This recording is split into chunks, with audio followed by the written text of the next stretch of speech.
I was about to say Kira, you're slacking.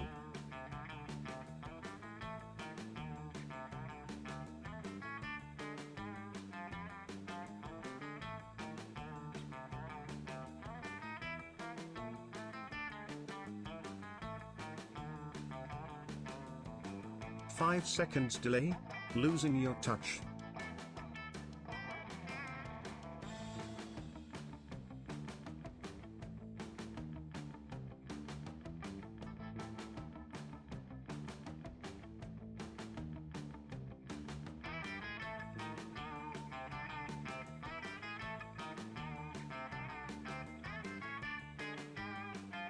But anyway, welcome in everybody, it is your bestest bear buds Dae and BB here.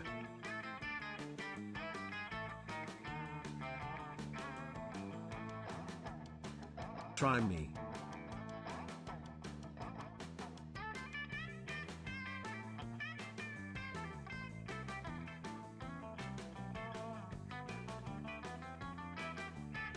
See what happens after I rip your bot leg off. Alright now, alright. You two calm down, let's not let's not have another bloodbath here. But yes, as BB said, welcome in everybody. I hope you are all having a good day today. Congrats to Kira for getting first. Congrats, second and third are still up. If anybody is feeling particularly greedy, feel free to grab it. But if not, I guess only Kira. Only Kira. Kira just takes second and third too. But yeah, welcome in. I am having a pretty good day today. I went to my day job and then I did a little bit of work on stuff after I came home. Bet.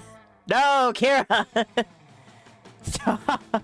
I didn't mean for you to actually do it. God damn. People were coming, oh damn, second and thirds are gone. It's like, I wonder why. God damn. I don't know how to reset it either. Oh well. Well, you know what? That's on them for being too slow. Yeah, I got a little bit of work done. I was kind of like in the zone for a little bit because I don't know what it is. But like sometimes you just get this like brain fog or like obstacle in your mind that you can't get past. And then when you finally do get past it, you're like, oh, I know how to do the thing now. So that is what I was up to earlier. But now it is time. The gamer time all the time. Yeah, it's just so fun and quirky when it happens. I love it so much. It's not as if I've been dealing with it for the past few months. But now all is well, at least for me, for this instant, until I decide it's not well anymore. But yeah, work time is over, and now it's time to be a gamer. And we're playing some Monster Prom today. This time, it's the second game, Monster Camp. I played Monster Road Trip last year, and I keep mentioning this because I'm still so frustrated at myself for being stupid at the time.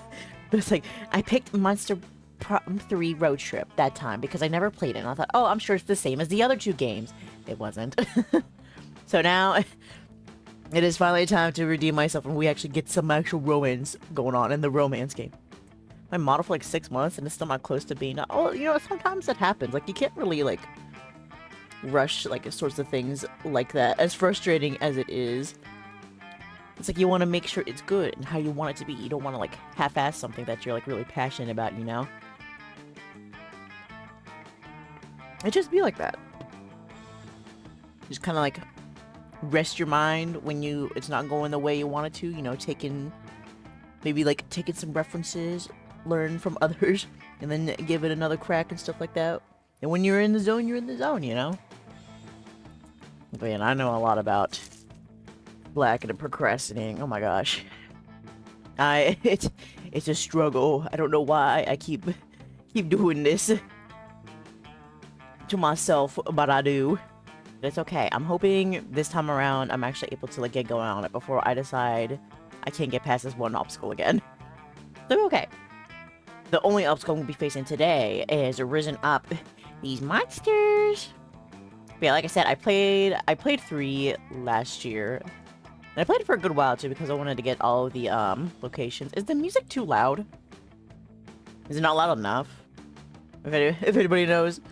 I feel like it's loud to me, but honestly, I kind of tend to like make things quieter than they should be. Anyway, I just think it's probably just because it sounds so much louder to me than it comes across to you buds. Yeah, if it's too loud, I can change it at any point, pretty much. Yeah, and I've played Monster Prom, the first one, like plenty. So, but I haven't played that much of Monster Camp, so I'm glad to be getting to revisit this on stream this time because I played it off stream the last time. Pumpkin ruler, the pumpkin bud, welcome. How are you doing today? Today, Jack. Oh my God, I'm doing pretty good. I'm doing pretty good. I was doing a little bit of work earlier. We were just talking about when working on projects, you get like those moments where you kind of have like that obstacle in your brain that is preventing you from like progressing forward through it. And I feel like I got over one of them today. And I'm very excited because that means I can probably start making like some real headway on some secrets tea. So we're just talking about that. So I'm in a pretty good mood and I'm very excited to get my smooching game on. A bit about my coming home, and I'm guessing Bear had an accent, so she's been screaming, which is not fun. The poor little piss boy. He just has to go pee-pee. Why do they have... Why be screaming, though? Honestly, like, screaming's not gonna do anything about it. Just tell her to chill. That'll probably make her even more mad, but... hopefully she'll calm down at some point or another. Paws crossed. It's okay, just turn up the stream music. Just turn up any music you're listening to. And just block her out. I think that's the worst thing I could do. Yeah. That's what I figured. Monster Prom! Yeah, yeah! Love this game. I love this game series too. I haven't played much of Camp though, which is kind of a tragedy, so I'm glad I'll be revisiting it on stream with you buds too. I don't really remember much that happened here, but welcome in. Cuddling with Felix right now. Yeah, the comfort animal. I feel like... Let's go. Okay. That was very necessary for me. Like, I don't know why, but I was like, it's just a smidge too loud for me. I need to turn it down. I'm sorry. I know my streams are quiet, but I have sensitive ears. I was going to take a nap, but that ain't happening anymore for obvious reasons. Yeah. If somebody wants to be a little screamy, I'll take into consideration of the other people around. You know, every time I come home for the day, I keep telling myself I'm gonna take a nap, so I'm gonna be more rested to do things, and I never do. So I sit there, I scroll on my phone, I scroll on YouTube, I look at drama on Twitter, I work on stuff, and then it's like, oh, it's stream time. One of these days I'll get my nap in. I mean, I just have to work tomorrow, and then Friday I'm off, so that'll be okay. I'll get my rest in. So dog can't hear, so yelling ain't helping anyone. Yeah, that's what I was thinking. Like, even if he could hear, that's still not helping. He ain't gonna know what's going on. Leave the bear dog alone. Twitter has been fighting right now with all the recent news. Yeah, yeah. It's a bit of a mess, especially for a certain portion of it. If you know, you know, you know. Just been so good. We love to see it. It's okay. You know what? In times like these, we just gotta take a break from the internet and social media and go camping. It's just me. I want the full game. Camp Spooky. The stage of some of our dear summers. Back then, we were young and unafraid. With school far away, everything seemed possible as the sun embraced us on our way to camp. Summer has that distinct power, doesn't it? You live for the days, while the nights inebriate you with possibilities. It's like life could take a turn at every corner, and for us it did. Oh my god, who am I? I can't play as Juan this time around. I mean, I wonder if I could. I mean, this game does have some DLCs. Because that's who I picked every time. I was always Juan. And Monster Prime to Monster Road Trip. If so, I might need to make a purchase real quick. Just for fundies. What's the DLC they have? Playable characters Zoe, Glitch, Hazel. Oh, Hazel's cute. Wait, I'm on the right one. No, I'm not. I'm on road trip. What? Mr. Camp. Oh my god, I'm so silly. I still got road trip on the mod. I'll never recover. I will never recover. There's an outfit pack. And playable okay, character pack Zoe. Okay, no, that's no. So it's just these goobers I have to choose from. Well, when I played Monster Prom, I always picked oh, oh, oh! I can be somebody different. I'm probably still gonna pick this guy though. Green. No, my name is Dae. Yeah, we'll go he. Now it's time for me to get blamed even though I put his diaper back on. Oh god. Camp sounds like a lot of work. It can be. Some people find camping really relaxing though. He somehow took it off. I mean, if he's anything like Sam, when she had kidney stones, we tried to put diapers on her. She could just like reach back and like grab it with her mouth and pull it off. Or maybe he like rubbed it off. I don't know.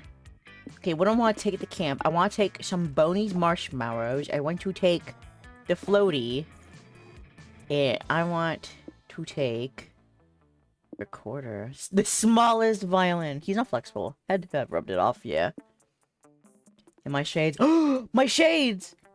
My shades, where are my shades? Where are my shades? I need I need my shades on. Do I even have them in here? No, it's a Sunday. What the fuck? Where's my shades? Why do I still have Gary the Snail here? Gosh, it's been so long since I used my shades. Think of a fat sausage. That's my dog. Honestly, the name is already in use. What? What? How do you have Gary? What the fuck? It's a long story. It happened in my time at Sandrock stream. It is what it is. It's okay. I found my shades though. They're not properly on my face though. There we go. If I open my mouth and I jump, it's like I'm looking at you over the shades, like hmm. But yeah, ignore Gary the Snail. He's irrelevant right now. Yeah, okay, now I can put on my shades. Makes sense how I missed it. It's somewhere in the bots. I don't remember which one it was in, but yeah, it was a crazy time. I barely remember what happened, but I don't know. Alright, in my shades. Yeah. One might say that the Monster Prom had hardened us on the highs and lows of love. But no, in love we're always absolute beginners. And summer camp was no different. No one talked about it, but the idea of a summer love loomed over our heads. Oh my god. Who are these sexy people? Close to the last day of camp, there was a meteor shower happening just 5 weeks away.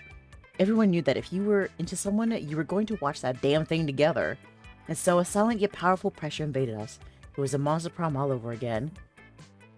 Welcome back, Kira. Everything seemed uncertain. Everything but one thing. Whoever we were asking on a meteor shower date, it was probably going to be one of the 6 coolest people on that bus. Am I one of them? Joy Johnson Georgieva, 23, a badass witch who wanted to chill a bit after saving the world countless times. Ravi Mishra, 22, a hot-headed adventurer possessed by a curse who had turned out to be the most annoying roommate ever. Calculator Hewlett Packard, version 1.1, a library computer who had become a sentient robot ready to experience life to its fullest. Dahlia Aquino, 20, a buff blue demon and warmonger who had set her sights on conquering summer next. Damien LeVay, 21, a fearless demon with a taste for destruction and a love of fire. And Milo Belladonna, 23, question mark, a Death Reaper doubling as an internet influencer and who was profoundly in love with life and all its earthly pleasures. Live, laugh, love. That's Milo. The bus trip was long, and all of summer could be shaped by the first step well taken. And so it was clear. It all came down to breaking the ice and causing a good impression with the right person. Time to break the ice. Which one of these would be your favorite food? Yummy USB. A wine to die for. A punch to the face. A knuckle sandwich. The nicest guac. Whatever gives you the best stats. Burning hot wings. Oh, no. Probably a nice. I like sandwiches. I'll take a knuckle sandwich. Daddy. Nice day. I'm with you. I love a good old-fashioned knuckle sandwich. I tend to be the chef, though. Nobody can cook up a punch to the face like Dahlia. If you're lucky, maybe I'll show you my special recipe while we're at camp. Ha! Ooh, a special recipe? A secret recipe? The secret formula? Mr. Krabs, what's the secret formula? We had 5 weeks left to woo our crushes and conquer their hearts. But as I already said, we were young and unafraid, and we were ready to start. Yippee! Let's do this. I'm ready. Let's see. Who, where, when, why. Okay, so I pretty much broke the ice with Dahlia, so I'll probably go for her this first time around. I figured I'd leave like this first run because I could probably get maybe like 3 rounds in tonight, mayhap. So I'll probably do like I was leaving this one like up to fates, like whatever like picked or answered. That's who I would go for. It's like, okay, Dahlia it is. And then, like, the other ones, I'd probably, like, be more, like, precise in my pickings. Like, let's see, what would Damien like? Not a knuckle sandwich, apparently. Okay, let's go to the dome. Today, you're playing the most dangerous camp dome game of all. Charm Wars. The rules are simple. You must gain charm by the end of the round, or you will die instantly. Oh, fine. Dae, you better earn some charm quick. Like, in the next 10 seconds, or you're gonna fucking die. Holy shit, earn some charm already! Oh, okay, thank God. You just earned 2 charm. Phew, that was way too close. Damn, narrator getting a little spicy there. Capture the flag. Truly the dodgeball of Camp Spooky. Alright, Team Blue, who's ready to go hard and crush Team Red to the ground? Where they belong? Reporting for D to defend my team. Friend, Dahlia. Doing it for the gram. Okay, pre-game selfie time. Not to be confused with mid or post-game selfies. Everyone say Team Blue! Team Blue! Wait, friends, Team Blue. Look in the background of this selfie behind us, trying to steal our flag. Is that... Oh shoot, looks like you caught me. That's right! Team Red will be crushed into the ground where you belong! Wait, Badness doesn't seem super concerned. Why doesn't Badness seem super concerned? Oh, maybe because I was only the diversion, and a much deeper plane is already in motion. A plan you will never be able to stop. You see, T-Red had a mole hiding inside your team this entire time. Little would you fools ever have guessed. Soon you will suffer a great and painful betrayal. Right, Dae? Wink. Me? Damn. Stop! She's lying! Dae, are you planning on betraying us? You try to jump in and defend yourself, but Badness is too fast. No, of course not. Hey, Dae, are you ready for the Dae Ursa or Dae Ursa? How do you say double cross in Pig Latin?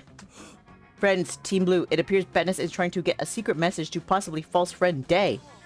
Has Dae really been betraying to be our friend all these years just to set up this betrayal and let Team Red capture our flag? Okay, you haven't even been friends with Dahlia for years, much less anticipating a capture the flag debacle. Time to clear your name before it's too late. Okay. So, I need to now calculate which of these answers goes for which.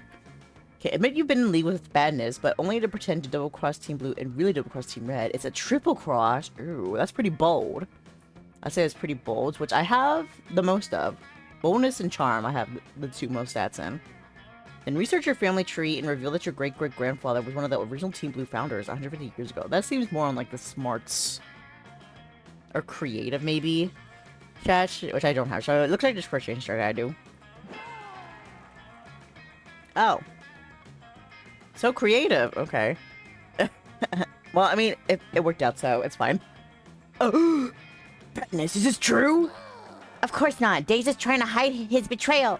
Logical error. If friend Dae were planning on betraying enemy Badness, then enemy Badness would be unaware of this plan and therefore unable to confirm or deny. Wow, Batness thought she was playing us, but she was the one being played the whole time. Bet she feels pretty stupid. No, I don't. Because Dae was never in league with me at all. I made it all up to confuse you.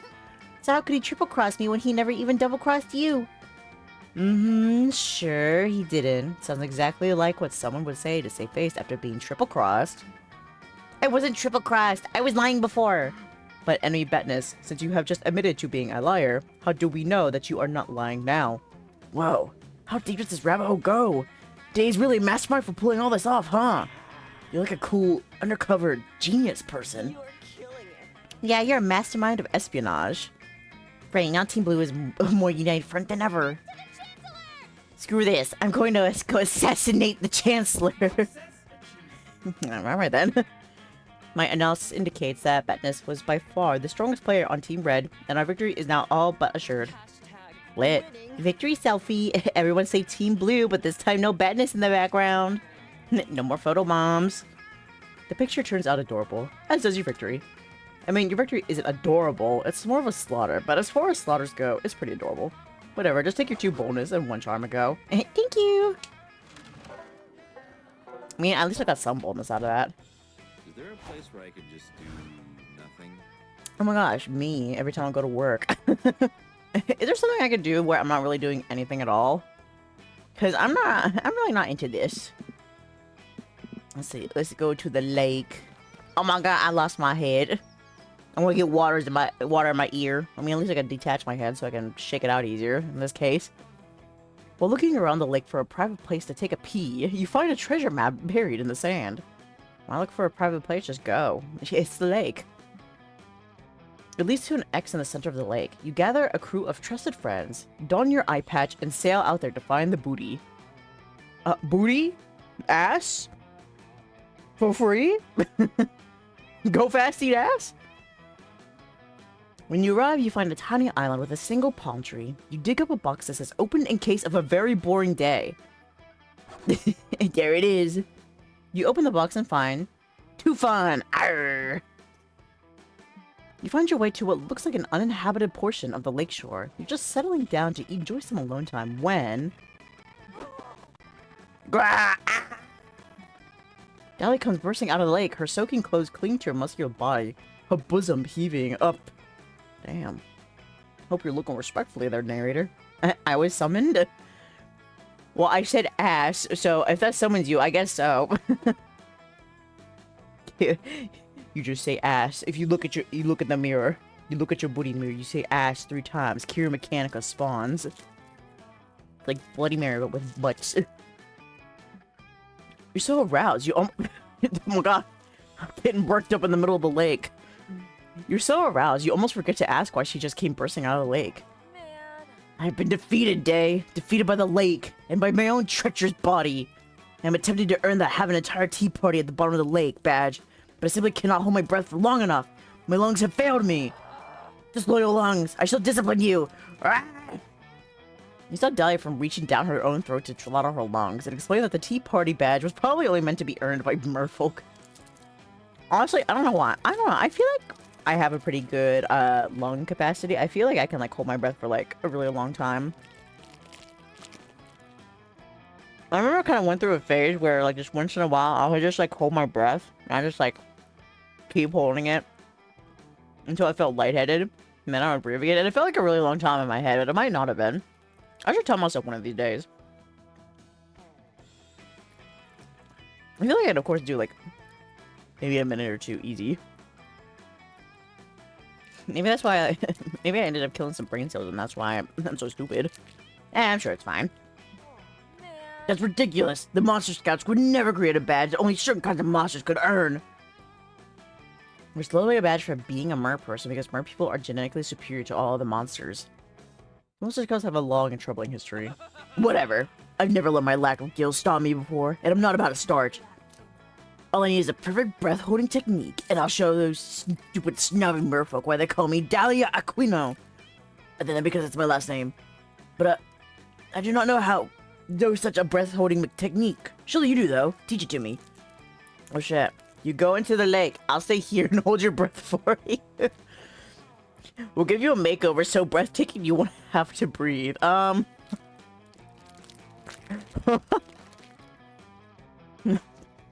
Babe, hold my breath. I'm going into the lake. Alright, babe, I got you.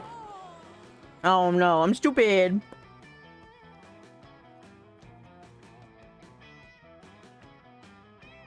Why is that smart? Hello? I thought that'd be more like fun or creative or something. Well, I consider this sooner. A true leader trusts her advisors with everything, up to and including the breath in her lungs. Well, time to find out what I'm doing for dinner. McDonald's. That's my suggestion. Come here, Laurel Breath Steward, so I may give my precious oxygen into your care. Oh, shit. Sorry, I'm having a girl dinner of a zebra cake. Dahlia pulls you close, locks lips with you, and breathes from her lungs into your lungs. It's as sexy as it is moist, which is very. Soon you can feel the breath of two people inside of you. You're breathing for two now. How romantic. Oh my gosh. Breathing for two. Hello, family.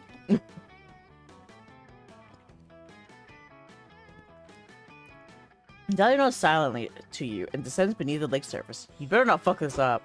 No sooner is Dahlia gone, though, than a shady peddler with a long trench coat appears. I just got a Burger King ad? Oh my god. Well, how about it's a sign? It's a sign, Jack. You gotta do it. Hey, kid, says the peddler. I'm Manny, the Commerce Fairy. Don't listen to anyone who calls me Manny, the Stolen Goods Fairy. They're just jealous of my stolen goods. Anyway, I see you've got some premium demon breath there in your lungs. Care to make a trade? You explain, with bated breath, that it's not yours to trade. You're only holding it for a friend. Yeah, says Manny. That's what they all say. But I guess if you don't want to sell, you don't want to sell. I'll just have to keep this vintage Pokemon cards all for myself. Pokemon cards? Oh no. You hate betraying your friends, but you love Pokemon cards. He's even got a foil Lester McMillan. Oh, Pokemon cards, that's right. You can't resist. You trade him Dahlia's breath for all the cards you can carry. He uses it to power a haunted bagpipe. What happened to my breath, Dae? I thought you were holding it for me. I got a Lester McMillan. Asked my mom and she was like, nothing. I'm not cooking anything tonight anymore, so... Wow, damn. I hate Burger King, but I think I'm gonna get some pizza delivered. Ooh, pizza! You little cheese pizza. Maybe we get some chicken, pepperoni, get some cheesy bread. You explain that you understand why she's upset, but you really love Pokemon cards. So if she loves you, then she'll understand. Love you? How can I love someone who trades my very breath for a stack of index cards with clearly drawn boobs on them? You look again. Curses. That crafty fairy tricked you with the power of illusion. Now you don't have your friend's trust or a shiny Lester McMillan. You lose two fun and one charm. Those Pokemon cards got me again. But at least I got some index cards with boobs on them, though. That's gotta count for something, right? Oh my god, boobs. Me when I draw on the amulets and on Myoji. Pepperoni, pizza, and cheesy bread. Hell yeah. What am I gonna have for dinner? Dahlia, I'm sorry. You're scoring the ground for any dropped s'mores or lost wallets or any other fun paraphernalia for you to take. Like some kind of horny young adult vulture. Oh god. Hey, anybody drop a s'more? A $5 bill? But instead of finding any of that, you find Dahlia and Joy having an argument. The most fun thing of all! Oh my gosh, drama! Okay, Joy, I'm ready. I've been prepping for this all day. Lay it on me. Oh my gosh, damn, Joy. Gassy. Lay what on you? The Coven test, of course! My goddess. Oh, heck it help me. I know I'm going to regret asking this, but what the hell is the Coven test? Don't like you don't know, silly. It's a test for me to join the Coven. I've been prepping for this harder than I've ever prepped for anything. I spent like 20 minutes studying. Dahlia, I've told you a million times the Coven does not work that way, and you cannot join. Period. Period. You almost had me there, Joy. But I know better. This is the final part of the test, where you test my will and resilience in the face of adversity. You're seeing if I'll stay in the game by making me believe that there is no game. But I know your tricks. I won't fall for it. Damn it, I am not trying to trick you. There is no such thing as a Coven test. Oh, really? Then how do you explain this letter I received stating that I've made it to the very exclusive final stage of the Coven test? What? Give me that. Dahlia, you obviously wrote this letter yourself. Nuh-uh, it's totally legit. the true. If you want to end any argument, just say nuh-uh. It was delivered to my tent by a magical raven this morning. Of this. And why is it addressed to Dahlia Aquino, buffest blue babe of all? Also, you misspelled joy. No, I didn't. Your name has always had a silent D. You will get this show Joyed. canceled. Fuck you mean nuh-uh. Nuh-uh.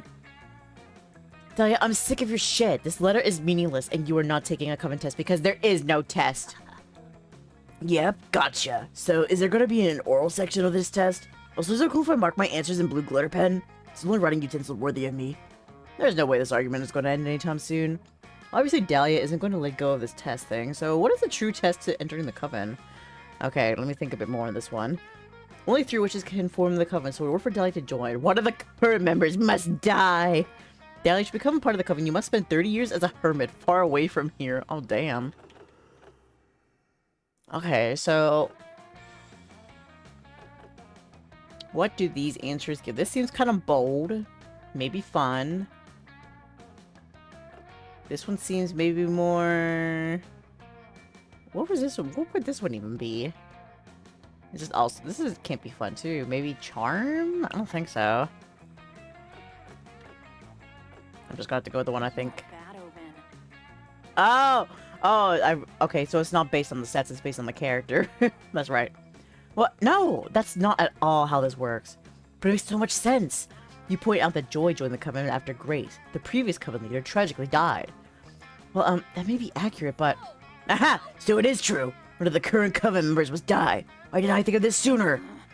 Because it's insane. You can't kill one of the members. That sounds like a challenge. And to think, Joy, that you were once in the same position as me. What position? Why, the position to kill a coven member, of course. I bet it all went down just like this. You went to summer camp, met Grace, begged her endlessly to let you join. You couldn't possibly be further off. And I bet you forged some very convincing papers saying that it was time for you to take your coven test. And Grace was totally fooled. Then BAM! You clocked that bitch and became coven leader. Dahlia, no. No. It's not that simple. For me and my girls are witches. Yeah, for now, but soon one of you will be dead. No! Not to mention we were chosen to be a part of the coven by the triple goddess, and each of us represents a core virtue in humanity. Yeah, what's more virtuous than Dahlia? The question is no longer will Dahlia kill one of us, but which of us will Dahlia kill? This is harder. This is a hard pick. I obviously can't kill you, Joy, because you'd see it coming. Maybe it should be Hope. I mean, she died 3 times already, so 4th death won't matter that much, right? I'm here to save the day. But maybe Faith would be the better pick. She and I have the same calm and collected vibe, so if I took her place, I'd be the most seamless witch. Are you sure about that? We're both so calm and collected. Oh my gosh, we're like twins. It's like complete opposites. Seriously? Dahlia, you're joking, right? You're not actually going to try and kill one of my girls. Another test of my will. Of course I will, Joy, and I promise to make you proud. Come on, Dae. Since this was your idea, you should join me. I did not say I would be an accomplice to murder, but alright. You and Dahlia walk up despite Joy's protest. You always knew you'd be an accessory to murder one day, but you never dreamt to be with someone so hot. Woo! I guess that makes it better. You never managed to find Faith. Joy probably warned her, but in life, as in the law, it's the intent that counts. It's the thought that matters. Okay. We intended to kill her. But it just did not work out. But you know what? That's okay. Sometimes it is what it is. Let's go to the HQ. I think we might get smarts here. You go into the haunted manor with a group, only to immediately split up once you get inside, as is customary. You quickly get lost and have no cell signal, but a stroke of genius, you follow the signs to the haunted manor's lost and found and wait for your friends to pick you up. You find all sorts of cool lost knickknacks while you wait. Some bloody gloves, a haunted iPad pod, only plays Thriller by Michael Jackson. Ooh. Totally normal Furby that still manages to be the creepiest thing in there. Not the Furbies. At the bottom of the box, you even find 2 bonus. Oh, so it's bonus I get here. Yoink! When the right mind would throw that away. Gotta keep that forever. A wall collapses, and there's Dahlia with her first fist out. Calculus stands sheepishly next to her. Friend Dahlia, there was a door a mere 36 centimeters from the impact point of your punch. So, we Aquinos make our own doors. I respect your rich family history of punching your way through walls. However, I feel it is my duty to inform you that utilizing pre-existing doors is 3.1 times more efficient than punching through walls and reduces knuckle wear and tear. Such an honorable scout. This is why you are such a powerful ally, Calculaster. I never would have thought of using doors on my own. Okay, let's try this one over here. Dahlia opens the door to her left, and a deluge of screaming tongues pour out. Ooh. Ooh. Neither she nor Calculaster seemed the least bit startled by this. Friend Dahlia, I had no idea you two were incapable of fear. Bonding experience initiated. What? No, I definitely experienced fear. I'm just not afraid of a closet full of screaming tongues specifically. A healthy sense of fear is an important survival trait, and a necessary quality in a good leader. My fears include not being the best, exploding, and institutional racism. Ah, I see. I thought I had found someone else like me, but instead it seems I am both a poor facsimile of a living creature and a poor leader. Oh well. Aw, damn. Damn, Dahlia, why'd you have to do calculus like that? Chin up, my metal friend. It's gonna be okay. I have no chin. And no, it is not. I mean, technically it's a chin. Like, I would consider this a chin. I mean, if this computer is your head, then this is your chin. That's the rules. Them's the anatomy rules right there, if I do say so myself. So it's okay. Listen, it's okay. Out of everything, calculus here, you have a chin. That's gonna count for something. Yes, it is, because Dae and I are going to teach you how to feel fear so you can become the great leader you were born to be. And I was also not born. So you can become the great leader you were made to be. Pretty sure Dahlia's not going to be able to accomplish this monumental task on her own. You're going to need to step in. Luckily, you know just how to scare Calculaster. Tell him the spooky story of Y2K. Take him to the digital haunted house known as the Dark Web. Oh my god. Now, these are both pretty scary, but okay, which one of these? It's so hard because I don't know which one has the best stats for. I mean... okay, good. I think this seems pretty bold. Give me bread. You want bread?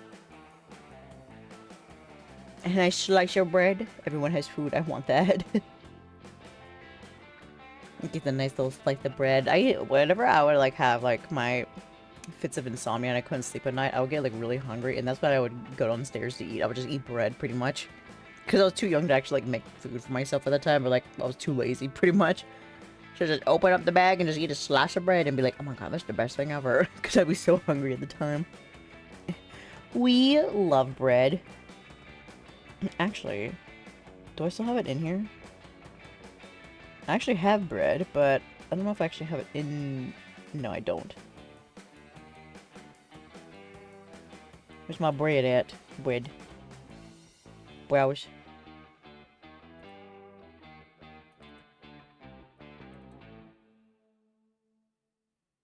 Where it at? Okay. Here you go. Here's your bread. Just for you. Ah! We love bread. Put it in my mouth. I'm like the anime protagonist. Oh my gosh, I'm late for school. I gotta go. I'm late for monster camp. I gotta get on that bus.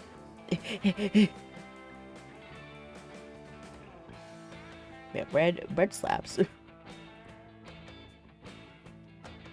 I have heard of the dark web, Dae. I have even been there. Alas, it has failed to scare me. Ha!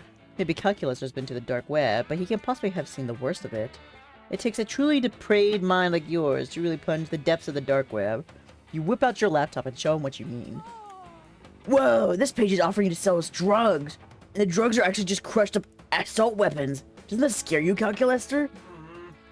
Sadly, all I feel is confusion at the author's lack of punctuation. This page lets you buy a private army, which you can use to literally massacre whoever you want. Just really go to town, I don't care. Spooky, right? I find it disturbing that the seller only accepts payment in Dogecoin, but beyond that, I feel nothing. What about this collection of horrifying JPEGs? Have you ever seen a man jerk off as many astronauts? It's insane! It is wrong to kink shame, friend Dahlia. Astronauts should be permitted to enjoy being masturbated to, and some people find them very appealing. Yeah, Dahlia, don't kink shame here. Astronauts deserve love too. Oh, I'm sorry. No, it is I who am sorry. I lashed out because I was frustrated by my inability to experience... Oh, no. No. Dae, what are you doing? But I thought you weren't afraid of the dark web. I am not, friend Dahlia. I am afraid because Dae is accessing the dark web using Internet Explorer. Not Internet Explorer. The worst of the internets. Looking at Monarch. Amelie. What? Is that not how you're supposed to access the dark web? Apparently not, because just then some hackers take over your computer and transform it into a gun, which they use to try and mug you. Luckily, money isn't a stat in this game, so you lose nothing of real value. Meanwhile, Kikulus has finally learned what it means to experience fear. Nice! You get 2 bonus and 1 fun. Getting mugged is fun. I quite enjoyed it. Let's go take a nap. Okay, so this is bold. This is charm. Was this fun? I don't know. What's the woods? Oh, I got little squares. You hike deep into the woods and find a mysterious journal with the number 3 on it, half buried in the dirt. Inside is tons of information on local monsters and how to defeat them. It covers gnomes, psychics, time travelers, Illuminati-shaped demons. I wonder if this is a reference to something. Perhaps a certain cartoon? Oh well, I don't know. What a boring journal. Where's the drama? Where's the inner thoughts and insecurities about school crushes? Whoever wrote this journal knew nothing about how journals work. You gain no fun from this, but you surely get 2 smarts. Boring. Alright, I'm finally getting my brain cells back. Later, you're busy making your bionicles smooch each other until Calculaster grabs you, Damien and Dahlia, and leads you deep into the woods. Friends, thank you for responding to my behavior. I was trying my best to simulate severe distress. First off, greetings. Have no fear. I bestow my greetings! Hey. Oh my god. I have assembled you here because, as you can see, there is a critical plant emergency in the forest. These plants are failing to pollinate. The situation is dire. There is a 99.98% likelihood that this will negatively affect the plant population of the woods. Are you saying what I think you're saying? Are we in the middle of a plant apocalypse? Dahlia, that is completely accurate. Also, I admire your word choice. Please, I need you 3 to help me save these botanical organisms. Plants are actually pretty fucking metal. Did you know there are plants that can eat a whole car if you dare them to? I'm down to help. I am not certain that's accurate, but I am also excited that you have agreed to help me. I mean, you never know. It could be out there. If we believe hard enough, it will. Have no fear. I will also help. Hail Dahlia, save your plants. Oh, and before I forget, I just have one question. What is pollination and why does it matter even at all? Oh, that's an excellent question. Plant biology is one of my favorite internet search terms, so I'd be happy to give an explanation. It's my favorite demon boy. Damien? With his very feral expression. It's the little boy! Look at him! Simply put, pollination is the act of transferring pollen grains from the male anther of the flower to the female stigma. Wait, is pollination the reason why trees smell like jizz in the spring? I was getting the weirdest boners from that smell last year. Pollen travels from one flower to another via animals or insects. We call animals or insects that transfer pollen from plant to plant pollinators. Here comes the boy. Hello, boy. The boy pops a boner at the smell of jizz trees. Damn, those pollinators just roll around from one flower to another, getting all covered in those pollen grains, soaking every one of that filthy, filthy pollen. Eggplant. Once pollen is transferred between flowers, the flower can produce a seed. Seeds contain the genetic information to produce a new plant. Holy shit! Pollination gets plants pregnant? Are you telling me that pollination is just plant fucking? The takeover. I am mildly aroused by pollination. We should help these plants immediately. I'm gonna take that mild arousal to a full-blown plant boner. Get these plants in the mood to pollinate, baby. No, we gotta get these plants fucking. Alright, turn down the lights, play some smooth music, and install a TV that only plays B-movie. The plants will be wet with pollen in no time. Foreplay is key. Look for the nearest tree and start caressing its nuts. Okay, so these are both pretty good. The B-movie making its return. Because I feel like there was like a moment with the B-movie and like Road Trip as well. I don't know why, but for some reason I remember in Road Trip we had like a discussion about that B movie for some reason. But I feel like this game has some interesting dialogue. It's the best. I think it's very accurate and very realistic. Okay, so this seems pretty bold. So I have a lot of boldness, but and this seems more like fun or creative or charming. So you know what? I'm gonna go touch that tree's nuts. What?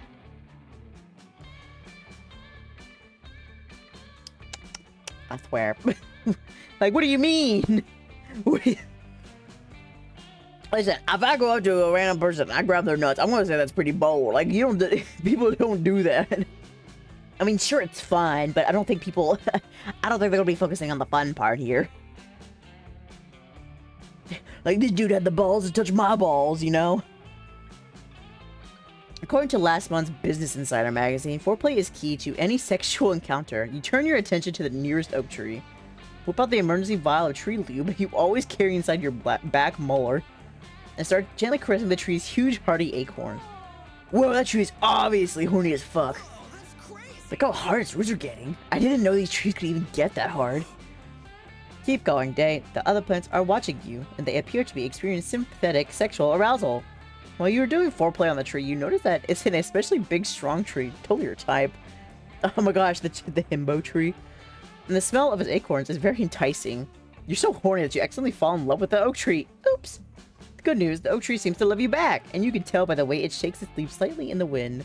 The bad news, the oak tree is super scared of commitment and doesn't want to make your relationships official. Oh, damn.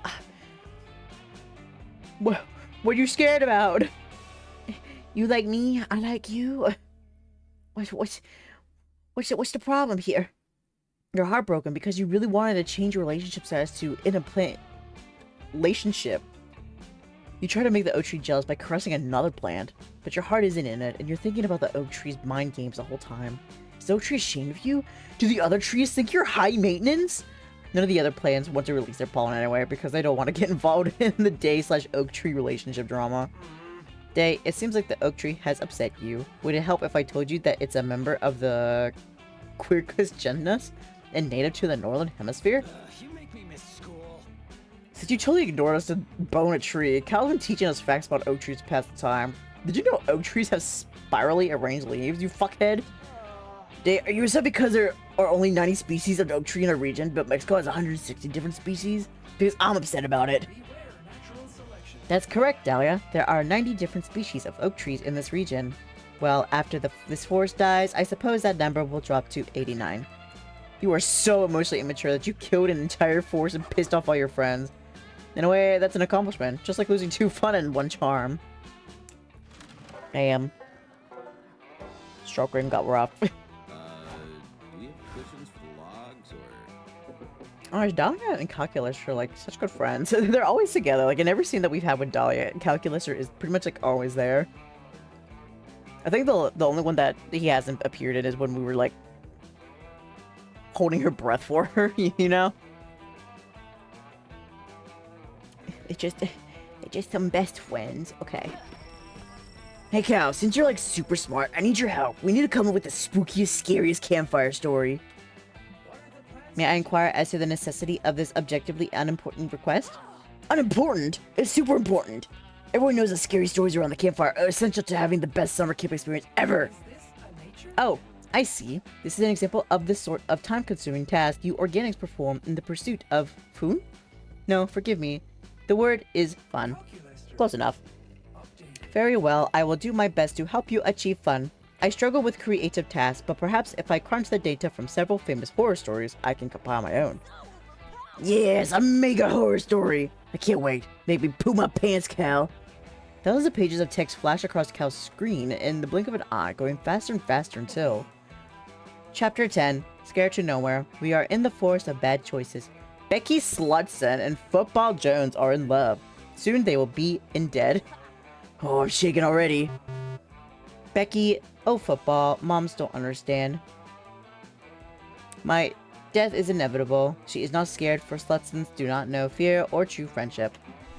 Football does not answer. His teeth is hand hook man door card door. His inside bones become outside bones Audience is sufficiently afraid. You bet I am. There is now murder cabin. The realtor should not be there. I have Amontillado, says a man the audience refuses to trust. I feel like this store is made with like AI. What could possibly go wrong, says Skeptic Sam. All is possibly. The great and only possibly.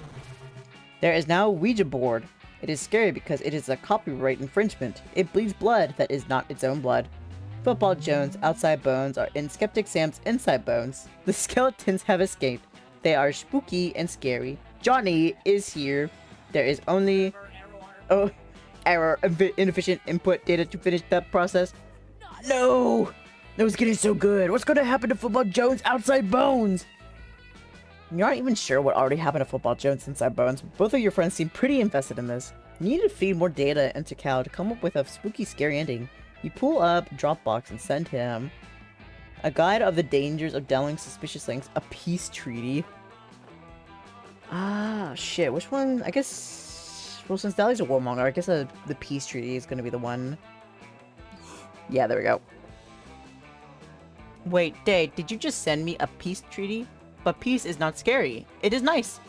A peace treaty? He can't. The most terrifying conclusion of any war. I can't stand it. Finish the story. I gotta know what happens. But your heartbeat appears unhealthily elevated, and you are also squeezing Dae with such pressure that I doubt that he can breathe. You use air when you're snuggling with Dahlia. You sure Cal can... He needs to finish the story. I couldn't hold her air, but she can hold mine. Okay, the skeletons have escaped. They are spooky and scary. Johnny is here. There is only Mika Gandhi and the great and powerful apathy. In their wake is a plague of peace. War is an accident, says Mika Gandhi. Give my eyes for your eyes. Football Jones and Becky Slutson laid down their sex weapons. This house will be perfect for our family, they announced to the camera. Rage is temporary, apathy is forever, says Mika Gandhi, and he swallows the outside bones. The end. Is this what people call camping? Well, friend Dahlia, was my campfire story adequately terrifying? Holy shit, yeah! I'm so scared I don't even know if I can sleep alone tonight. This is so cool. I am happy to have been adequate, so can you put Dae down now? I do not believe the members of his species have spines that bend at a 76-degree angle. No way! Who cares about your posture? Me. As I continue to sit here like a little gremlin. You don't need properly functioning inside bones when you have Dahlia. My inside bones are not my outside bones. What will it be then? I use my skills. That weekend you visit your good old pal Juan. There he is! I can't play as you though. He knows a thing or two about getting wasted. Bueno, bueno. Look who's here. I was just experimenting with these drinks here. I was about to throw them away, but I have a feeling you're reckless enough to give them a try, right? Get ready.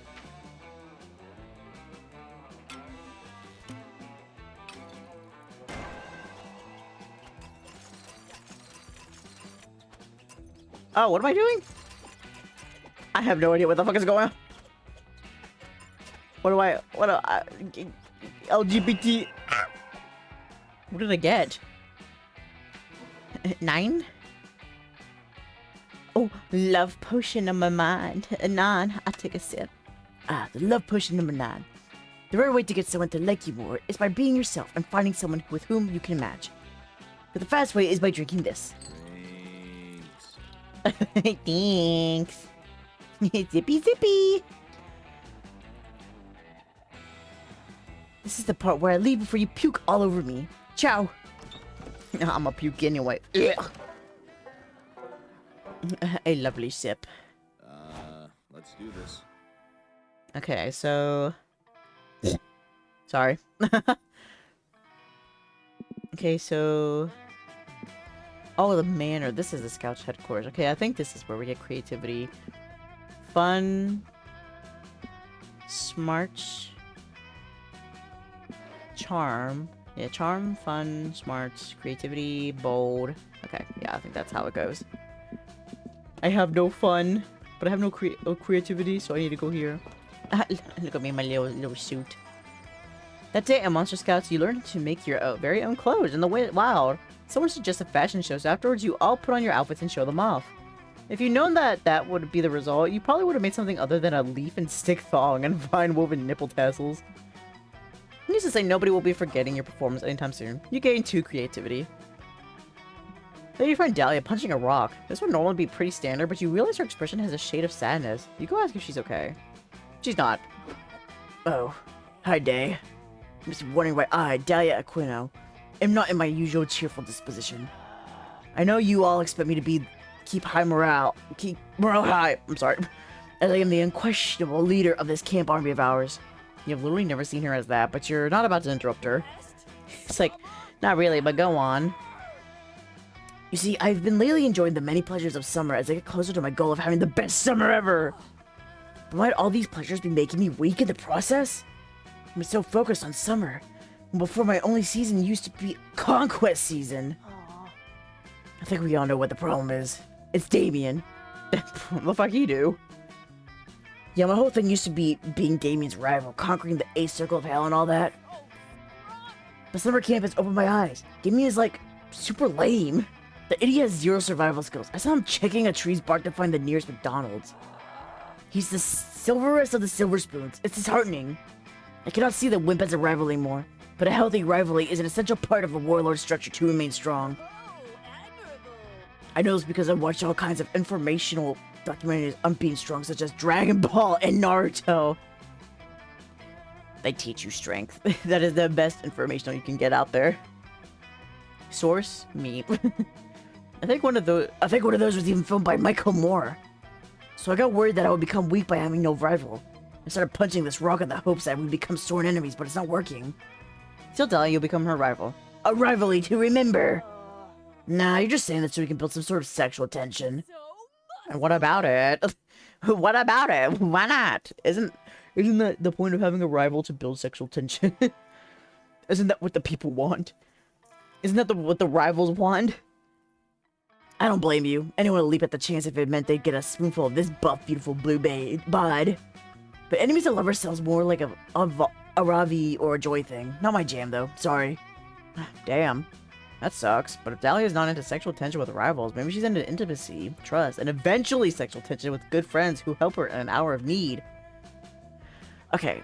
Don't overthink it. Jump headfirst into it. Punch the first person who crosses your path and let rivalry blast him every time. You've surpassed Damien's level by far, but what if you had a rival that was a horrible creature made out of 14 Damiens? That may level the playing field. Ooh.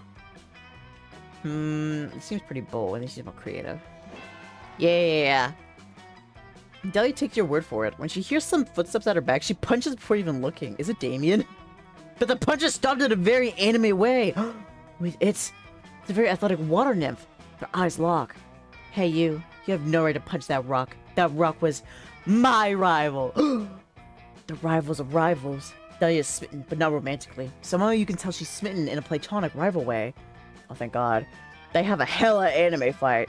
Punches are thrown, techniques are used, they even shout the names of their attacks out loud. Take out the rising salmon! The nymph screams while throwing the sickest kick ever. Whoa! Well, I totally named my techniques too. Headbutt of the rising Dahlia! That's also a kick, but who are you to judge? You're not half bad. You're not bad either. The name's Dahlia. Nice to fight you, Dahlia. I'm Daphne. Daphne the nymph. I'll admit, that rising salmon was kind of cool, but I could beat it in a heartbeat, you know? Sure. And that headbutt of the rising Dahlia? I must admit, I've never seen a headbutt done with your leg. So, you know, we could, like, totally fight any other day. Not that I care. No, me neither, but I mean, I'm free on Wednesdays, and fighting you will be better than doing nothing, if you're not, like, busy fighting anyone else.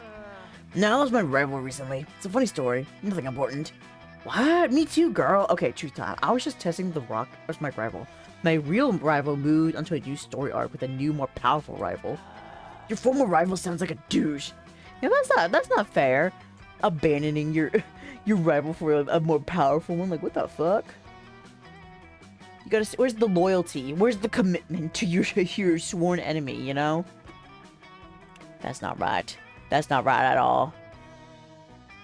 I sent to jail. It's like you don't need him. As long as you have yourself and a better rival, you'll find a better rival out there.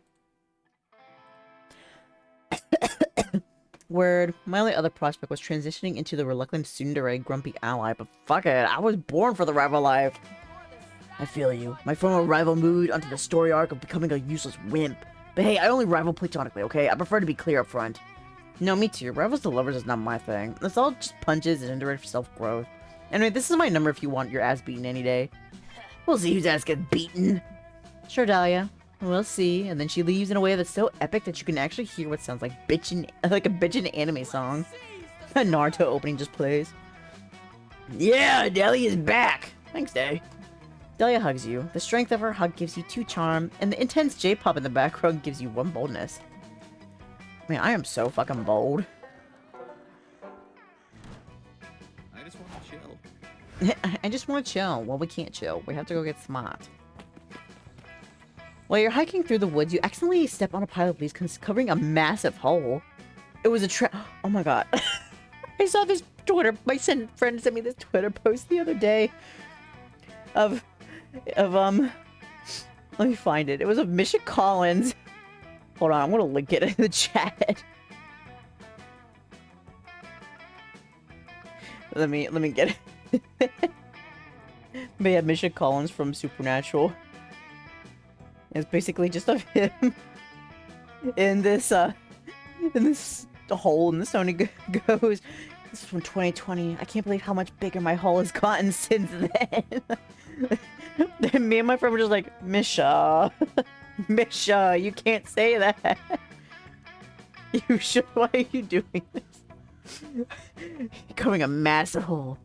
Can't believe my hole's gotten so much bigger since then. Well, a trap. An evil goblin hunter. Is it a goblin who hunts or someone who hunts goblins? You'll never know. Appears. They were the one who put the trap in there. That's it. You're done. You get ready to embrace death, but the goblin hunter only set the trap to get someone to help them to do their math homework. Oh. 1 + 1 is 2. They'll only let you leave if you help them. You don't have any other option here. It's a bit boring, but you actually learn some useful calculus. You get 2 smarts.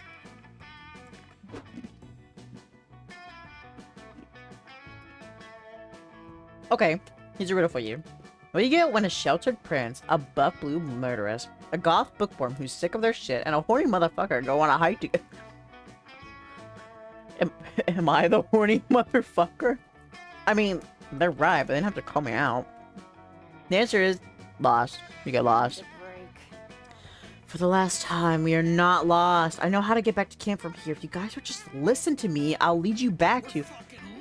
Joy, shut up and face reality. We're definitely lost. We've been walking in circles for hours. We passed that tree like 20 times. We're in a forest. All of the trees look identical.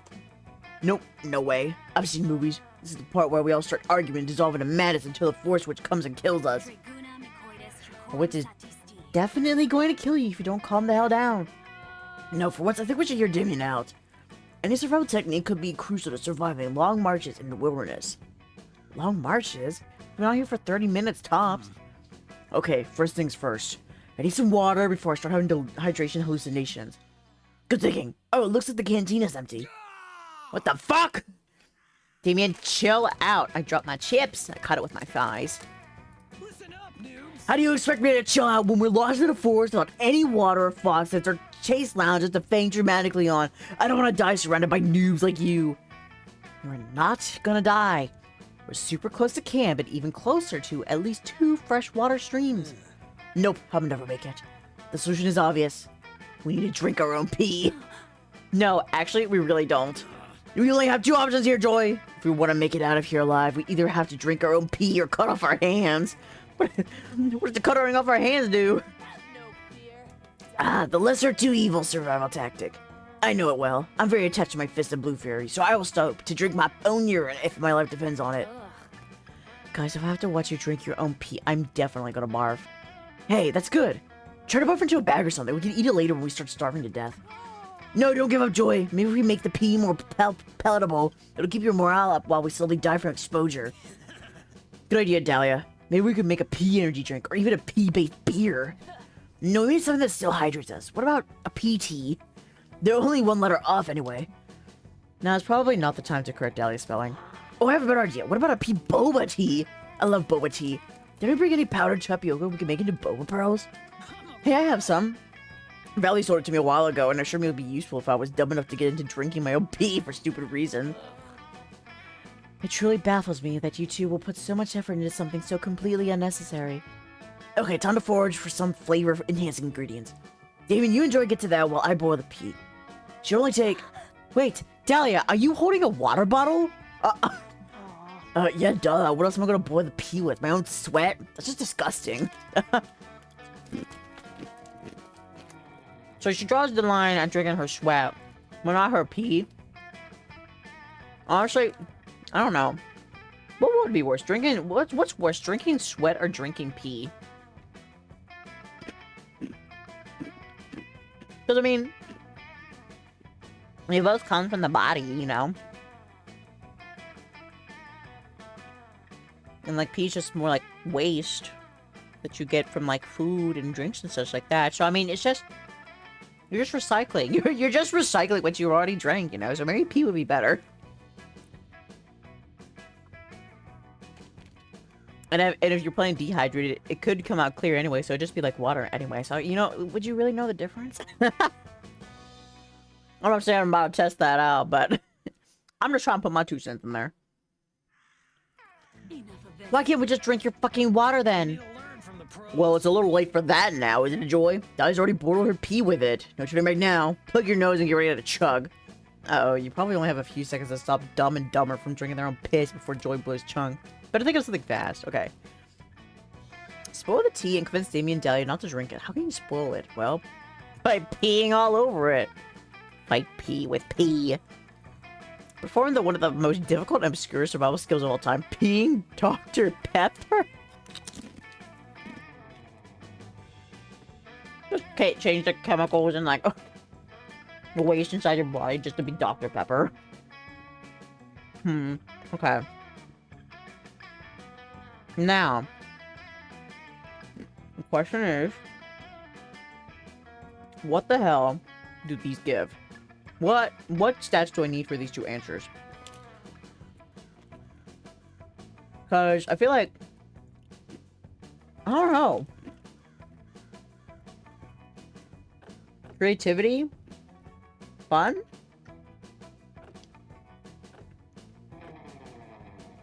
I don't think either of them give smarts. I mean, this might, but I don't know. It's really so hard to figure it out. This is the issue I had with, like, the road trip as well. I couldn't figure out, like, which stat you needed for which answer. And the ones I thought it would be, it wasn't. Damn it.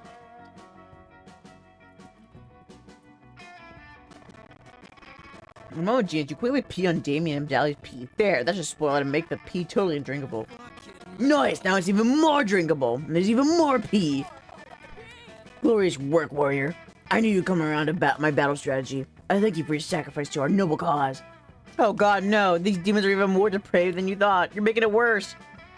I'm sure I thought you might to stop peeing, but you haven't been practicing your Kegels, and it's basically impossible to stop midstream. Unstoppable pee. I asked you pee for about 22 more seconds, and everyone is slightly weirded out by how much pee you had inside you. Alright, time to save my goddamn life with this nightmare nature bullshit. Dan takes a victory sip of the double pee, and immediately spits it out. Blech, this pee tastes like shit! You know what, I mean, it doesn't taste like shit, it tastes like piss! Dan takes a massive sip of the pee, and then does the biggest spit take you've ever seen.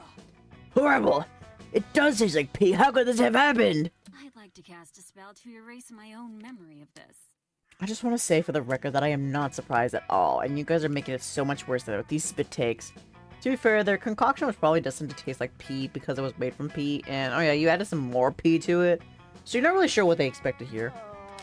Come on, Damien, it's obvious that Dae made our pee taste like pee. What a betraying jerk. Wanna go grab some beers back at camp? Metal! Let's ditch these losers. I'm actually super thirsty now that I think about it, so a beer would be metal as fuck. Then Damien walked back to camp arm in arm, seemingly oblivious to 1, the fact that they just drank pee, and 2, their own wild stupidity. And for some reason they know where camp is now, all of a sudden. Well, at least Joy will appreciate your attempt to spoil their pee drinking panic. Not a big bad, but you're still very bad at this. Are you seriously looking to me for a pat on the head? You just helped them drink pee. You gave them more pee to drink. Whatever, I'm leaving. I've been meaning to practice my teleportation magic anyway. Joy throws some powder on the ground, and in an incredible magical feat, she disappears! Abracadabra! And reappears about 6 feet away. You wave hello at Joy. Shut up! I'm still working on my range. She does not have the range. Joy stomps away with non-teleportation walking magic, and you are all alone in the woods with no friends, and no more pee left in your bladder. You lose some of your dignity with 2 boldness and 1 creativity. Where am I at? I thought I had it. I really did. Do you have cushions for the logs or? Oh my gosh, they're back together. What are they talking about? The pee incident. I die. What the fuck? I'm eating chips now too. Take a little trip break.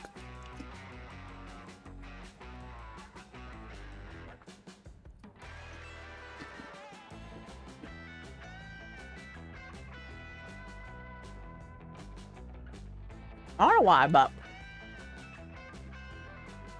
I used to have a phase where I'd really like crave like cheddar and sour cream chips when I was younger. And I think I pretty much kind of got like a little burnt out from them. Because then it was a time where I wouldn't eat them at all. And even now, I kind of like hesitate to like reach for them. I don't know, like right now, these chips are kind of slapping. They taste pretty good. They're baked as well, so that also helps. It is delicious. Yeah. You walk over to where Joy's relaxing with her book by the firelight. Ready to ruin her privacy, but before you can sit down, Dahlia appears with the laptop. She's gonna ruin it instead. Joy, thank goodness you're not busy. I have something important to discuss with you. Can't I read? Oh, yeah, sure. I'm not busy at all with this book I've been trying to finish since I got here, and I'm only on page 15 because people keep interrupting. Yeah, great. Okay, I need you to be serious and stay with me for a moment. This is very important. Dahlia opens up the laptop to a PowerPoint presentation. It's got a rainbow green background with lots of text transitions and a title, Improving the Coven by Dahlia Quino. You see, Joy, it is my duty as a Coven member. You are not part of the coven. I mean, she said it herself. You're not a Coven member. You always keep an eye on the Coven's performance and look for ways to improve it. It's one of the benefits of having a member with a military background. No need to thank me. Don't worry, I won't. So cute. Now let's start with efficiency. I've analyzed lots of the Coven's previous adventures, and they always rely on a magic spell or artifact saving the day at the last second. Plot twist. Well, yeah, of course, that's how you build suspense. Otherwise, there's no dynamism to how the plot unfolds. True, but it's a waste of resources. I propose that we make one super spell artifact that we can use in all situations. I suggested a magic bazooka. Not happening. I'm not doing that. Next up, the dress code. You, Faith, and Hope have got the black and purple color scheme down, but your outfits are all so different. Therefore, I propose we put out a standard issue Coven uniform, probably something camo, and that will show off my rippling abs. A uniform? No way! Haven't you heard of expressing individuality? What? Dahlia's part of an army. There's no individuality there. Soldiers don't need to express their individuality, Joy. They just need to take orders and look hot doing so. Joy's rolling her eyes so hard that you're worried she's going to have a stroke. Maybe you could suggest a Coven improvement to end the argument? Coven's power is based on the triple goddess. They always need to have 3 members, not 4, so no. After much analysis, I've concluded the Coven needs to be 80% more anime.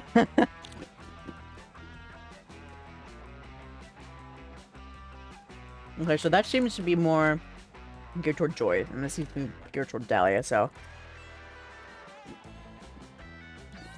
So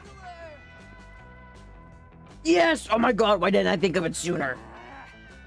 Wait, what? That literally makes no sense. How can we be more anime? And why would we even want to? Because anime has great tactical value, Joy. The lessons therein have made me the buff blue goddess I am today. Everything in anime is military significant. Like magical gore outfits. If you're in battle and you really need to impress your or spook your enemy, just do a super sparkly full body transformation into a flashy outfit. Oh god, why did I give her this voice? It's so hard to do. No thanks. I don't condone using magic to show off or wearing bright colors. You guys can also benefit from super anime weapons. I'm talking giant-sized allies that can transform into guns. Robotic cats that turn into giant fighting robots. Enough of this. That's all nonsense, Dahlia. Nothing like that even exists, nor does it deserve to.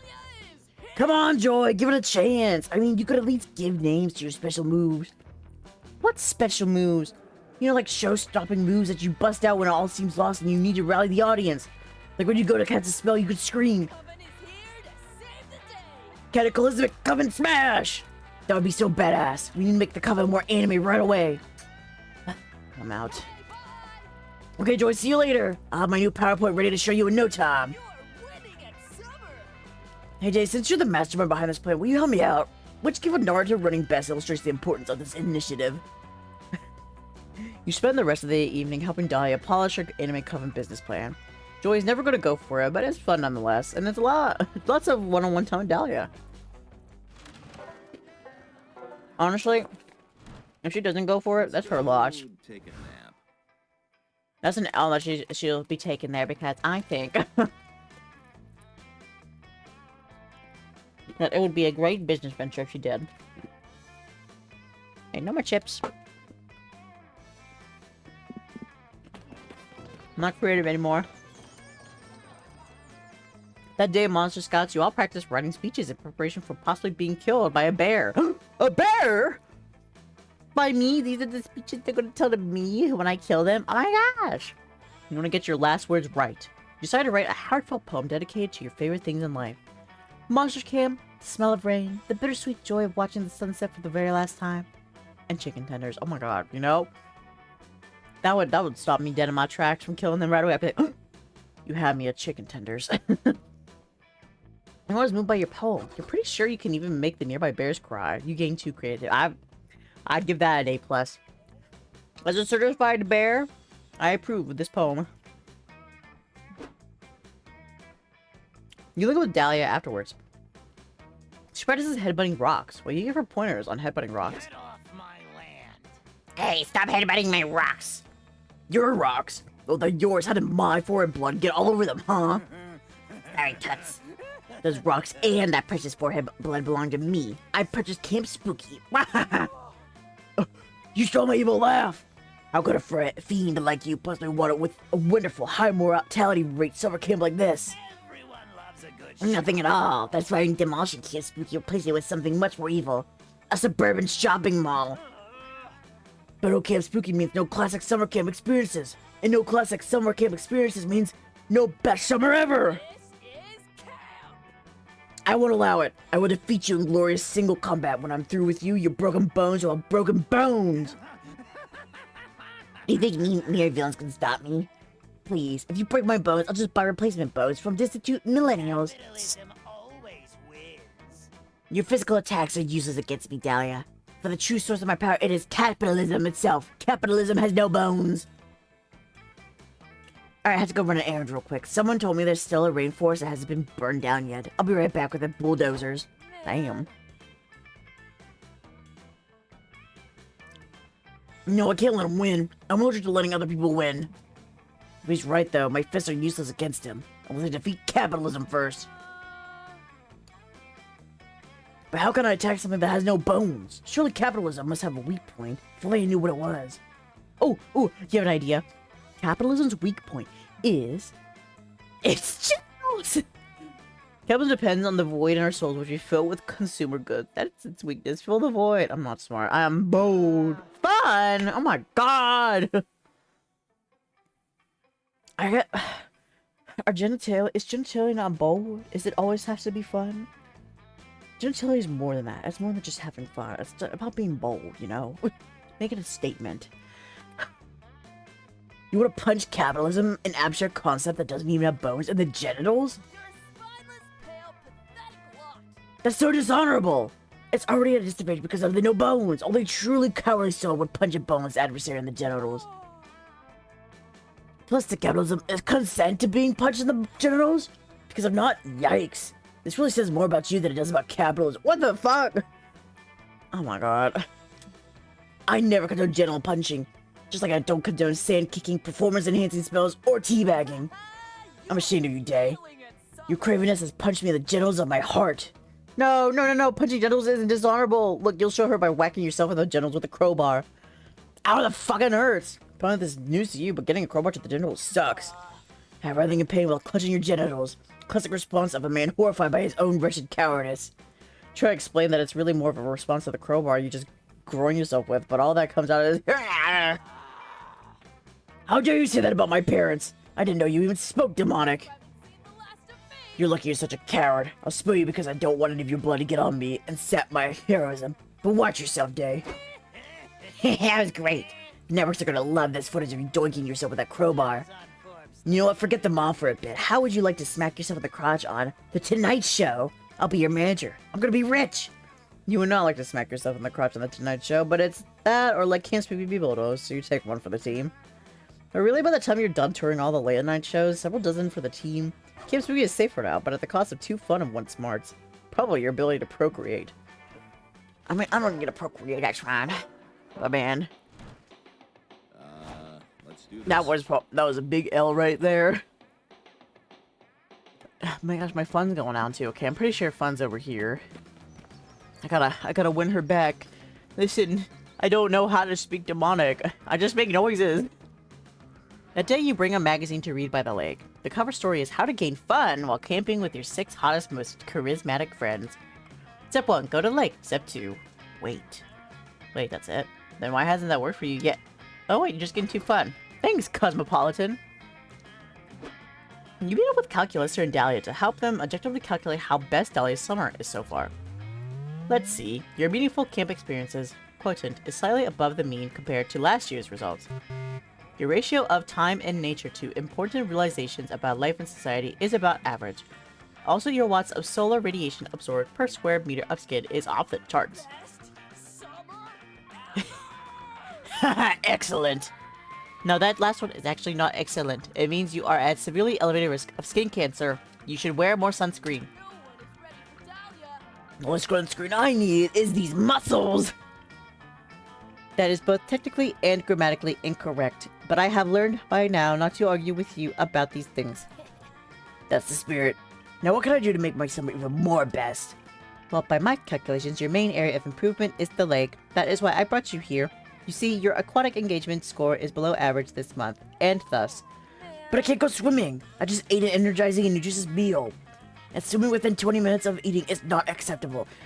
Is that actually a thing? Let's be, I need to know. Like, it's always that, like, saying, it's like, oh, you just ate, so you can't go out. Like, I guess it, like, promotes, like, cramping or something, like, in your gut? Or something like that.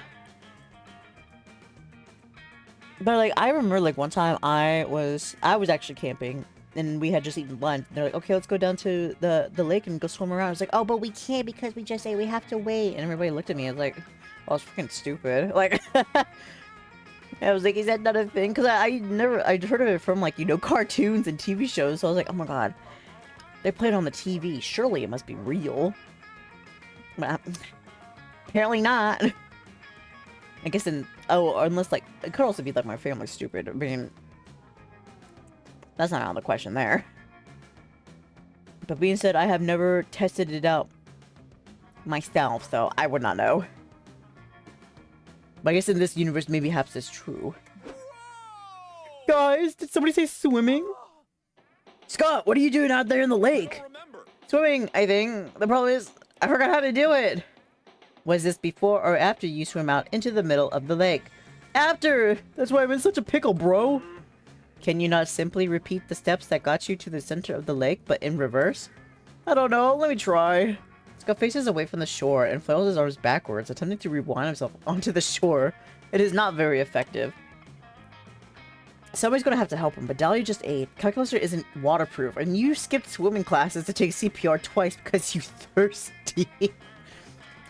I mean, I already got one smooch this playthrough. I gotta be prepared for the rest. Looks like your only hope is to shout out some swimming advice before Scott finally dies of being an idiot.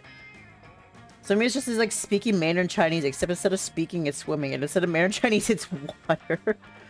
Remember what you did last week when you suddenly forgot how to swim? Shit. I don't think either of these. And the dog is barking too. I feel like this is smart. Maybe this is charm? Creature. I don't think it's fun at the very least. I feel like, I don't know. Or maybe this is smarts and this is charm. Or maybe... What does it give? Which one? Which one? Just remember! No! Remember!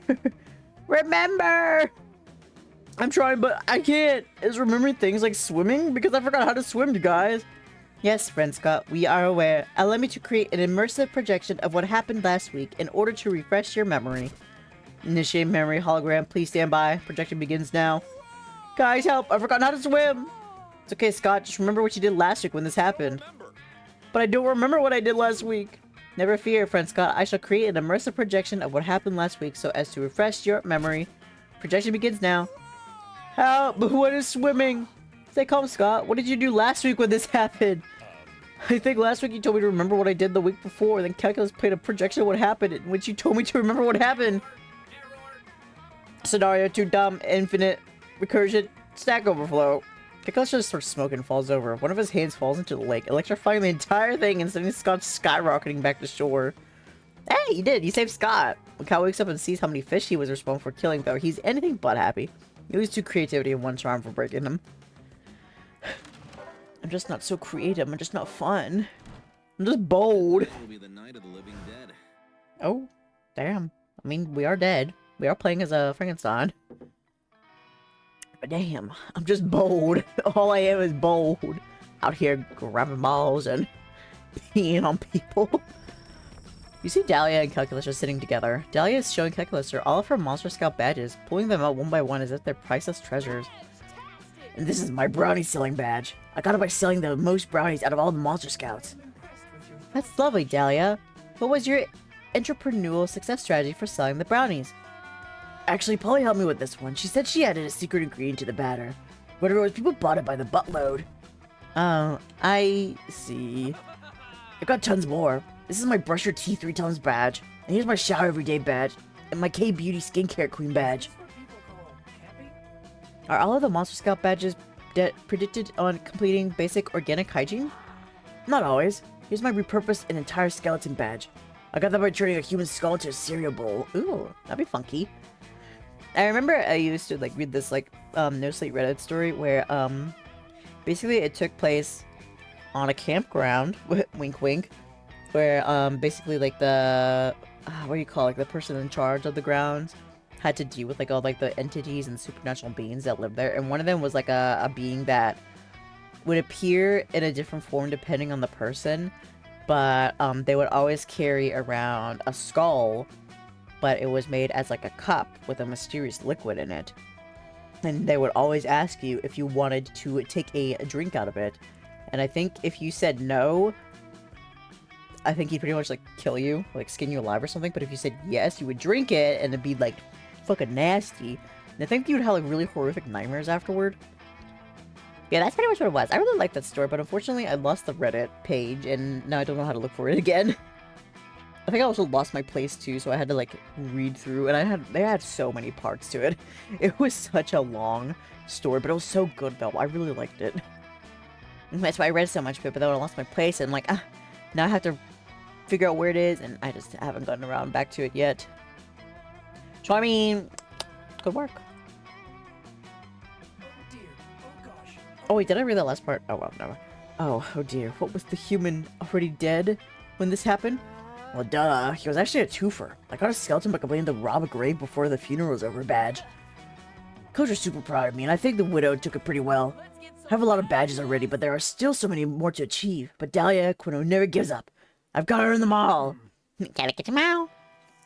Friend Dahlia, I am appreciative that you have thought to share this very important thing with me. Of course, buddy. What are friends for? Quite. However, I cannot help but feel a bit conflicted over your desire to earn them all. It seems that many of the Monster Scout badges are morally dubious. What? That's blasphemy. The Monster Scouts are an esteemed organization of plucky young monsters who want to achieve and do good. So you say, but I fail to see how badges like the turn a kindergarten class into a police state badge help you achieve and do good. Have you ever been in the kindergarten classroom before? Those little snotheads have no order or sense of duty. The police state would vastly improve their puny society. This has been a great reminder to never let Dahlia get into childcare. But in the meantime, which of your friends are you going to back on this Monster Scout debate, Dahlia? Dahlia, how do you plan to get the questioning the Monster Scout badge? System's integrity badge? Because I want someone trying to be Dahlia's badge Ricker would say, don't fall for it. Oh my gosh, Dahlia! Get him! No, Dae, this is not the case. I sincerely believe that the Monster Scout badge system is unethical and disingenuous. Ha! Think you can fool me with made-up words, do you? No way, Jose. I'm not that dumb. I am genuinely unsure what to do with that statement. It's okay, Cal. I'm not angry. I'm always down for some competition. If you want to try and beat me, then bring it on. Dahlia, please, I have no reason to compete with you. The Monster Scout badges are highly arbitrary and staggeringly easy to earn, and therefore not ineffective. Ah, Cal, you shiny clever bastard. You almost had me there. You may think the badges are easy to earn, but I'll crush you in the end. Dahlia always wins! Yes, apparently so. I have just finished running 1,623 possible simulations in which I tried to convince you of the honesty of my words. And none of them were successful. I suppose we will have to put this conversation on hold for now. At least until the Squid People Uprising, according to Simulation 607. Good night, friends. Ha! I knew I'd make a retreat sooner or later. Thank you, Dae, for helping me see through Cal's ingenuous ruse. I could use a strategist like you among my ranks. Fuck yeah, war romance! It's the best kind of romance. You have until the Squid People Uprising to make Dahlia your bae. You better make it count. Bring out your flares. Raise your glass. I'll take a gamble. That weekend you feel like getting wasted, so you go visit none other than Juan. Hola. You know, when I started making magical drinks, I never thought people would actually come to drink them. But hey, who am I to judge? Anyway, take a look at this one. Oh, just a little guy, phobia shot. No idea if I got the recipe right. Wanna try it? As you always have, the mystery box. The mystery box? It's like a gotcha game. What's in the box? Average. The mystery box. So bored of you. Hope you're happy with it. No refunds. Okay, well, what does it do? Sometimes you just want to blend in with the masses. Not me. I have to stand out. But in any case, for those moments, I created this. The average. It'll average all your stats. Maybe one day being average will be being the new cool. Who knows? Drinks. Oh, no. That's not good. That's not good at all. I think I needed bold for Dahlia. Or at least it would help. Oh, damn. So hard to believe you drank that. Good luck, I guess. I guess that means that, like, the next, like, question choice I have, it's, like, guaranteed to, like, go through because it's a tie all around. Oh, but if I... Actually, it doesn't matter, though, because when I go into one of the areas, it'll still give me a stat upgrade anyway, so... So that's not good. Well, this is bold. No, that's not bold. That's bold down there. This is charm. Oopsies. Oh well. That day at the Camp Dome, you're doing some classic battle royale. Lots of fun and murder. You cornered another player who begs you to spare her life. You decide to spare her, but you still shoot an arrow in her spleen. Little known fact, people store excess charm in there. Ooh, I didn't know that.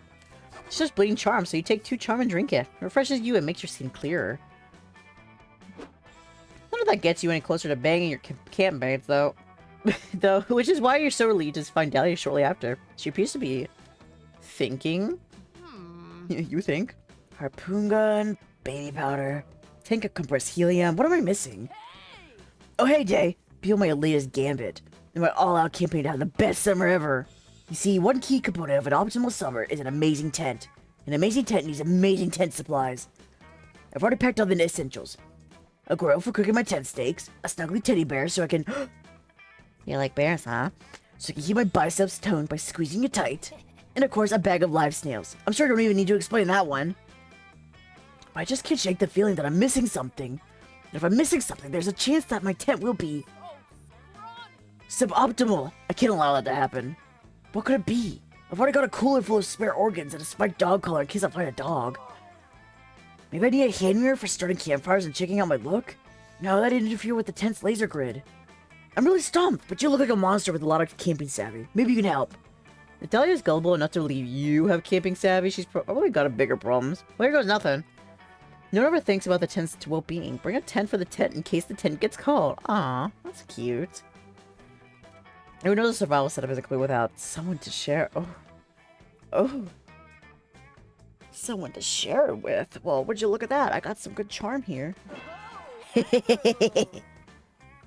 That's a fantastic idea. I can't believe I didn't think of it sooner. I've always believed in strength in numbers.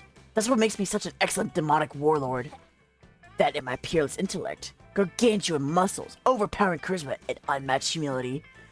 And as a warlord, it's only fitting that I invite my entire army along. I'm only ashamed I didn't think of it sooner. No, not the army. It's me. It should have been me.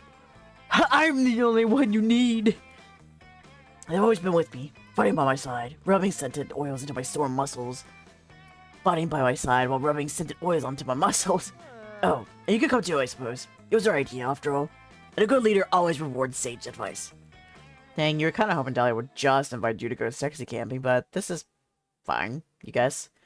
When Dahlia's warriors arrive, though, you realize that they're all super hot. Oh, okay, I guess that's good. It's all just a party now. It's been an awesome evening hiking through the woods, forming a sensual massage train, and giggling about Dahlia's secret fetishes after she falls asleep. Man, these warriors really have the hottest gossip about Dahlia. You feel like you know her on a whole new level. Plus, they totally teach you how to open a beer with your eye socket. Oh god. Nice, you gain 2 bonus and 1 fun. Oh my god, that reminds me of like that trend that like people would do where they lick each other's eye. Ugh! I don't know why, I don't like the thought of that. I draw the line there, bodily horror. Okay, this is bold here. Actually tell me. Oh my god, it told me this whole damn time, and I'm back here trying to guess. Okay. You decide to get your tarot cards. Read while... Oh. Hold on, let me try that again. You decide to get your tarot cards read while you're in the haunted manor. The wicked old lady who offers you the service said it'd be fun. The first card she flips over shows a photorealistic drawing of you flying on a hang glider directly into power lines. Is that good? You ask the psychic. She wordlessly puts her cards away and vanishes into the darkness. It's probably fine. You gain 2 bonus and a fun new phobia. I can't wait to start hurtle myself into the power lines. Get electrocuted. Some people like that. Who cares about that? It's time to meet up with Dahlia. She invited you back to her tent for a bit of light Mexican professional wrestling. Ooh. Nothing like a bit of lucha libre to put some air on your chest. And then a couple of full body whacks to remove said air. Are you ready, punk? Next 2 hours are agonizing, painful bliss. Dahlia totally kicks your ass, of course, but afterwards you watch Studio Ghibli movies and share a romantic ice bath. Oh my god, that sounds so good. I don't... You watch Studio Ghibli? Ghibli? I think it's Ghibli. Thanks for hanging out with me today, Dae. I had a great time. I'm really glad you came to summer camp, too. Oh, that's so nice. So are you. You could even keep this party going. Just tell you what plan she has after camp. Well, I mean, summer break has been nice, but I can't vacation from reality forever. I need to get back to being the commander my army needs me to be. I'm here to save the day. Our work is never done. There are countless kingdoms left to conquer, and as hell's strongest and sexiest warlords, it's my destiny to conquer them all. Well, Dahlia's so into conquering stuff, maybe she could try conquer the most difficult kingdom of all. Oh, you mean IKEA? I tried that, but that place is a labyrinth, a pit of Swedish furnished madness. My armors barely escape with their sanity intact. What? No, she should try conquering your heart. Oh, you're flirting with me. That makes much more sense. Well, I must admit, I never considered conquering your heart before. I do like you quite a bit, though, so maybe... No, wait. I'm supposed to be a hardened commander. I can't let my feelings interfere with my work. This is real life, not Dunder Mifflin. I have a lot of kingdoms on my to-conquer list, and I'm going to use important military resources and demon power to conquer your heart instead. Need a good reason why. Damn, this got real fast. But you really want to impress Dahlia. How can you convince her that conquering your heart is way more valuable than conquering any other kingdom? Okay. Doctor of History book, so it says all the great commanders of history have tried and failed to conquer your heart. Okay, that seems like it's more on the smart side. Since your heart has strategic value to further conquer other important territories such as your kidneys and your lungs. That also seems smart. God damn. No, I really want to get this one. I really needed to think. They all just... That's my, like... my issue. When it comes to, like, these choices here. It's like, they all... Most of the time... Like I said, I either think it's one or the other, or I think they're both the same. Like, it doesn't matter what I pick. It's just all the same.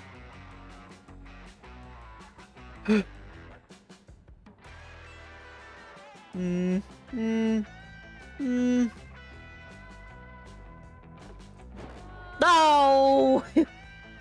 Oh, really? I guess I didn't think of that. Well, I've mastered most things. Conquer ship, monster scout badge earning, and love making, to name a few. Not necessarily the best strategist. I'm more of a go-getter than a planner. Look, that's what I have war advisors for. I'll just text one of them and always ask for a strategic analysis of your heart to determine its value as a potential conquest. Oh, just test it back. Let's see. General Aquino, it appears to me that Dae is grossly overselling the value of his heart, and I would not advise you to conquer it at this time.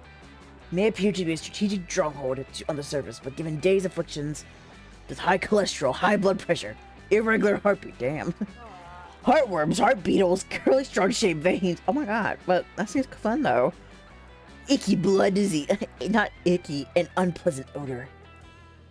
In my professional opinion, that seizure of Dae's heart would be inadvisable. In fact, it might actually cause him to have a fatal seizure. Well, there you have it, Dae. Thanks for the offer, but I'm going to have to pass this time. I'll see you around.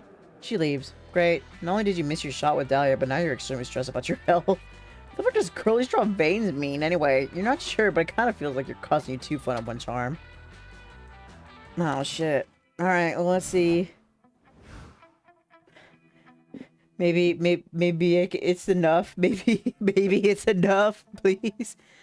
Maybe I've got enough right choices to, like, raise it up. Yes. Oh my gosh, we're taller than her? I thought she'd be the tallest. Okay. You finally gather the courage and ask your beloved to watch the meteor shower with you. Us? A summer fling? But Dae, you're not a summer person, are you? I don't get those vibes from you. So you wouldn't be a great summer fling. Or more of a winter person.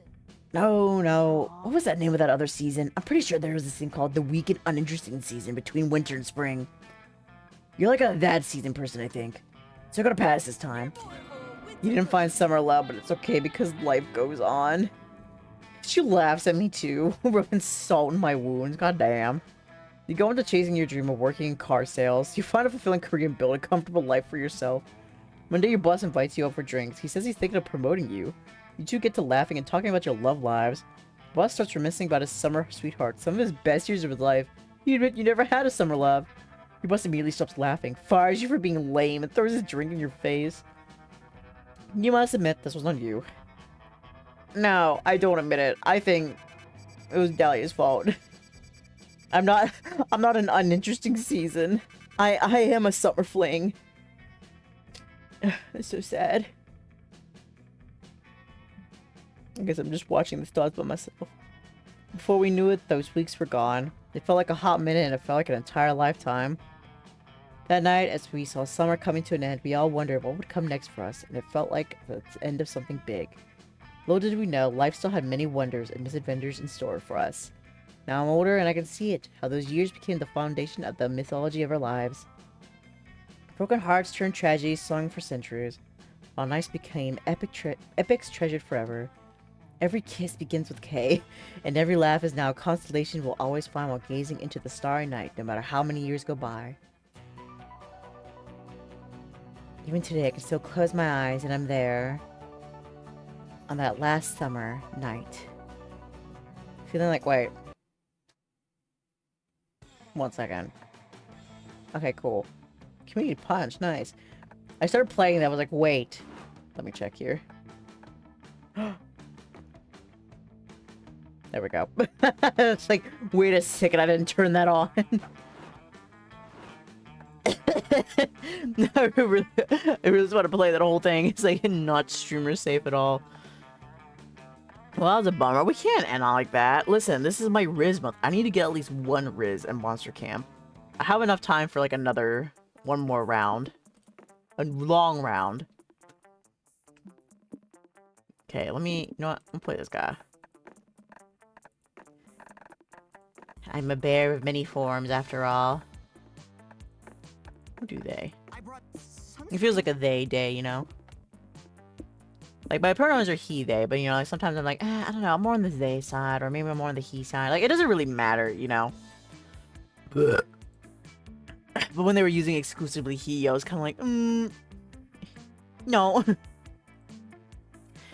Okay, hard as fuck, hardtack. Oh, shrooms. Vampire sun hat. Cheth. Human wool sweater, the floaty. Hellfire Portable BBQ. Okay. Campfire Songbook as well. Banshee Edition. Ooh. Sing some campfire songs. I have to. Hard as fuck, hard tech. Then I'll pick the grill. Why not? Skip, skip, skip, skip. Barely seen this. Skip. We know who these people are. Well, so they didn't take my shades this time. We'll turn my sunnies off. There we go. I can see. Where'd my game go? There we go. Oh. Okay, time to break the ice. Which of these would be your favorite TV show, a fantasy adventure series, beauty contest, house flipping shows, anime, documentaries, game shows? Okay, so I want to make sure I don't pick the Dahlia one. I mean, anime, but I think Dahlia is more of the anime one, so let me not pick that one. Beauty contest is probably Milo? Ravi. Maybe Damien? I'm not sure. Okay, what would I pick out of these? I'd probably pick Fantasy Adventure Series. Joy! Okay. Nice day. I love fantasy adventure shows, too. I didn't know you were a fan, too. Have you ever watched The Coven? It's an awesome program. Super action-packed and turbulent. Also, I'm the star of it, so it's bound to be amazing, obviously. Well, then of course it's your favorite. Hey, maybe you hang out with me over camp. You could feature in a cameo episode. Would you be into that? Maybe? Only had 5 weeks left to woo our bitches. We don't need that explanation again. You can do this. You can do this. Okay, now let me look to see. Okay.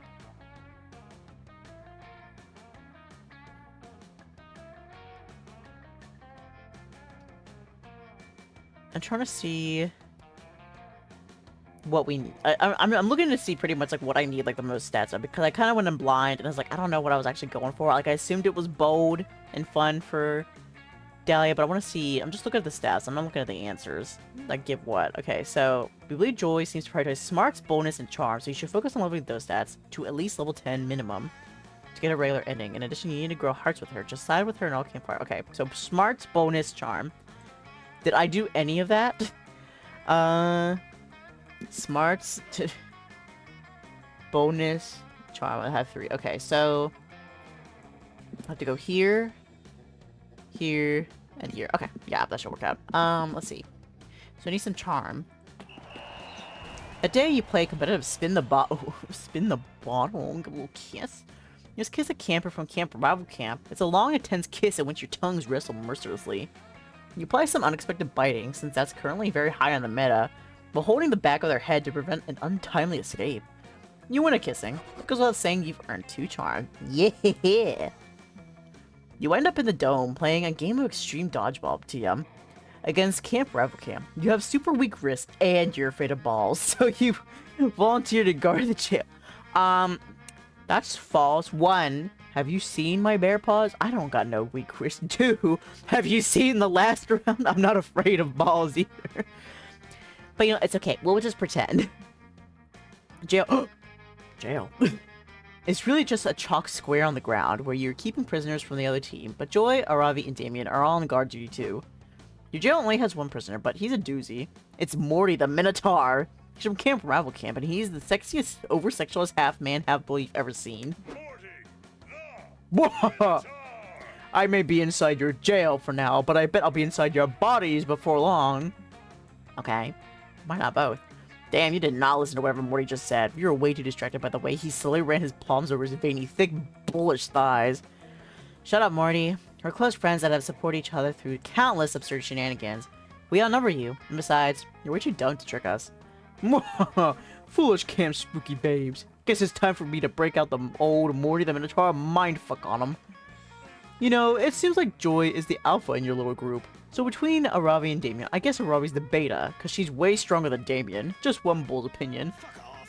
Hey, watch your mouth! How could you say that, Morty? I'm way stronger than Aravi. Take that, Ha! sucker. No chance in hell, Damien.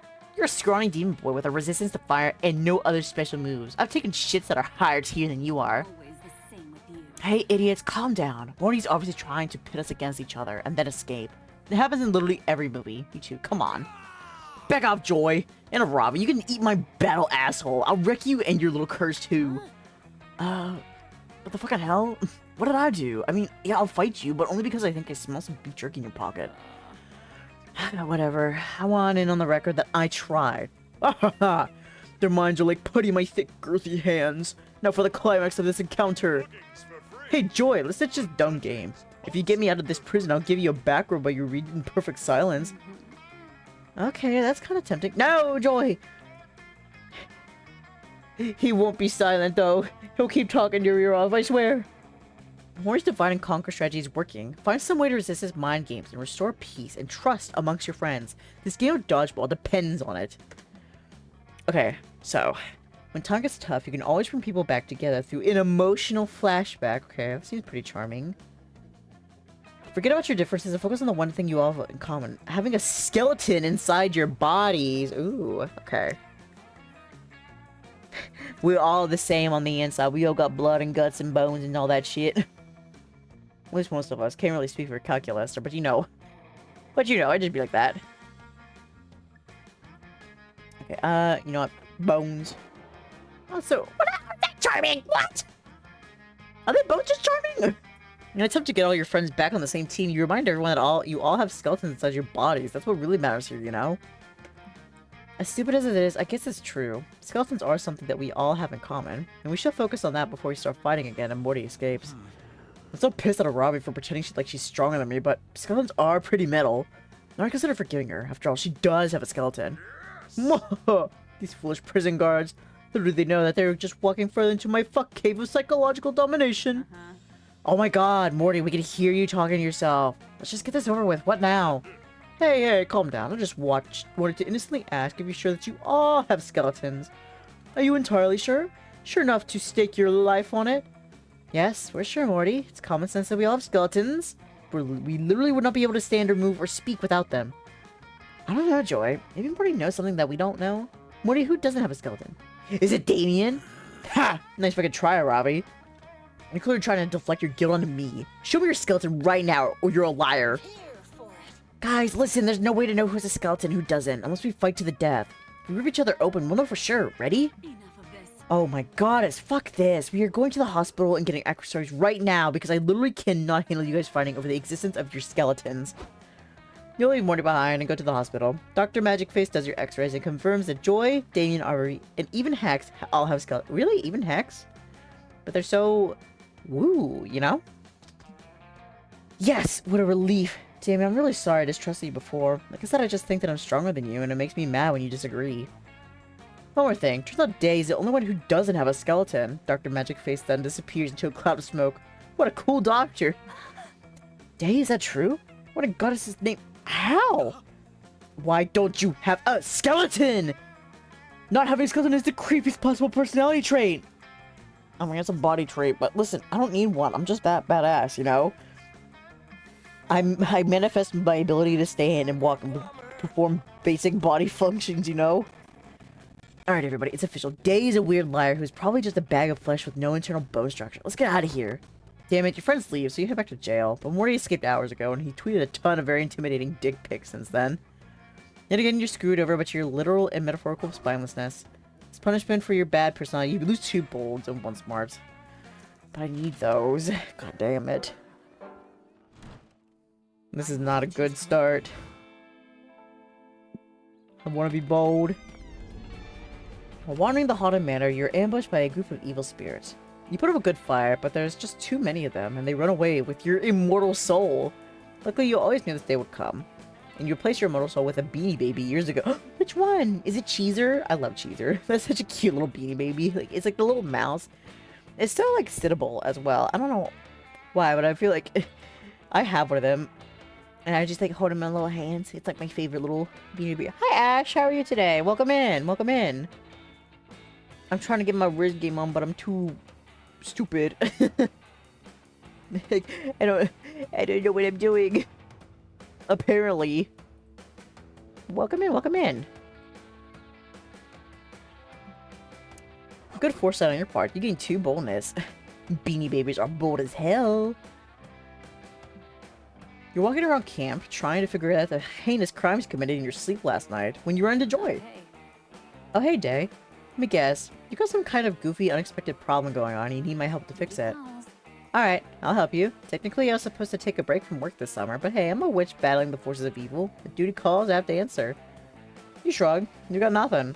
Not even a small-scale, low-stakes dilemma for Joy to help with. Basically been a normal day so far, which almost never happens at this camp. Huh? Nothing at all? Well, obviously it's good when people don't have problems, and I don't need to be super useful and competent all the time anyway. I can just sit here and read my book and absorb the information, and that's how people relax, so that's what I'll do. Here I go. To read. 30 seconds go by. Oh my goodness, there has to be something perilous around here. Come on, it's totally not just me struggling to actually relax. Don't you feel that, Dae? The dark, evil force lurking somewhere in the shadows? We're in danger. This is an ancient evil ready to strike me whenever I let my guard down. Nice try, ancient evil. Not this time. I know exactly how to deal with this. I'll consult with my ever-powerful, ever-wise spiritual mentor, the goddess. Plus, it'll give me a chance to work on my interplanar communication spells. Joy spends 45 minutes on an extremely complex spell. There are quite a few esoteric components, and she ends up using your pubic hair and belly button lint as a channeling tool. I mean, I got plenty of belly button lint. Ah, perfect. The spell is ready. Here I go. Goddess of light, your ward summons you. Grant me your wisdom, heavenly goddess. Joy's spell works perfectly, and she summons a being of pure divine light and femininity, who is clearly in the middle of taking a bubble bath. Oh. Hey, goddess. Oh, Joy.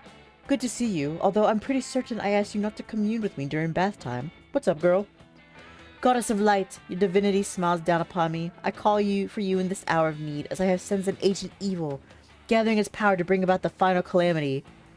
Oh my god, Joy, I promise you, there's no mysterious danger lurking around trying to ruin your summer relaxation. You're a total workaholic. Take a break. Honestly, Surely you jest, divine light, for it is my sacred duty to protect the world against the forces of evil, and I would totally never manufacture a catastrophe just to feel useful or anything.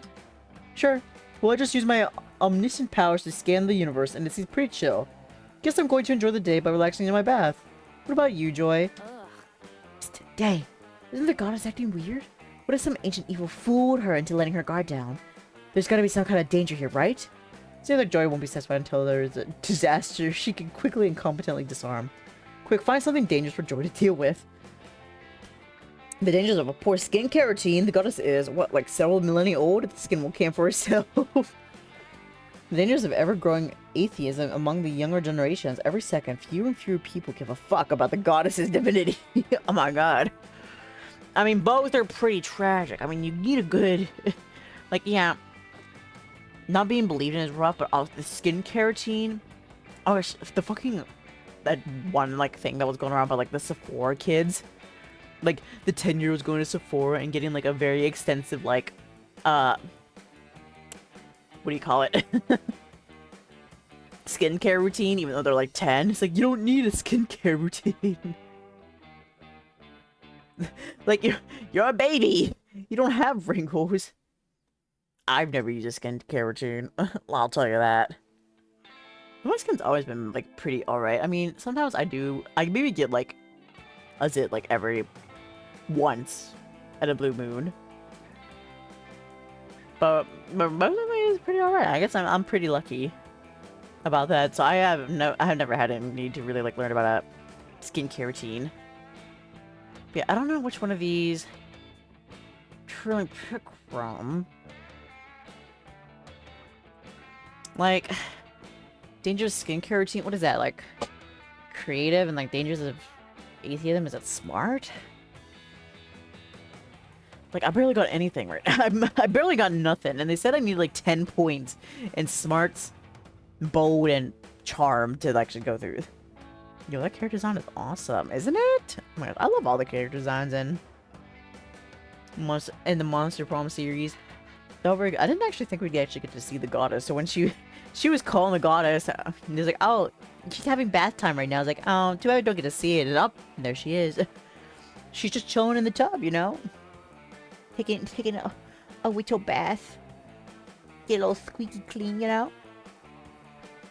Okay, I'm trying. What goes with what? What? I really want to. I really want to end on a win on this one. we only end on wins. We only take W's here, no L's.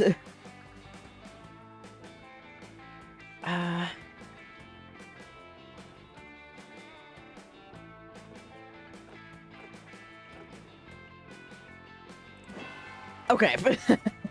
There we go. You blurt out that the real danger is the goddess's dwindling number of disciples on Earth. What? No, there's no way. Everyone loves the goddess. I'm super popular. Right? Well, you know that all of us in the coven praise you, but I can't really speak for everyone else on Earth. Look, goddess, I'm telling you this for your own good. Somewhere in the last 10,000 years, goddess worshipping kind of stopped being cool. Atheism is actually super in. Atheism is in. Worshipping something that's like so last season. Atheism? Are you serious? How can atheism be fashionable? Atheism is the most boring religion of all time. How can it be cool when it's literally about nothing? Besides, everyone loves devoting themselves to a higher power. It's comfortable and traditional. A total classic. Sometimes I'll even bless people with plentiful crops and sexual fertility, and they'll be all like, gosh, it's so cool. Our children will worship her. Let's save the world. Listen, goddess, I know this is all really hard to hear, but Dae and I are here to help, and I know exactly what we need to do. We need to build you a cutting-edge social media strategy to help you gather new devoted followers. Could you... Joy, you're such a dear. I don't care if I get 1 billion devoted disciples. You'll always be my favorite. Aw, thanks. And don't worry, we won't let you down. You enjoy spend hours crafting an unbeatable social presence for the goddess of light. You enlist the help of the two most competent people you know, Calculator and Milo. You're trending, darling. Finally, a challenge worthy of my skills. I snapped up the handle Divine Goddess Says. It's elegant, yet clickbaity. Oh, and I got her verified, obviously. And I've created some hyper-targeted conversion ads for the goddess. The ads will surface to emotionally vulnerable people who would be open to a major change in their beliefs. In no time, the goddess of light is officially an influencer. She's got a huge influx of devoted followers, evangelizing her content in a sponsorship deal with the Vatican. Ooh. Sponsored by the Vatican. Let's go. Thanks again, babes. Joy, you're an actual joy. Get it? Well, I really owe you one, darling. TDYL, love ya. Best episode ever. Wow, that was an intense day of saving the world, huh? That was like a... They say we were doing that for hours, and she's still in the bath. Girl, she's really trying to get in there. She really takes her hygiene seriously. It would have probably been pretty boring without you, so I guess I should say thanks, Dae. You're welcome. The Goddess of Light retweets your latest selfie, so you gain a buttload of new, emotionally vulnerable followers, along with 2 fun and 1 creativity. Too bad that's not the stuff that I need. Whoa! I hope that fire is safe. It's not. Okay, where's Joy? There she is. You sit down between a classic Dahlia x Joy exchange. Dahlia is being very intense and excited, and Joy looks like she'd walk over a bed of hot coals if it would shut her up. Coven is here to save the day. Come on, Joy. It'd be a great addition to the Coven. I've already memorized all your moves, your favorite catchphrases. I even bought a limited edition Kawaii Third Hope phone case off eBay. What more do I need to do?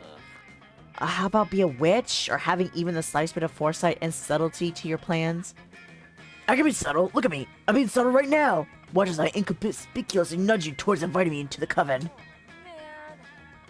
Man. I need to play this game. Why is that? Why is that, Ash? See something you like?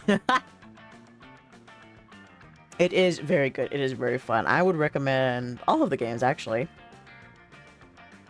You got Monster Prom, you got Monster Camp, which is what we're playing. And Monster Blue Horn Girl. That's the one I tried to riz at first, and then I failed. So now I'm coping by going for the somebody else. But yeah, she is very intense. And buff and blue. We love that for her. Now please let me into the Coven. I want this so badly. Of this. We don't need a 4th member. 3 is the number of the triple goddess, which is not a force that can be broken.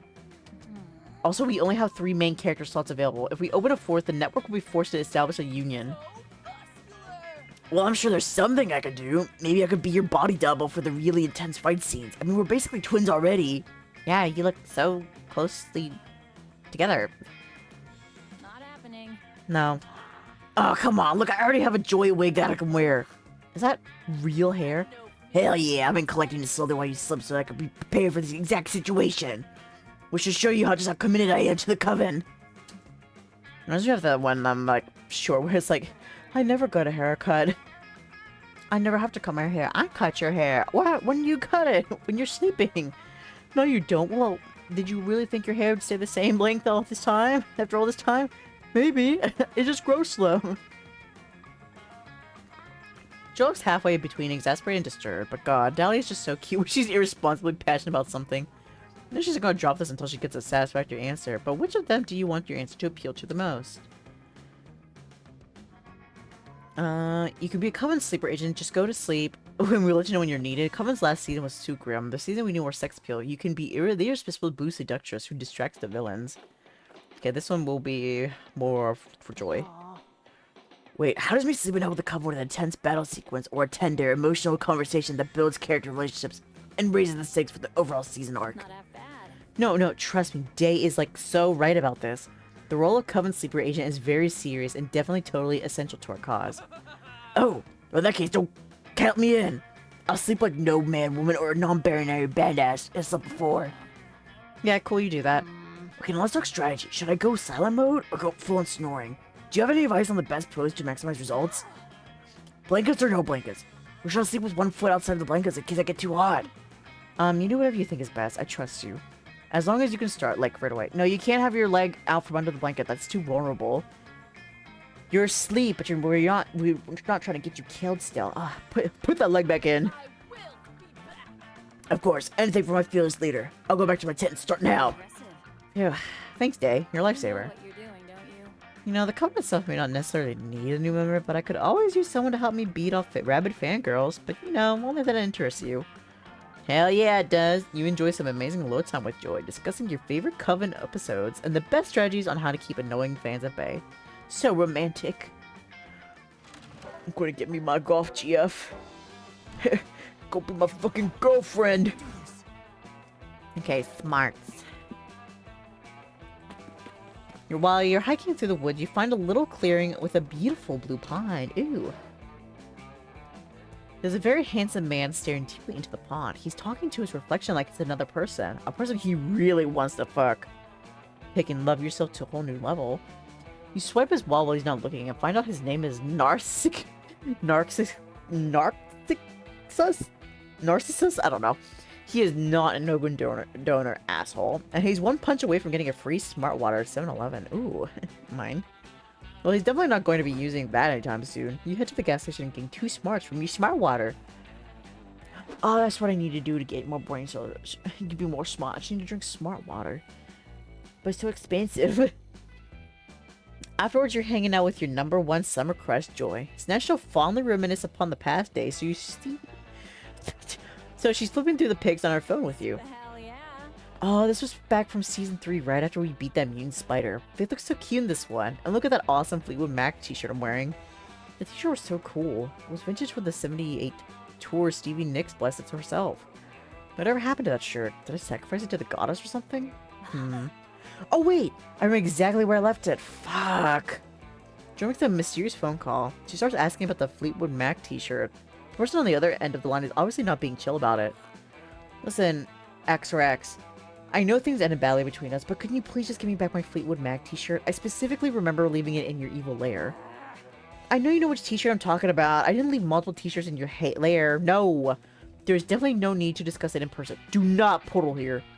Suddenly a magical portal opens. An objectively sexy centipede person emerges, and they are giving off palpably villainous vibes. Oh, but they're so hot at the same time. Joy, baby, I've come to speak with you in person just like you wanted me to. You look so as lovely as the day I wrapped you in my bug soak. No, Axorax, I specifically said I did not want to talk to you in person. You're doing that thing again where you gaslight me into spending time with you, which is bullshit. Oh. Gaslight gatekeep girl boss. Dae, meet my ex, Axorax. They're a magical evil centipede person I defeated back in season 3. I know they look hot, but don't let your guard down. They mind controls everyone in Philadelphia and try to make all the citizens jump into a pit of centipede venom. Oh, you make me sound so evil, Joy, but that's all in the past now, gorgeous. We should focus on the present, and this very important t-shirt debacle. Why don't we ditch this third wheel? I am not a third wheel. You're the third wheel. No, you! You and I can go out for coffee and talk it over, or perhaps we can enjoy a romantic dinner. Do any restaurants around serve pre-chewed efforts? Actually, if I get one coffee with you, do you promise to immediately hand over the shirt? Show me the shirt right now before I waste my time. Oh yes, let me check inside my carapace. Oops, silly me. Looks like I forgot to bring the shirt. Guess we'll have to keep hanging out until my portal spell recharges. I've told you so many times that I'm not okay with us hanging out because we always end up getting back together. It's a toxic cycle. But fuck it, I really want that t-shirt.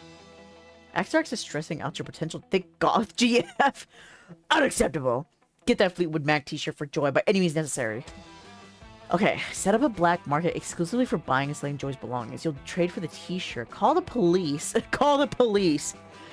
And send out an Amber Alert for the t-shirt. Axarax can't hide from the power of a vigilant community. What? What is the answer? What is the answer here?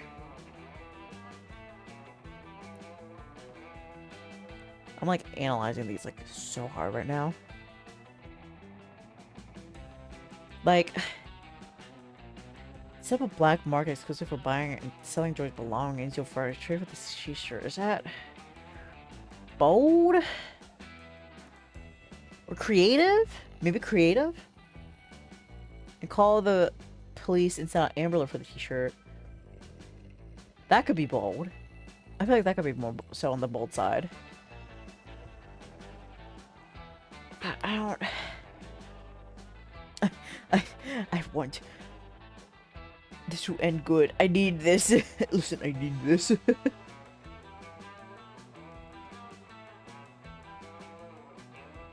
Like, every time I think it's one thing, it turns out to be another, so...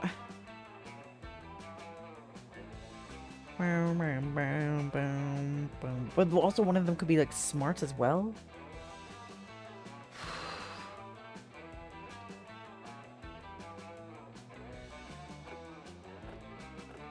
It's like, it could literally, they, like, blend together. I don't know, call the police. Oh! Call the police! Help! An Amber Alert? Seems like it might be a waste of public emergency services, but it's better than watching Axarax drink coffee through their proboscis, whatever that is. Let's go. Usually go to the police station and file a missing t-shirt report. You describe the t-shirt. Beloved, vintage, smells like heavy metal concerts and burning sage. Excuse me. The police officers are super concerned. Did you say this was a Fleetwood Mac shirt? And it was vintage? This is serious. We're assigning our best detective to the case. Yes, that's me. Detective McBooty.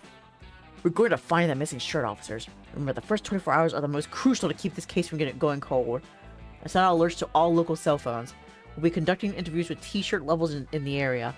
And community search parties will begin immediately. Wait, I appreciate the help, but you're misunderstanding. We've already know who has the Fleetwood Mac shirt. It's with my ex, Axarax. A true detective never works off of assumptions. We will get your t-shirt back. Through the power of deduction and evidence, my dear Joy. 6 hours later, Detective McBooty concludes that, yeah, Axarax definitely has a t-shirt. Duh. You there, bug person, Detective McBooty, FBI, stop right there. Hand over the Fleetwood Mac shirt or you're gonna get the booty. And we'll escort you to prison. Wait, are you implying that I'll be taken to prison for stealing a single t-shirt? My god, the criminal justice system is even worse than everyone says it is. Oh, well, you're going to prison because you're mind control Philadelphia and you keep dissolving humans in your bug venom, but shirt stealing is also a serious crime. You know I can open magical portals, yes. Your human jail will not hold me, McBooty. Tell it to the Judge Buggy. This has been Ha! beautiful. I got my shirt back, and I also got to see my ex led away in handcuffs. This is officially a great day. And it's all thanks to you, Dae. A great day with a great day. Ain't that the truth? God, Joy is so fucking cute. She wears a t-shirt for the rest of the day. Turns out, it really is blessed by Stevie Nicks. Stevie's blessing gives you 3 bonus. Yes! More bonus. More. So many options. Let me get another one of that taste of that bonus there. Just get it up to like 10 already, and then I will focus on the other ones. Smarts and charm, that's what it is.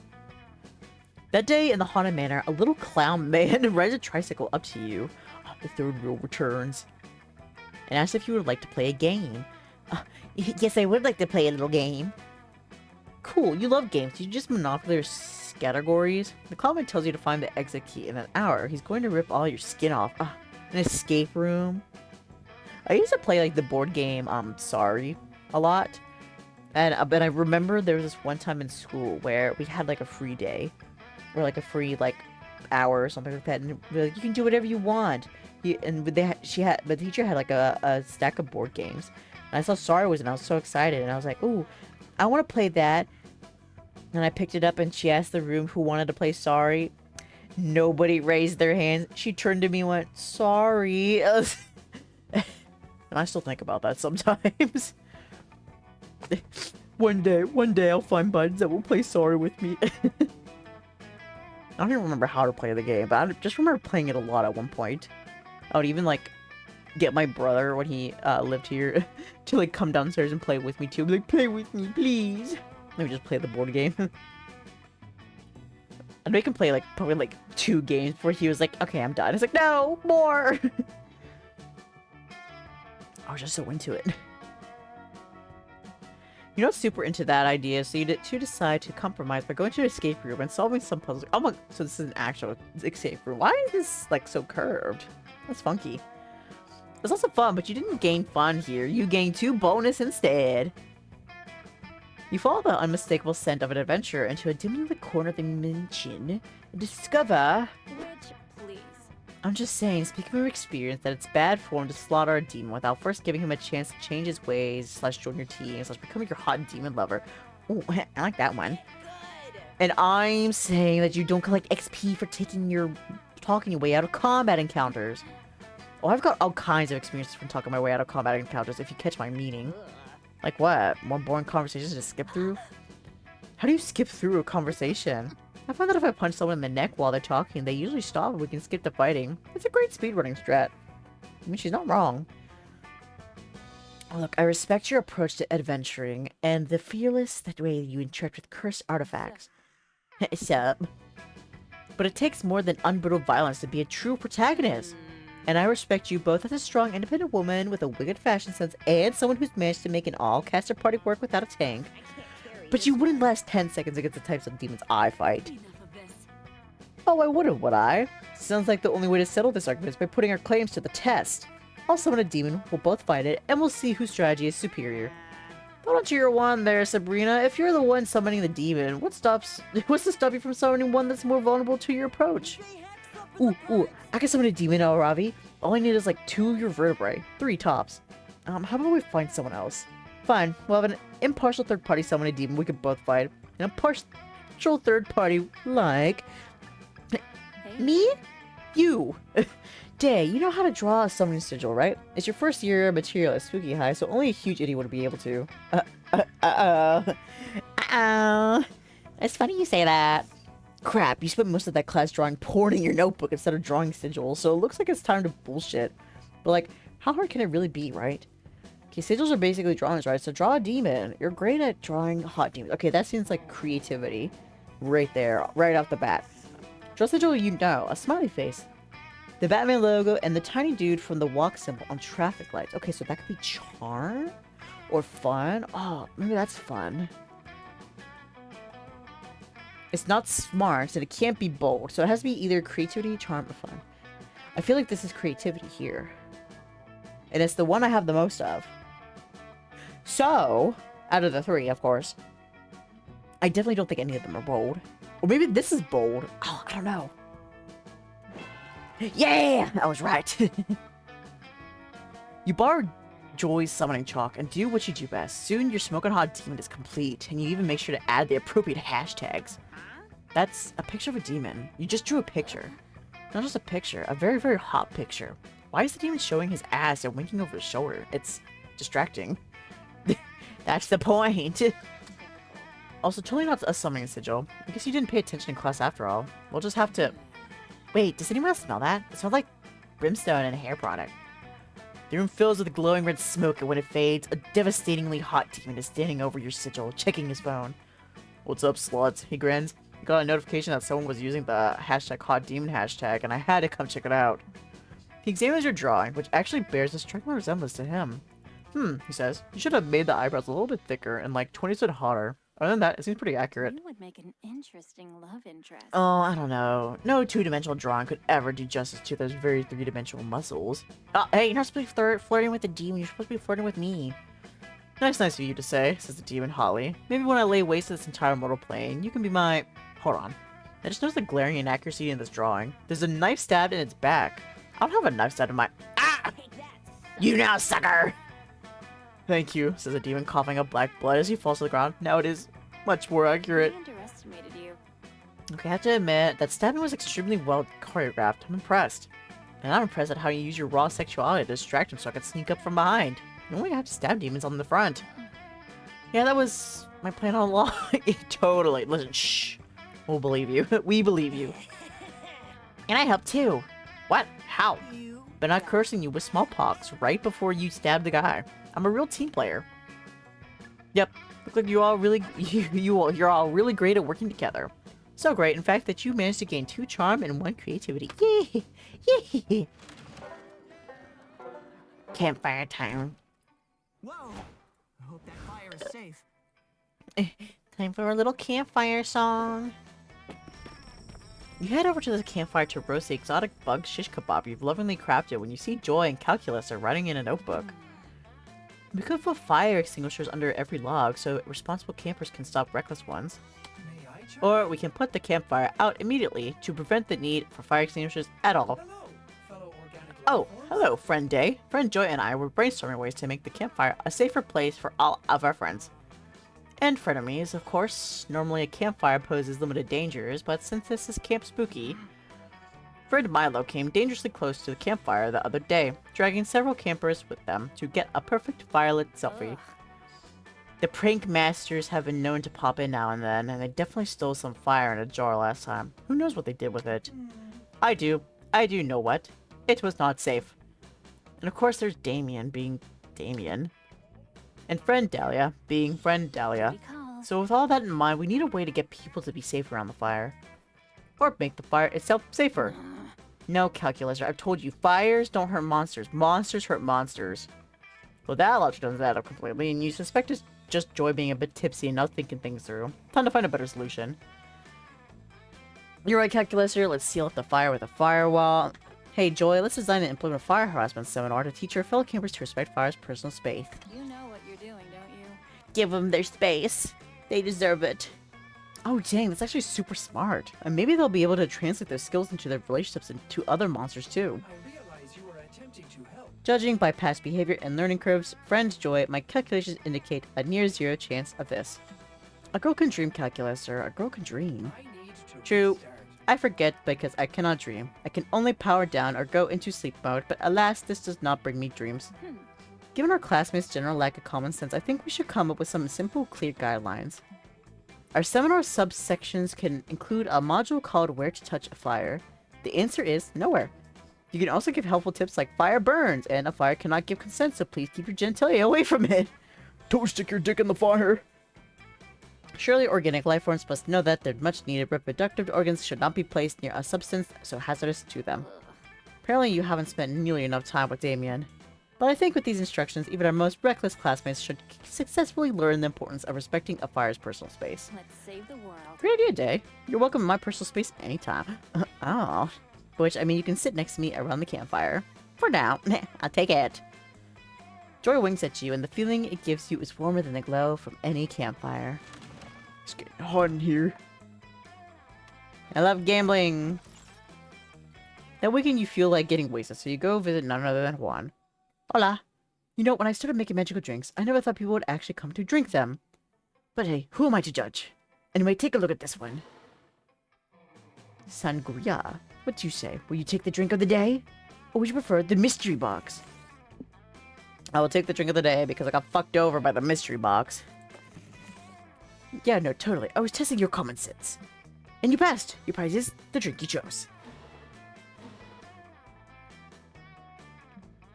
Ah, the delicious sangria. A Mediterranean concoction with a lot of heart. If my calculations are correct, it should imbue you with the joie de vivre and the charm of the Mediterranean people. Ooh, oh my gosh. I'm actually so big-brained. I did it. I got a good drink. Oh, that was a lot. What the fuck? It was like 5 points. Hope you can stomach at that. Happy trails. Yippee! So now I pretty much just need to get my smarts up and that's it. I want to be smart. The day you go on a hiking trip with a... Freaking mouse is getting fucked up. The day you go on a hiking trip with a bunch of random campers. You live some weird adventures and share personal stories and secrets. Secrets? You don't know their names and they don't seem to have their own character models, but they reveal to you they're part of a different game. A survival resource managing one. Turns out they cannot perceive your character model. Go to the same camp, yet you're part of different games. It's like they're part of two different realities. This is deeply strange and makes you reflect so much about your own existence that you gain 2 smarts out of it. They apparently gain 10 berries and 2 stamina, whatever that means. I wonder what that's a reference to. I don't know right off the bat. You're enjoying a romantic afternoon picnic with Joy. You made sure that everything here was vegan, including the picnic basket and the blanket. Impressive. Gotta say, Dae, this is pretty impressive. I didn't know you could weave a blanket out of tofu fibers, but wait, fuck, did it just start raining? Sudden inexplicable rain? Impossible! AI could promise it would be sunny today, but despite AI's prediction, a menacing storm rolls in. Oh, hello. And a bolt of lightning strikes 2 feet in front of you. It's pretty scary, but the sexy villainous magical warlock that steps out of the lightning is even scarier. Joy, my old flame, most powerful nemesis, just seeing you fills me with lust and with blinding rage. My goddess. Oh, goddess, Dae, this is Salome, my ex-girlfriend. Another ex? Is this fucking Scott Pilgrim versus the world? Am I fighting all of her exes? What are you doing here? We broke up ages ago, and I already defeated you in the season 5 finale. Ha! Let's all lube under the bridge. I was stalking your bikini pics on Insta yesterday, and I saw a post on Axorex's feed. You were hanging out with that bug-faced buffoon. I'm filled with horny jealousy. Joy, if you ever wanted to have crazy hot lubed-up rebound sex with an ex-lover, why didn't you call me? We were electric together, honey. Holy shit, it's none of your business, but I was not having rebound sex with Axorex. As usual, you are completely blinded by your own thirstiness. Oh, well, if you're not in the mood for rebound sex, we can have any kind of sex you want. Makeup sex, hate sex, break from doing your taxes sex, anything you want, as long as it's sex. Enough of this. Listen, Salome, I don't know how to say her name. I'll admit that we have pretty insane sexual chemistry, but I called it off for a reason. It always gets way too messy, too fast, and you're evil. I want you to dress up in that leather harness to distract me, and your poisonous mist spell killed like 180 people. Oh my god. Yeah, I've got to pass on this. What a disappointment. I didn't want to do this, but I have no choice. I'm forced to use my secret weapon of seduction. Prepare yourself for this foot massage coupon. You gave me some romantic coupons on our anniversary, and I've saved them all this time. Now I'm redeeming this coupon to completion. No, don't touch her feet. You can only touch my grippers if you're touching any.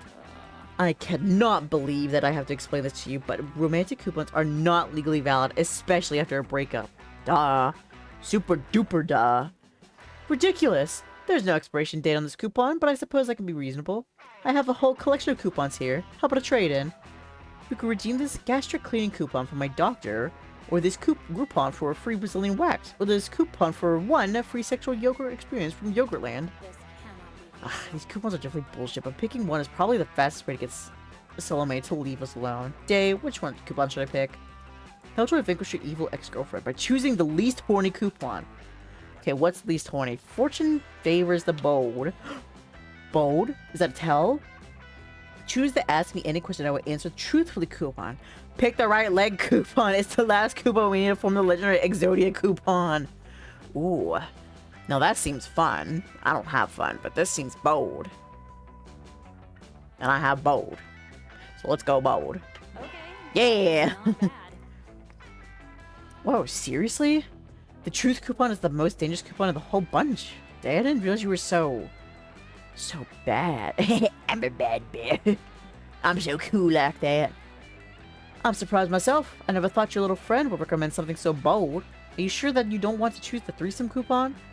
No, I trust Dae. I'll let you redeem the ask me any question, and I'll answer truthfully coupon. Do your worst, Salome. Oh ho ho ho. This is just too delicious. Joy, do you really swear that you'll answer my question truthfully? I'll get blue walls if you lie to me. Hell yeah. Yes, I will answer your question truthfully. It's a witch's promise. Yes, yes, yes! The possibilities here are endless. Nothing is more sensual than an ex-lover admitting there's still burning lust. Perhaps I could ask which position, or no, which body part, that I could inquire about the flavor of my...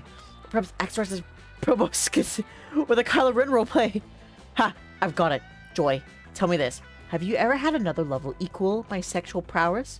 Please answer in the form of a full-length descriptive essay. Oh, goddess above, gotta say, Dae, you're a fucking genius. Salome, I'm not comfortable answering that question. You'll just have to keep wondering. Oh, no! You gave me a witch's promise! You beautiful lying slut, read the coupon! Rude. Also, I'm not a liar. You already asked me a question, remember? You asked, Joy, do you really swear that you'll answer my question truthfully? Oh, I didn't realize that. Oh my god, girl, you played yourself. And I answered. No! Fuck some fucking semantics! I'm trapped into wasting my most powerful coupon. Damn it all to put a test in hell. Mark my words, Joy. Someday I shall seduce you. And Dae, you've made a very horny, very powerful enemy today. What else is new? Salome disappears into another lightning strike, and the rain clears up. Thanks for helping me, Dae. That was some impressive villain vanquishing. Should we get back to our romantic picnic now? Yes! You made Joy super happy. You also gained 3 smarts from an unrelated shenanigan that happens after your picnic. Nice. It's like, we don't know what to give you, so we're just gonna give you smarts. I choose correctly. Oh my god, I'm dying. Okay. So, pretty much like the good news about our stats right now is that since like 3 of them are so high, basically we don't really have any chance of like losing. I feel like we're like losing like on the choices, you know, the prompts. At least I would feel like as long as like one of them is creativity or fun, the rest of them it's like instant win. So it's kind of like a 50-50 chance almost. But obviously if we get like smarts and like bonus, then it's not so 50-50 there. But it's been pretty good so far. I feel like I'm starting to get a little bit of a better read on what's going on. Yeah, I'll just keep like going, making my rounds around.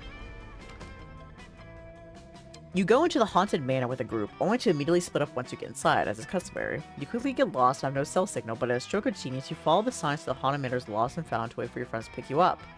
There are all sorts of cool lost knickknacks while you wait. Some bloody gloves. Okay, we read this before. 2 boldness.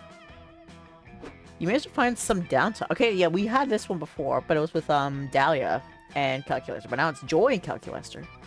You managed to find some downtime in the manor to spend with your 3 closest friends at camp, Calculator Joy, and John Doe, the lovable deer human hybrid who has been such an integral part of your high school adventures that I hardly need to tell you how important he is. Oh my god, John Doe, best character. I love him so much. When do we get to romance John Doe? The 4 of you have gathered in the haunted manor's kitchen to bake some chocolate chip cookies. It's normal, pretty nice. Must we bake these cookies in the haunted manor? It is dangerous here, and also the last batch of cookies we baked came alive and would not stop screaming until you ate them. I too was traumatized by eating those sentient cookies, but this is the only place in camp with an oven. And by the goddess, I'm gonna do normal activity tonight if it kills me. Well, I hope it doesn't kill me, smiles John Doe, who you have known since childhood. I'd hate to get murdered before I can get back to my tent and French my girlfriend. Don't worry, Johnny, nobody's getting killed tonight, or my name is... Hold on. Was that window open a second ago? I do not know, friend Joy. I was just taking a call from the creepy man who lives at the local gas station. He said to warn everyone never to go into the haunted manor if ye value your sinful lives. Uh-oh, says John Doe in that charmingly world-weary way of his. Sounds like trouble. We better split up and investigate. If anyone else has suggested it, I'd say that was a ridiculous and dangerous idea, but we've been through thick and thin together, John. I trust you with my life. If I had a life friend, John, I would also trust you with it. You have been a cherished part of my brief existence, and I cannot imagine what I would do without you. 3 minutes later. John! You have been stabbed! Please stop bleeding immediately! He can't hear you, Calculator. All the bleeding made him dead. Looks like it's up to us to find the bastard who did it. No, Joy, that's not what Johnny would have wanted. He was always saying, if I ever get murdered, please call the police instead of trying to solve things yourself. He did always say that. It was one of the things I liked best about him. Damn it, I guess we better call the cops. More than 3 minutes later. I don't know, says one of the cops you called. Murder is a really incredibly incendiary word. Are we sure this guy didn't just have a blood accident? Cannot be for real. There's a knife in his body. Are you blind? Whoa, whoa, whoa, says the other officer. Who's the cop here? You or us? Because if it's you, I'm going to be really confused about why you called us. Oh man, you heard that. All cops are bastards, but these guys are too dumb to even suck. How can you show them conclusively that a murder happened here? Point to the message John wrote in his own blood before dying. I was only murdered by that dude right behind you. Okay, that's smart. I'm pretty sure. And then purchase John's autobiography, published 5 minutes ago, and check the final chapter. Is that creative? Is that fun?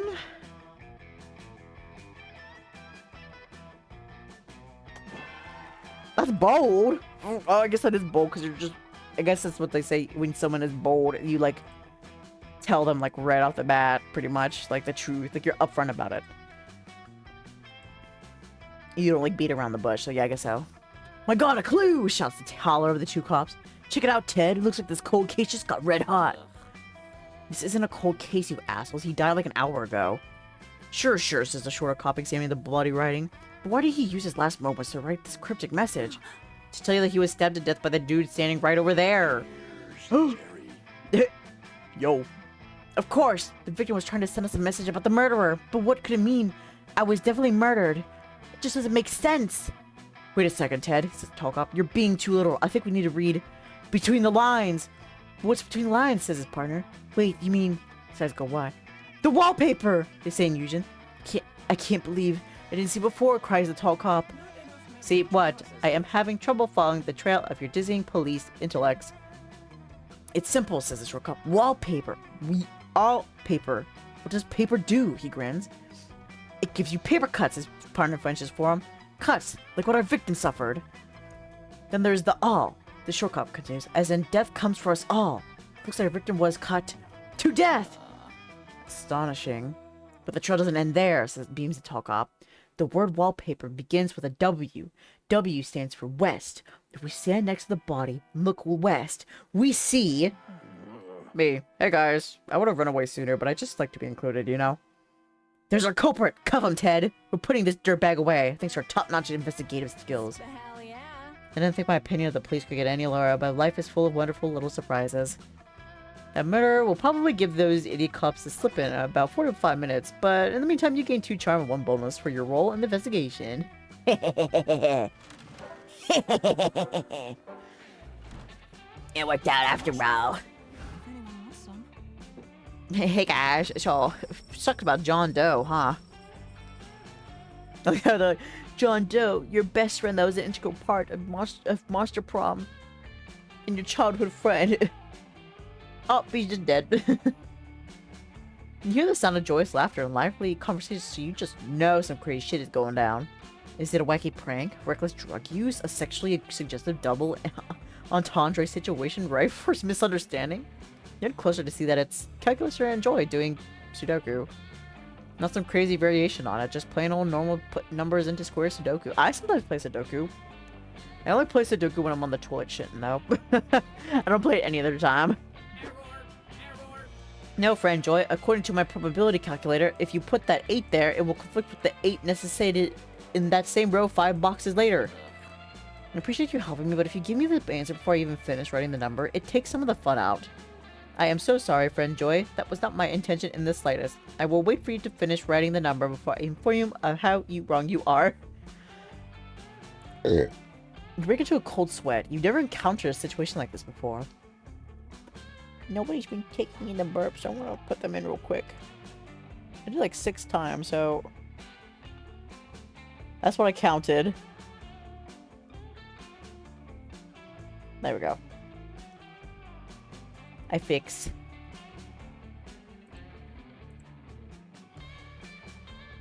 You break into a cold sweat. You've never encountered a situation like this before. Their conflict is mild at best, and nothing ludicrous is occurring. You're so used to inserting yourself into absurd situations and making them go even wilder and crazier that you have no idea what to do with this normalcy. How can you possibly use Sudoku to increase your chances of love with one of your fellow campers? Friend Dae, I see that you are staring intensely at our Sudoku puzzle with the look of a determination to solve a problem on your face. You're welcome to take a stab at it. Sudoku is such a nice way to unwind after saving the world from my enemy schemes and my friend's shenanigans. Oh no, oh god, if only you were given a rampaging cockatrice or a high-stakes Pokemon battle or a dead body-eyed, but Sudoku? Take a deep breath and prepare for the hardest challenge of your life, using a game of numbers to romance your friends. And also resisting the urge to just put exclusively 69 and 420 in alternating boxes. God, shame. Fuck all the other numbers, 0s and 1s all the way, baby. Fuck all the numbers. Fill the scores with glyphs for Sudoku solving spells. That was magic. Oh, dang, did you just use high-level, incredibly complex magical glyphs in this puzzle? That's amazing. I didn't know you were a wizard above level 69. 69 was brought into the equation, and not even by you. So shit, whoops, no, you're not. You have no idea what the glyphs will actually do. The book of Sudoku puzzles begin to shake and smoke. Suddenly a demon bursts out of the pages. Oh my god, again? Choronzon, the chaos demon known for his love of trickery? That's right, said Choronzon. Now for what devious reason I was summoned, crashing at dinner with an archbishop, pulling his ear and farting all over the place. No. Covering all the stairs in someone's house with sticky fly paper, switching someone's pet hamster for an eldritch horror that consumes all, taking unflattering photos of someone and tagging them on social media. Friend Choronzon, we would never. You explained that you were actually just trying to finish the Sudoku puzzle. Sudoku? What is this? Is it replacing all of someone's walls with windows and the windows with walls? Because if so, I am a Sudoku expert. No, friend Choronzon. It is a game in which one uses logic to place numbers into boxes in order to create a pattern. Choronzon is intrigued, and you spend the rest of the evening teaching him the art of Sudoku, which he takes to surprisingly quickly. At the end of the night, he shyly asks if he can take the Sudoku book with him, as it is his new passion in life. You agree, and he disappears. Wow, I've been trying to defeat Choronzon for 5 years now. It only took you one night to get him to renounce his evil ways for a life of number puzzles. Nice touch. Are you one day? That's what you like to hear, and this went down 100% exactly how you thought it would. Definitely according to Kikaiku. Kikaiku means plan. No further questions, please. Translator, Kikaiku means plan. There we go. I was wondering where it was at. Alright, so we're going back to smarts. I'm just gonna go back and forth. Whatever's the lowest, I'm just gonna go for. The day you go searching the woods for edible wildflowers to make a delicious wildflower soup. Ooh, some good soup. You heard that some well-known flowers like lilies and tulips are actually poisonous. You decide to find out which flowers are bad by eating them all. I mean, that's a good way to find out. Just try them all. 4 hours later, you vomit up all the contents of your stomach and have a comprehensive list of which flowers not to put in the soup next time. Nice, you get 2 smarts. Oh gosh, we're so even. Wildflower soup forever! You're searching the forest for the perfect tree to carve your love interest and initials into when you stumble across calculus and joy. They seem agitated. I do not understand. Is it not the raccoon's blood supposed to remain inside of its body? Yes, Cal, that's where blood belongs. This raccoon is seriously injured, and that's why I'm worried about it. But why is it injured? Because it dove in front of me during my climatic encounter with my latest monster of the week, absorbing an attack that would otherwise have killed me. I'm sorry for saying monster of the week. I'm not sure if that's an offensive term here. Yeah, it's just another monster of the week. That's... Oh, I think that's... Isn't that what something similar happened in the Spider-Verse movie? Across or Into the Spider... the last Spider-Verse movie that came out. Where I think pretty much like Miles like called like the villain. Oh, the villain of the week. And he got like super pissed about it. So to say, be careful. Don't... You gotta validate those monsters, bro. Don't be so fucking rude. No need to apologize. Technically, I am a soulless automaton, not a monster. Also, I am physically incapable of being offended. But you have not answered my question. Being injured seems to be a suboptimal state of affairs. Why then did the raccoon allow itself to be injured?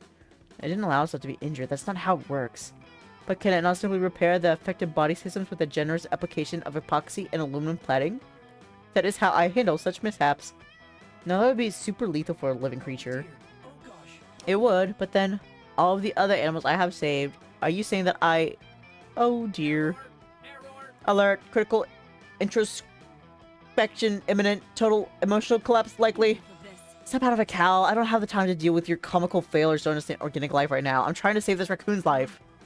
I am sorry, friend Joy, that my impending psychological meltdown is inconvenient for you. Fine, I'll talk you through this, but only if Dae can help stabilize Raccoon. You can do that, can't you, Dae? Sure, totally. I mean, all you really gotta do is upload the raccoon's consciousness to the cloud. Replace the raccoon with a hand puppet. No, what it says. What's that over there? Replaces it.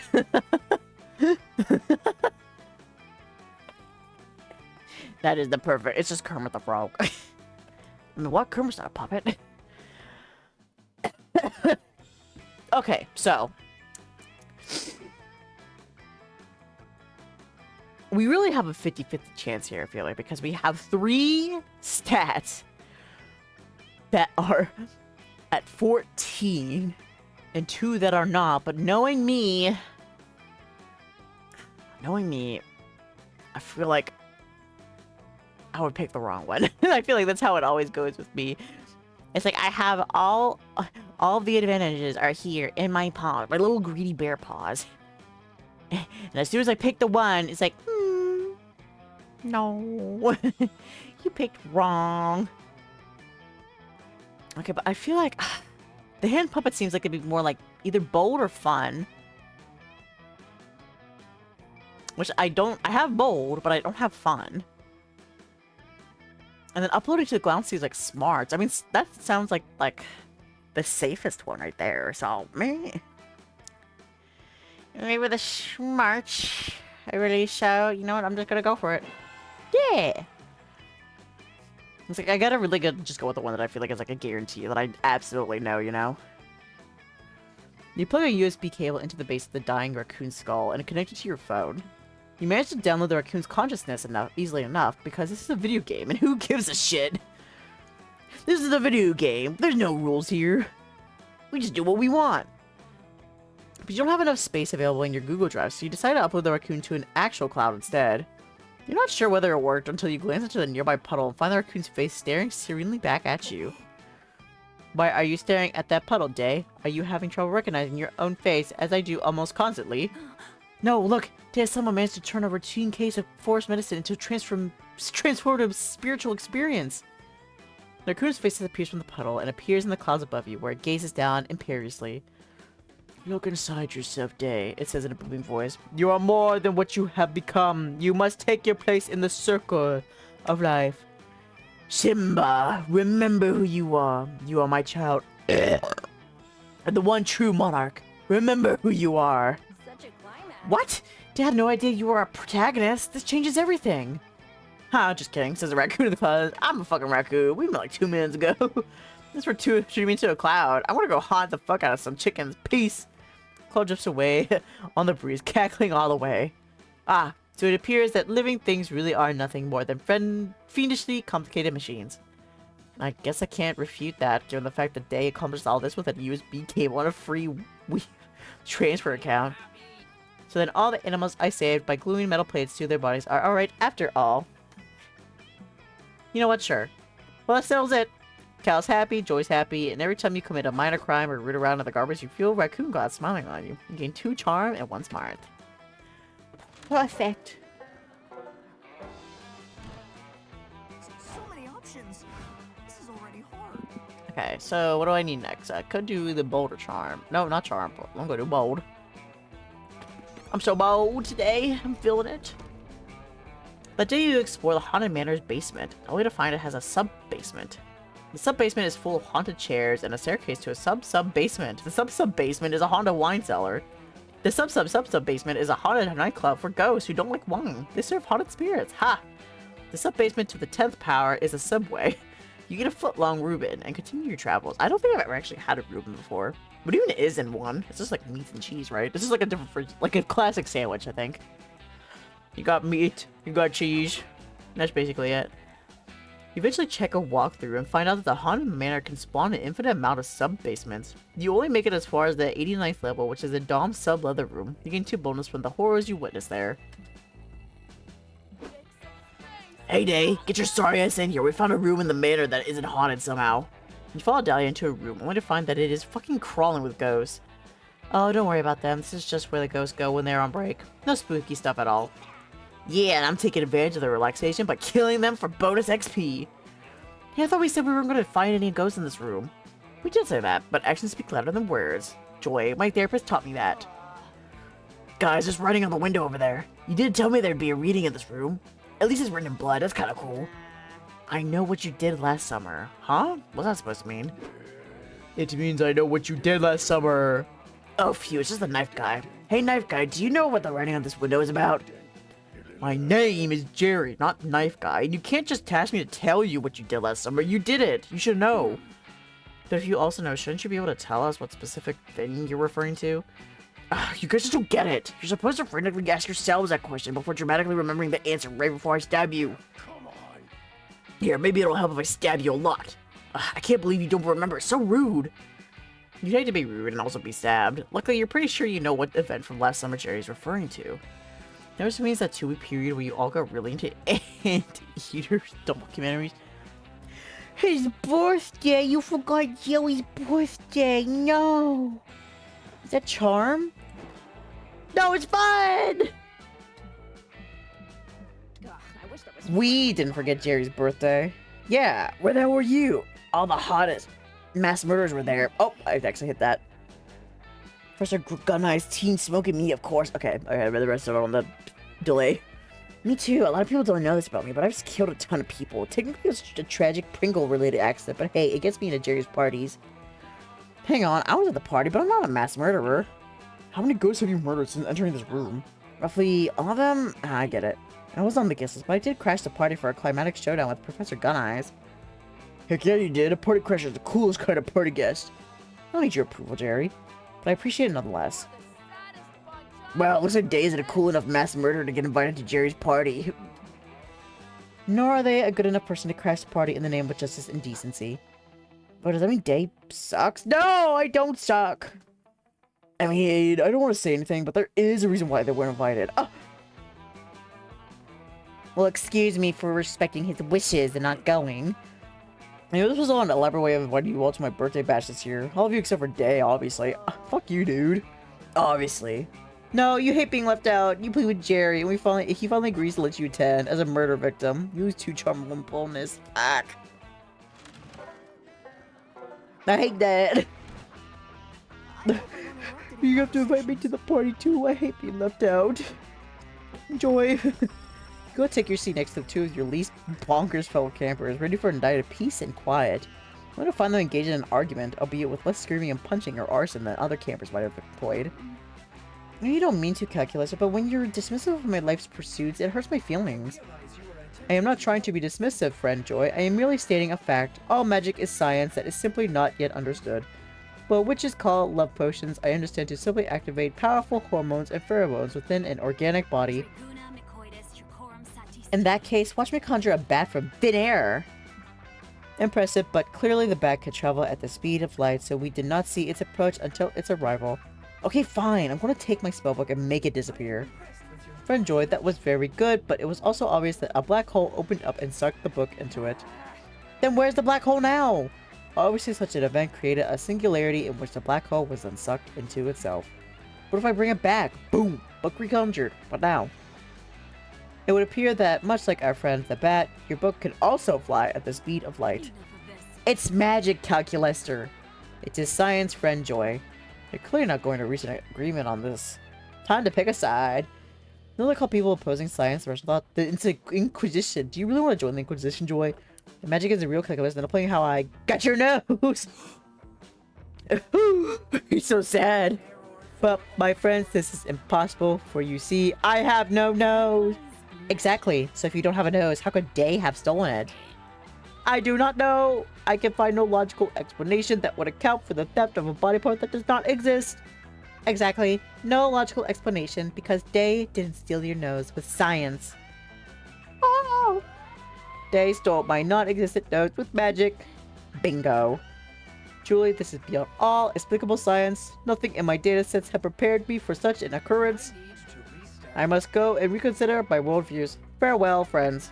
You are welcome to keep my nose, friend Dae. I cannot imagine that I will miss it, seeing as how I never had it in the first place. You know what you're doing, don't you? I'm so glad you were here. I never would have thought of a trick like that. It seems creative thinking was the real magic here.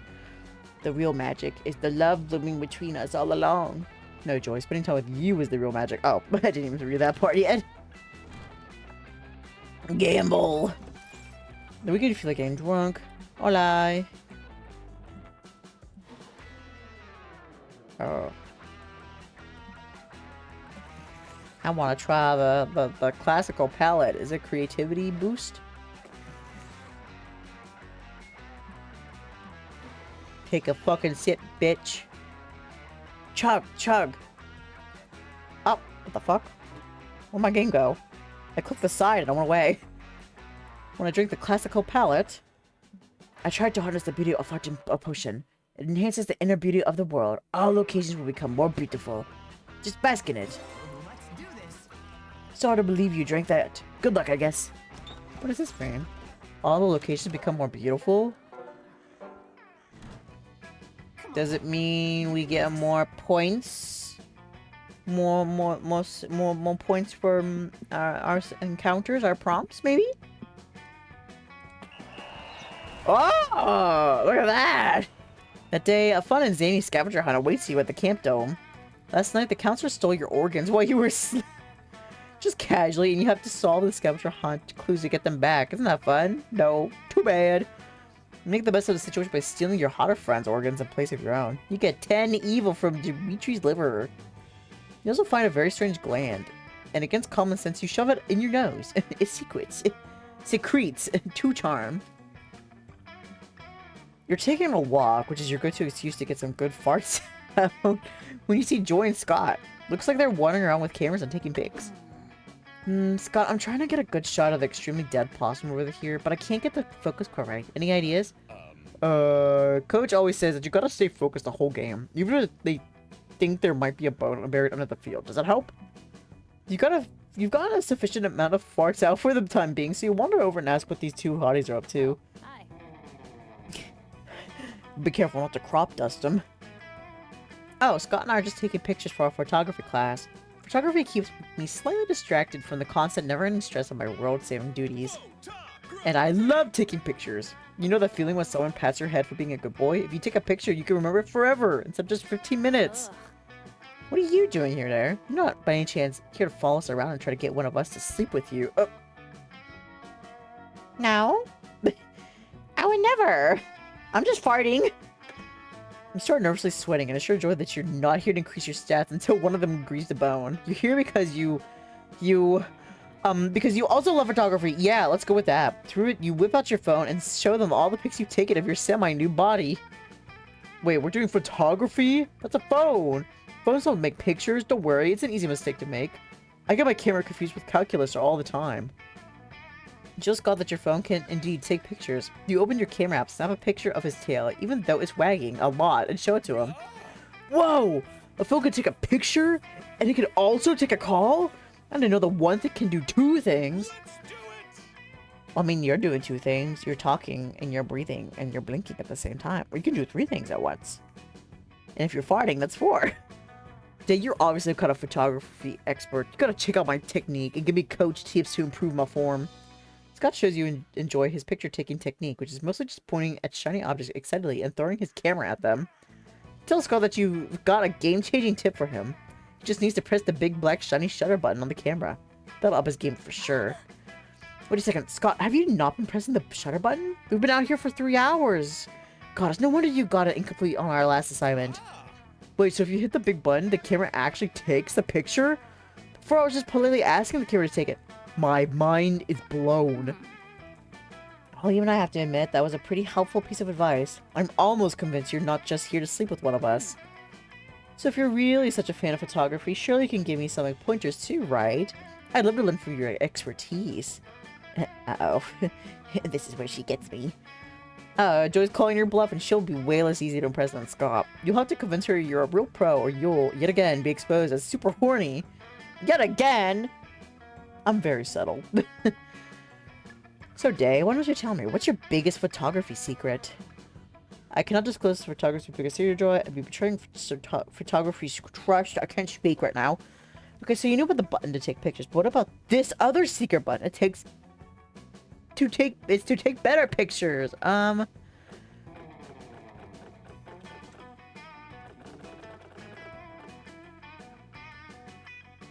loyal. I'm loyal. I have respect for my photography trust. You tell Joy that you take your friendship with your photography seriously, so you can't share your friend's secrets. That's a dick move. Wow, Dae, that makes 0 sense. Like, none. Nonsense. It's nonsense. Nonsense. Really, Joy? I thought Dae was kind of being a really good friend, because bros respect their bros' privacy, you know? Well, I guess that's a good point. Respecting privacy is one of my foremost values as a feminist / occult practitioner. To be honest, I've been working with my therapist lately to try to be a little being a bit more patient with people and judging a little less. Especially when it comes to my friends, you know? I want to value my friends based on their intentions, not their admittedly limited intelligence. Dude, it's awesome. I love being judged by my intentions and not by how long I can sit still with peanut butter on my nose. Exactly, Scott. That's a good point. And sitting still with peanut butter on your nose would probably be hard for anyone. So, Dae, even though your comment was dumb, like super insanely, unfathomably dumb, Not bad. it showed that you value the intimacy of your friends, and that's what really matters. Joe pats you on the head and gives you a snickerdoodle cookie. Yay! I love snickerdoodle cookies! Yippee! For a second, you wonder if Joy was talking about you when she said she wanted to judge people less based on their intelligence. Are you saying she thinks I'm stupid? But who cares? You're eating a cookie, and let's be honest, you're pretty dumb. Okay. You don't get any smarter from this whole encounter, but Joy's magical snickerdoodle gives you 2 bonus and 1 fun. Okay, here we go. I hope I choose The correctly. last one. It's looking pretty good so far, but I don't want to fuck it up just yet. Okay, smart. Oh, look at those bats. You hike deep into the woods and find a mysterious journal with a number 3. Oh, we've seen this one. Oh, Joy. Lady, you meet up with Joy. She said she wanted to spend the day, just the 2 of you. Your knees feel weak, but the knees weak, arms heavy, throwing up mom spaghetti. Mom spaghetti. That might be the polio you recently Oh, contracted. hey. Thanks for meeting me here, Dae. I want to apologize for all the drama with my exes lately. You've been so understanding and I've been doing some thinking. Before Joy can finish, a strange purple slime hole opens up right in front of you. There are palpable waves of angst and resentment radiating out of it. Oh shit. No, not another one. Well, if it isn't my ex-girlfriend Joy Johnson Chojima, also known as the witch who drowned my heart in the obsidian ink of emotional betrayal. Okay, Edge Boy. Little Edge Muffin. Hey Gerard, it's nice to see you too, I guess. What are you doing here? And how are you doing? Not okay. Psh, I'm not okay. Promise. If you're looking in the mirror and don't like what you see, you can find out firsthand what it's like to be me. Get over it. In the dark of twilight, I was looking into the mirror, and I didn't like what I saw, so I began online shopping for the darkest shade of black eyeliner available. And I saw this post on my Insta feed. You with Salome now, Joy? Seriously? Yet another one of your ice-cold traces of passion? Another stab to the heart? Holy shit, I am this close to deleting my Instagram. Not that it's any of your business, Gerard, but no, I'm not with Salome. I didn't give her permission to post that. Joy. Whatever, you're just deceiving me again. It reminds me of when I was a young boy, my father took me to the city to see a lying whore named Joy. Hey, even though this guy clearly has an amazing fashion sense, you've got to step in. You tell Gerard that he needs to be respectful to Joy or you'll give him polio. You're defending the soulless wench? Hear my tale of woe, idiot.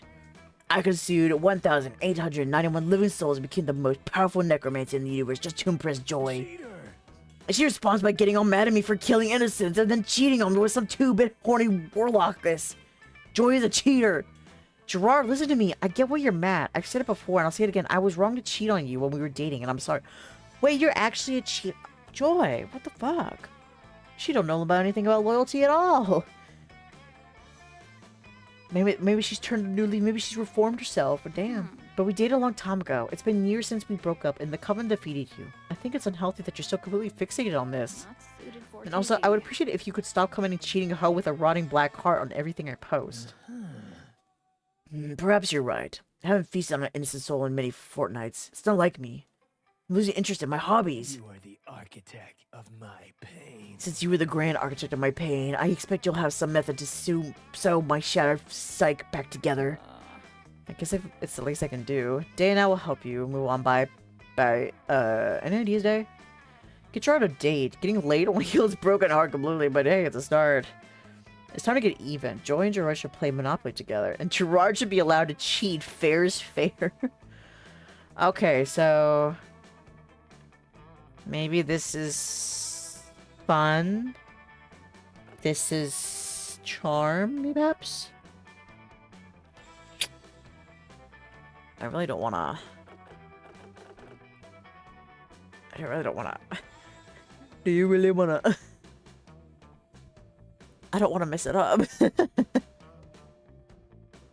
if I messed it up, then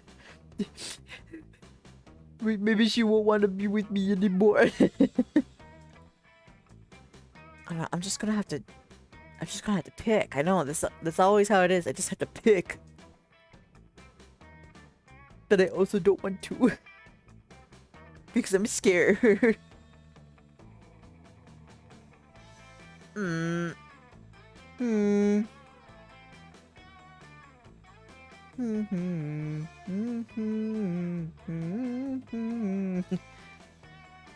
If I would just listen to the song, maybe the game will forget I have to pick, and they'll just move on without me. You ever think about that? If I just don't say nothing, it'll be okay. Okay. I'm going to have to pick. You know what you're doing. Oh, it don't was you? charming. Okay. Huh, that could actually work. Thanks for suggesting an actual idea instead of extremely absurd, improbable, random bullshit. Gotta say, it's refreshing. Excuse me, my bullshit worked out before. What do you think, Gerard? Ready for a rebound? I'm not entirely opposed to the idea, but I refuse to lower my standards by even a millimeter. My new romantic partner must be a true paramour. I mean, paramour. Fair enough. Yes, Gerard, to describe his ideal romantic partner. I guess I've never thought about it before. My purpose has been far too consuming, but I know one thing. No more heroes. She must be evil through and through. My future boo should be able to stare into the abyss of the cold, unfeeling universe. She knows death. She knows war. She's immortal beyond the human realm. Also, I know it is somewhat kinky, but I would like to be able to suck her soul a little bit, without causing it to collapse. No, this is hopeless. Such a goddess does not exist. Oh, baby, you know, the perfect match for Gerard. You whip out your phone and set him up with that person, an ancient heathen deity of destruction. Love you like I loved you Oh, damn, yesterday. this Phaedral demon looks both evil and enticing. Out to my date. Joy, don't cry. I don't love you like I loved you yesterday. It's better this way. Impressive. Wow, that was the happiest I've seen Gerard, and actually, that was the happiest I've ever seen him. Really hope he can move on. He's definitely evil, but deep down, I think there's some good inside of him. I've dated a lot of villains, and lately it's been really nice to have an ally of justice and truth by my side. Make a pretty good team, huh? Not half bad. Well, it's kind of like the opposite of with Dahlia's route, where she was like, I don't like rivals to lovers trope, and but Joy is kind of like, I like the rivals to lovers. I guess it's more like villains to lovers. Listen, Dae, do me a favor. Close your eyes. I can't, but okay, I'll pretend. Oh my god, you have no idea what's about to happen, but your crush on Joy has never been this intense. You close your eyes. But it's a watch with a warm, comfortable, pleasant sensation. Joy cast a spell on you. It cured your polio. Yay! You got 3 good creativity. It was hot as fuck. Congrats, babe. Thanks. The last day of summer. Oh, Joy. Imagine I actually accidentally pick someone else. Yes. All right.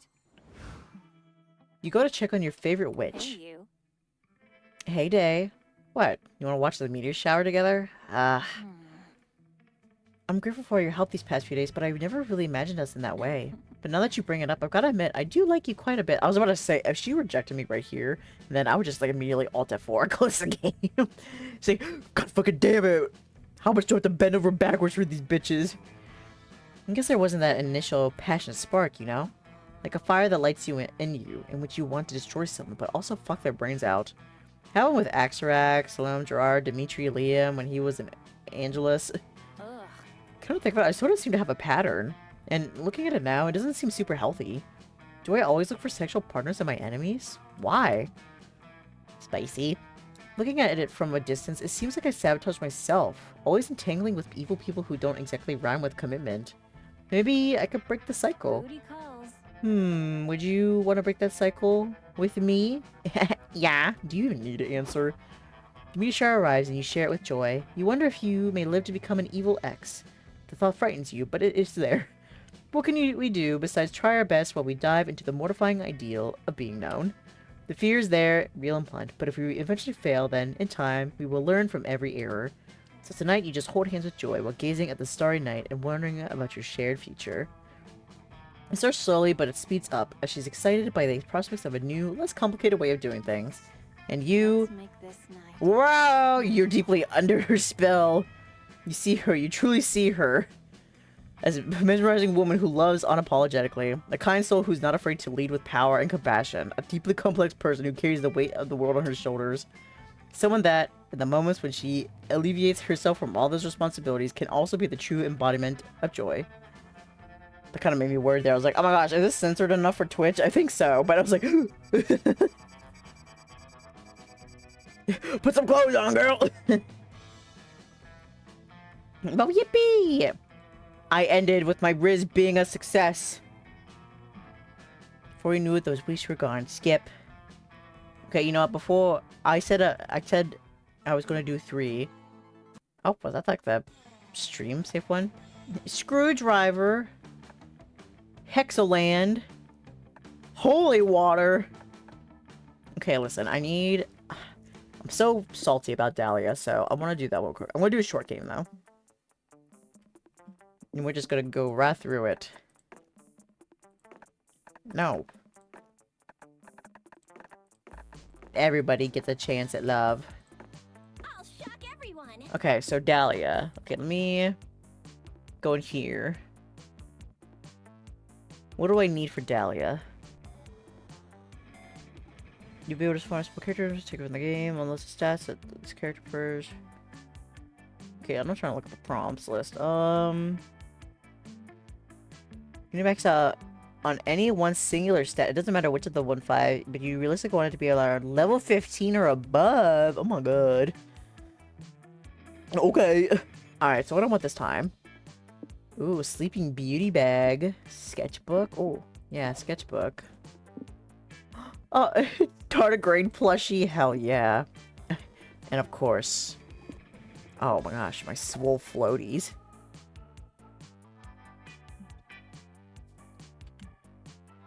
Alright, now I have to actually make sure I pick the one that is Dahlia's. Okay, so make sure the bus is happy. Just press the skip button until this shit starts. Ride the bus to victory. Play dead. Start a fire. Perform a magic. Oh shit.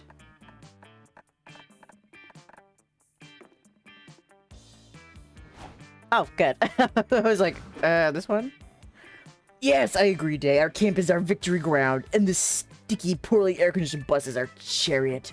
What victory do you hope to claim at Camp Spooky? I'm going to dominate summer and have the best summer ever.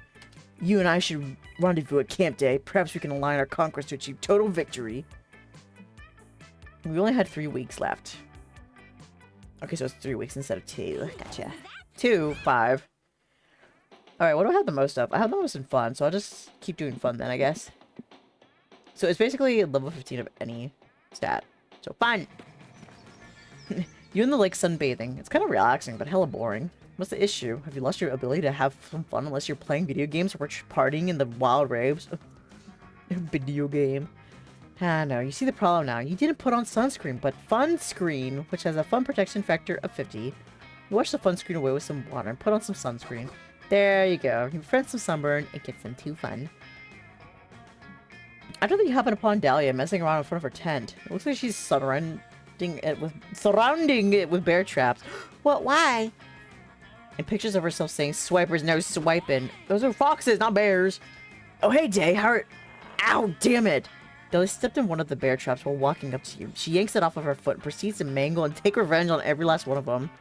Is there anything else turned on right now? I should have known those rusty little ankle biters would never work, but how else can I improve my fortress away from fortress? Dae, maybe you can help me. As you know, I am an extremely accomplished monster scout. And the badges I've earned are arguably worth more than gold or love. Obviously, I can't undercut my natural good looks by wearing them all the time, but I don't feel like storing them in my toe without any sort of defenses.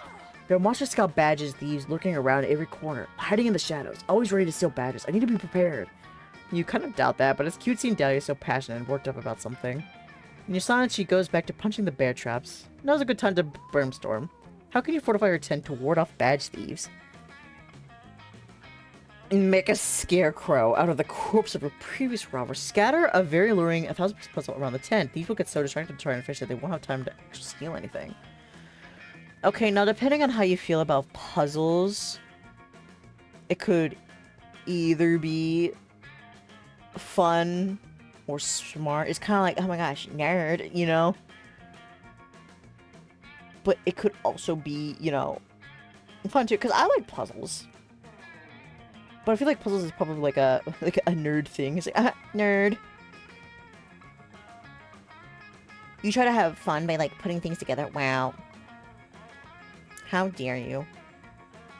But making a scarecrow would also help, too. This is gonna be hard here in the beginning.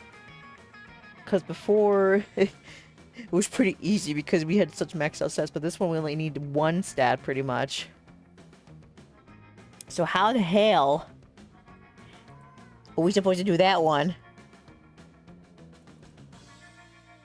I mean, as long as I don't lose my fun stat so far, it should be okay, but...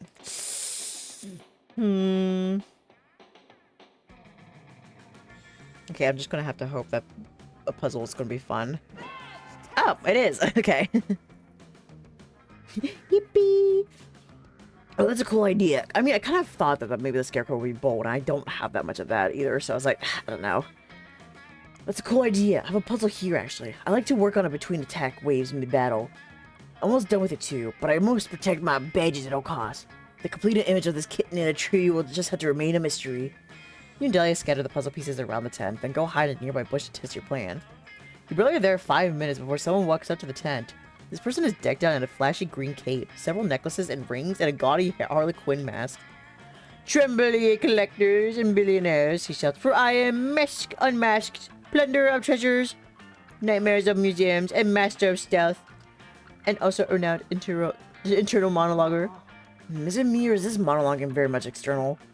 And now that I have finished purloining the entire Atlantean crown jewel collection, I shall attempt my most daring heist of all, stealing shit from a summer camp. Not to enter the tent and oh ho ho, what's these puzzle pieces? Oh, my one weakness. My fame as a thief is rivaled by only by my fame as a puzzle solver. I should move on to the treasures inside, but alas, this unfinished jigsaw siren's call beckons me. So it will only take a moment. I have thwarted the best security system from Paris, France to Paris, Kentucky.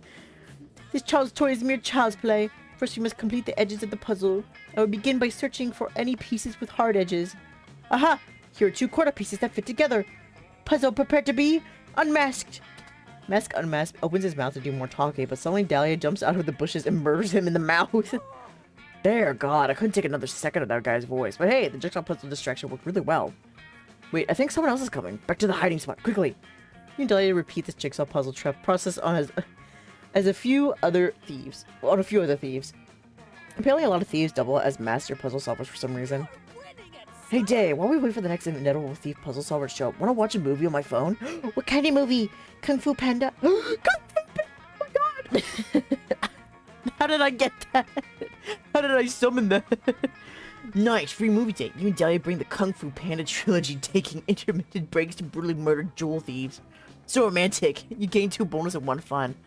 Oh my god, I am so big brain right now. You know what, that first round, we don't talk about that one. That was just a warm-up. It was just a warm-up, okay? I'm gonna keep saying that. More fun. Oh my god. You wanna go swimming, but it seems like the god of the lake is in a bit of a mood later today. It demands an offering before you can get in the water. The only thing you have to give is your favorite yo-yo, which you were playing with on the way here. The god of the lake accepts your humble gift and is actually kind of relieved you didn't leave something boring like a dead fish or the soul of a mortal. So in addition of gaining access to the lake, the god blesses you with 2 fun. Hey, I've never been able to like learn how to do a yo-yo. There was like plenty of times I tried because I see people like do cool tricks with it, but I can't even make it like come back up and down like consistently. Like it goes up, it goes down, it comes back up maybe like once and then it goes back down and then no more. You join a game of volleyball with your 3 most violent friends, Dahlia, Damien, and Aravi. Maybe one of them will accidentally injure you with the volleyball and you'll get to act out a real-life hurt/comfort fanfic.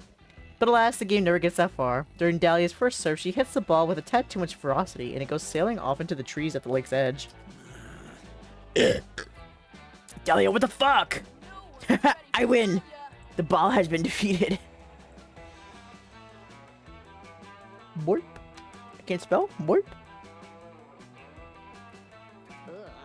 That's not how it works. If you really want to defeat the ball, you've got to stab it. I'd show you, but you just hit it all the way into the freaking woods. Wait, I didn't know there was a stabbing in volleyball. Let's go find the ball. On second thought, maybe playing volleyball with these people wouldn't have been the best idea. You follow them into the trees anyway because, well, you horny. You horny. You thirsty. You want to get laid. Guys, over here, I found a dead body. Also the volleyball. The 3 of you follow Dahlia's voice and find her standing over the body of a pirate. He's got it all. A peg leg, a banana, a bandana, and a fatal volleyball wound to the face. Aw, man, the volleyball is totally so ruined. Way to go, Dahlia. Oh, so when you murder people with sporting equipment, it's cool, but when I do, we're still concerned about the sporting equipment? Oh, hi, Shaggy. Welcome in. I'll take a sip.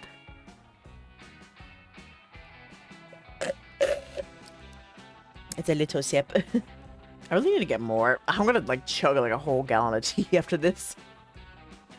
Welcome in. Yo, has anybody else noticed a treasure chest? Treasure, you say? We must loot it. Yes, we must open it once. If only I will have the funds I need to conquer the 8th circle of hell.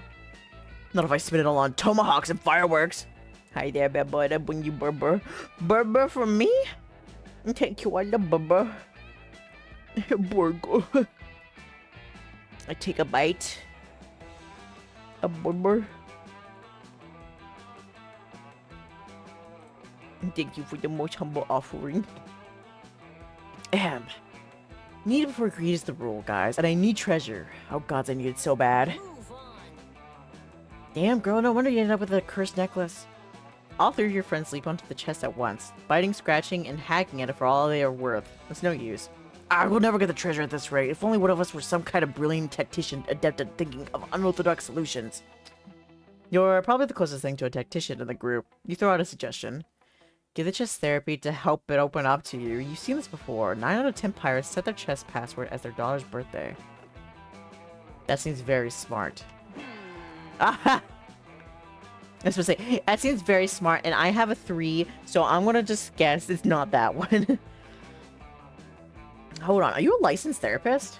You tell her you aren't, but that you are a licensed massage therapist, and since a chest is also a part of a body that can be massaged, you should be fine. Ooh, massaging chest. Okay, carry on then. You know the chest on your massage table and ask it to tell you about its childhood. It shares with you the guilt it feels about the death of its mother, the tree it's made from. With a little more encouragement, the chest begins to share more intimate emotions. Everyone's always talking about how valuable I am, it says, but you know what? Sometimes I feel pretty worthless. It's like people only care about what I have on the inside, you know? But what about me?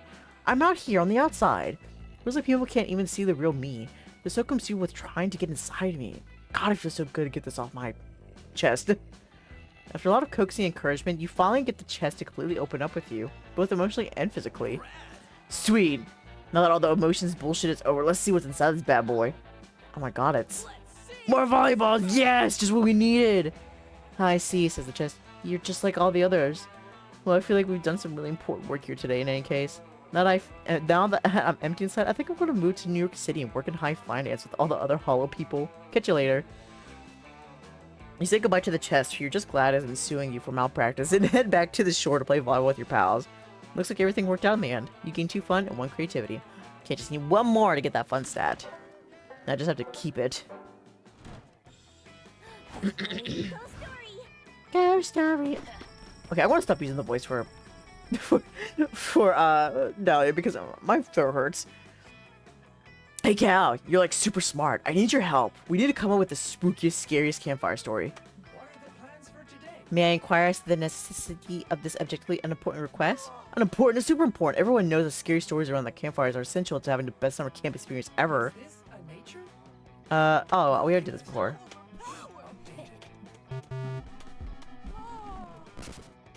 We've done this. I'm speeding through. Server error. Not over. Peace treaty. Is this what people The scariest thing of all. Look at it. You hear all that screaming? The true horror. What is that? Oh yeah, I never talked about those phobia shots. Take it. I take a sip. Let's do some phobia shots, yeah. You know what they say, if you can't overcome your fears, drink them. Cheers to you. Doing that is surely bold. Oh, now we got some good bold as well. Still hard to believe you drink that. Good luck, I guess. Thanks. Appreciate it, bud. Bye. Brought my first aid kit, just in case. Okay, well now I guess I get a little bit of bold as well, just to guarantee we get a 15 somewhere. Before you go to the lake, you decide to make the most fun inflatable toy to float on that you could possibly can. You combine many of your favorite fun things. Ice cream, tabletop games, watching your enemies fail, ducks, There's something is certainly interesting, even if it doesn't exactly float on water. You said to name your toy Dr. Frankenfun. Or maybe you should name it Dr. Frankenfun's monster? Just beholding the horror you create gives you too fun. Afterwards, you find Dahlia, Aravi, and Milo crouching around something on the island. You head over to see what they're looking at. Come on, Dwayne, crush him! Crush that crustacean! Rip his shell off, eat his organs, do a spin move! Try moving a few centimeters to the left where I can get a better photo of you! You get close enough to see that they're all yelling at. Two hermit crabs are facing off against each other in the ring of other agitated hermit crabs. This is it! The Hermit Crab Fight Club spoken of in the Monster Camp legend! Reyna looks anything but legendary, though. The crab they're calling Dwayne is getting its shell shocked by a much larger, handsomer crab. The fight is soon over. Ah, come on, at least one match, you stupid crab. Pathetic, you're hardly worthy of the name Dwayne the Rock Lobster Johnson. Well, look who it is. Zed himself. Do you have your green eye activated? Well, yeah, he's not actually a lobster, for one thing. Branding trumps accuracy, darling. This is the 21st century. But I do have to admit, this inspiring underdog story is quickly turning into bad content. I think it's high time we interfered. It's at least snipe ads, unfortunate. Yeah, but by subjecting Dwayne to a rigorous training regimen. Don't be stupid, all he needs is better equipment, like a +2 shell or a repeating crossbow. But all of that would be utterly meaningless without a stronger presence on social media. We need to get this crab on Instagram. Meanwhile, the bigger crab is making Dwayne smell her gonopores. Ew. The others have it right. The ultimate hermit crab upgrade is... Oh. Ooh. Tango lessons? Maybe. The well-executed redemption arc that absolutely solves the hermit crabs I've ever met. I ain't reading all that. I'm already looking. Tango lessons. Use some of the money from your crustacean enrichment fund to purchase a course of tango lessons for your plucky hermit crab pal. Excellent. A rigorous training routine, just as I suggested. Shall we begin the training montage? Doesn't look like it. There's a sign on the door of this tango studio that specifically says no training montages. That makes sense. The upbeat background track would probably interfere with the tango music. What?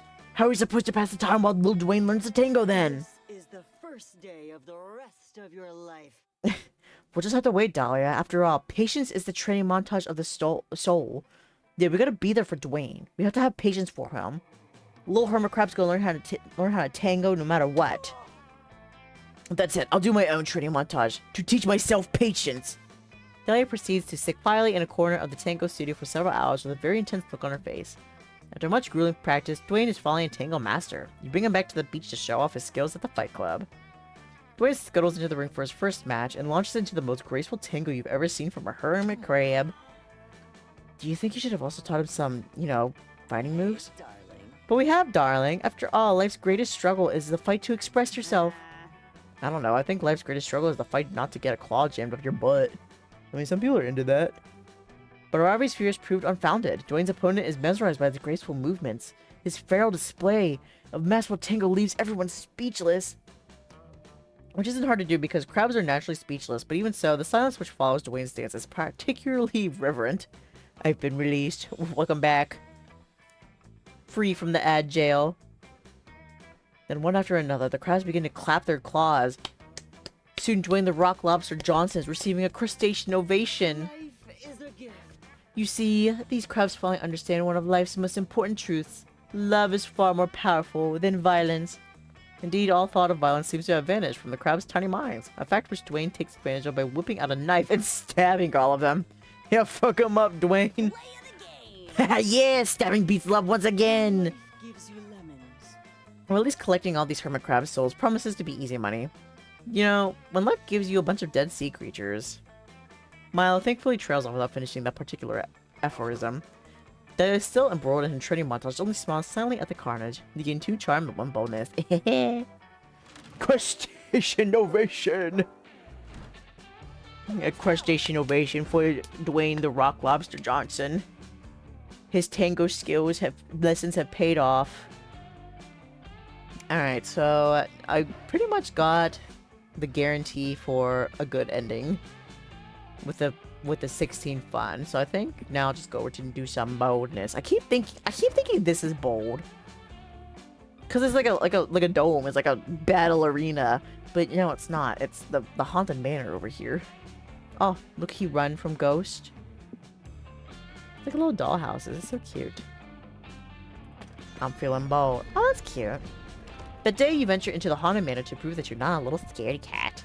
When the tango is so good, you have to end it with murder. Just end it with a casual stabbing. Isn't that how all tango dances go? The manor transforms itself into a winding maze from which there is no escape. You'll be trapped here forever. Luckily, you brought your phone and some snacks, so you sit down and play solitaire until the house gets bored of you and shows you the exit. Turns out the best defense against the supernatural is total apathy. You gain 2 bonus. You know, that's true. In all these horror movies, like, people in haunted houses, it's because they care too much. Like, just stop caring. Like, somebody's, like, slamming... slamming the doors, mysteriously, is writing on the mirror. Just stop caring. The best kind. Yeah, yeah. Just simply don't care. And the ghosts will get so sad they'll just leave, you know? That's how it should be. Just stop being dramatic. It's just a ghost. They're just bitter they're dead. They do stupid around looking for spooky things when you run into a 6-foot wall of impenetrable muscle. Oh, who's that? Oh, hi! Hey, Dae, what are you screaming for? This place isn't that scary. I'm just always screaming. What, like a few severed heads and visions of my grandpa screaming horrendous pain are going to freak me out? Where I'm from, you can buy that stuff at IKEA. It says, ah! What the hell? Is that me in 20 years? No, I can't lose my buff, terrifying beauty. My swollenness is my best feature.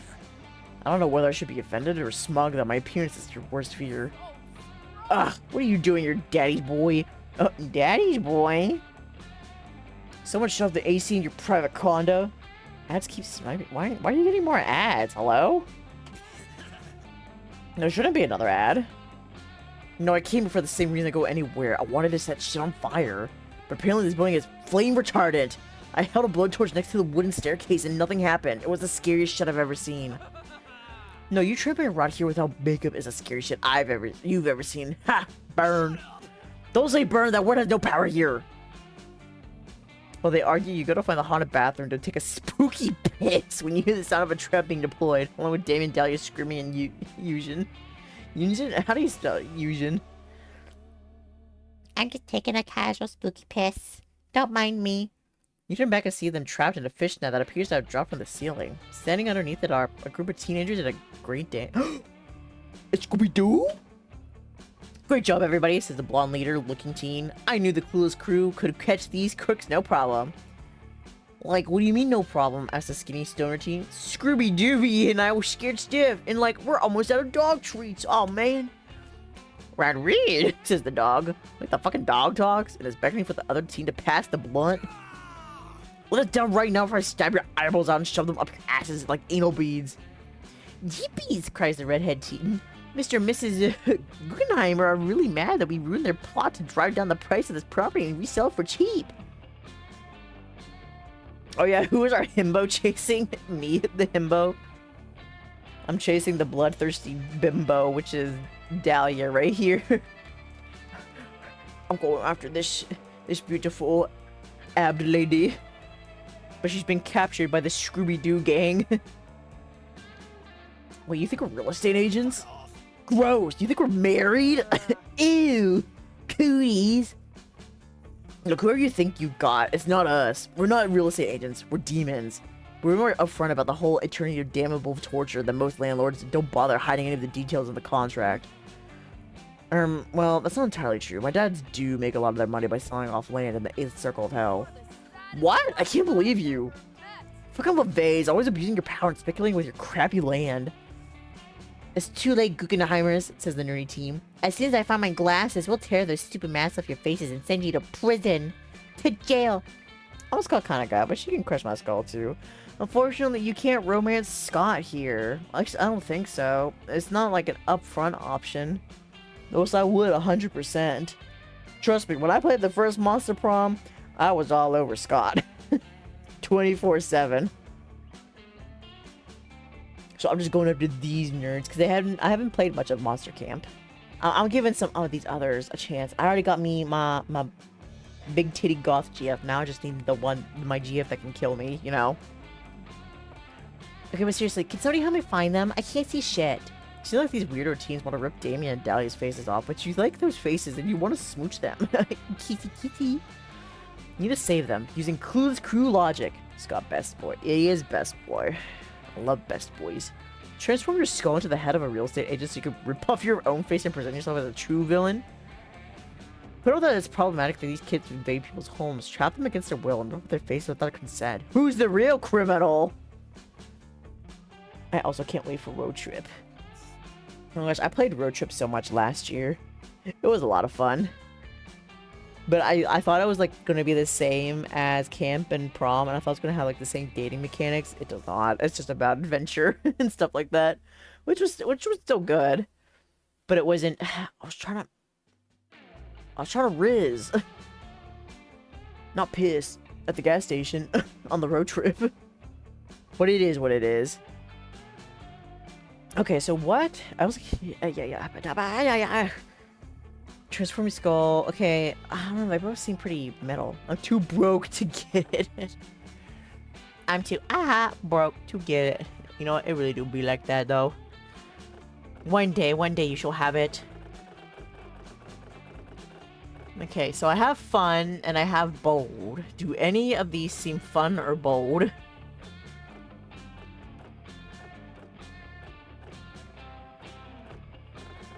I don't know, they're both pretty much the same thing, except instead of ripping off my face, I'm ripping off their faces, so... No! I'm supposed to be smart. Hey, who said we didn't consent? If you wanted to rip my face off, why didn't you just say so? It's actually like a pretty huge turn on of mine. What? Wouldn't that hurt? Yeah, that's the point. What, you can't handle a little pain, Pillow Princess? Not the Pillow Princess. Hey, I never said that. Go ahead, you sick fucks. Rip my face off too. I'll pop a boner so rock hard. You'll need to chisel it out of your ass. Everybody looks wildly uncomfortable now. Nobody really moves. Oh, playing coy are we? Don't worry, I'll start us off.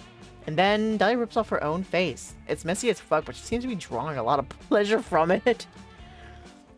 Oh yeah, baby, she cries. Really get your fingertips under my epidermis. The Clues crew flees the scene, vomiting profusely, never to be outdone. Damien gets halfway through, ripping his own face off before the ambulance arrives. Being demons, both of them heal, but it stings that your friends wanted to rip off their faces and smooch strangers instead of you. You lose 2 smarts of 1 charm. What? Where's your puppy? You want to go outside? Campfire time! Okay, I'll be right back. I'm going to take the dog out, and then we'll finish up this route. BRB!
I came back. I also got me a sandwich too for when I end stream, so I can eat that and then immediately like jump into bed and go to sleep. Cause it's getting a little late here. Alright. You sit down between the classic Dahlia Joy exchange. Dahlia is being very intense and excited, and Joy looks like she'd walk over a bed of hot coals. Is she? Get her to shut. I think we did this one already. Yep, we did. Okay, let's just get to the choices. So Not happening. have no fear. Dahlia is here. Okay, there we go. What? But that doesn't... Hell yeah, baby, I'm in! But we don't need a seductress. The role is definitely already filled. Or, I mean, it's completely unnecessary. No, makes perfect sense. I can distract villains with my rippling pectorals and raw sexual energy, and you can fight them when they're not paying attention. Please. Okay, but what? I mean, you are gonna fight them, aren't you? It's not like you're having a torrid love affair with any of your enemies, right? After we learned in Joy's route that she does. Ha! No, what are you talking about? That'd be crazy. No way! Okay, good. Now let's talk about some important stuff here. I respect Dimitri. He's got decent abs, but our relationship probably can't go anywhere beyond platonic. So what do you think the odds are of you convincing that Circe purple gummy bear Liam to be your enemy again? 50%? 80? I mean, I could burn his house down and leave a note saying that the Coven did it if necessary. Anything for the cause. Joy giggles nervously while Dahlia babbles on about statistics and arson. Hey, maybe if you burn Joy's house down, there's a 100% chance Dahlia will seduce you. Just saying. So what the game's telling me is I need to burn down Joy's house. Okay, I'll do that. I'm making grilled turkey and cheese. Oh my gosh. I got me a turkey and cheese sandwich. It's cold though, and it's just got mayonnaise on it. I got that. I'm very excited to eat it. Okay, now, how do y'all cut your sandwiches? Diagonal or straight? And why is it diagonal? Why is diagonal the superior one? Yo, yeah! Turkey and cheese, let's go! Listen, I know there's a whole debate, that's argument of, now the diagonal cut sandwiches don't give more sandwiches, but listen, it just do in the minds. Diagonal, yes, it is. If you cut straight your sandwiches in like a straight line, I don't trust you. That's not right. That's not optimal sandwich cutting or eating. It doesn't spark enough joy. I'm gonna gamble.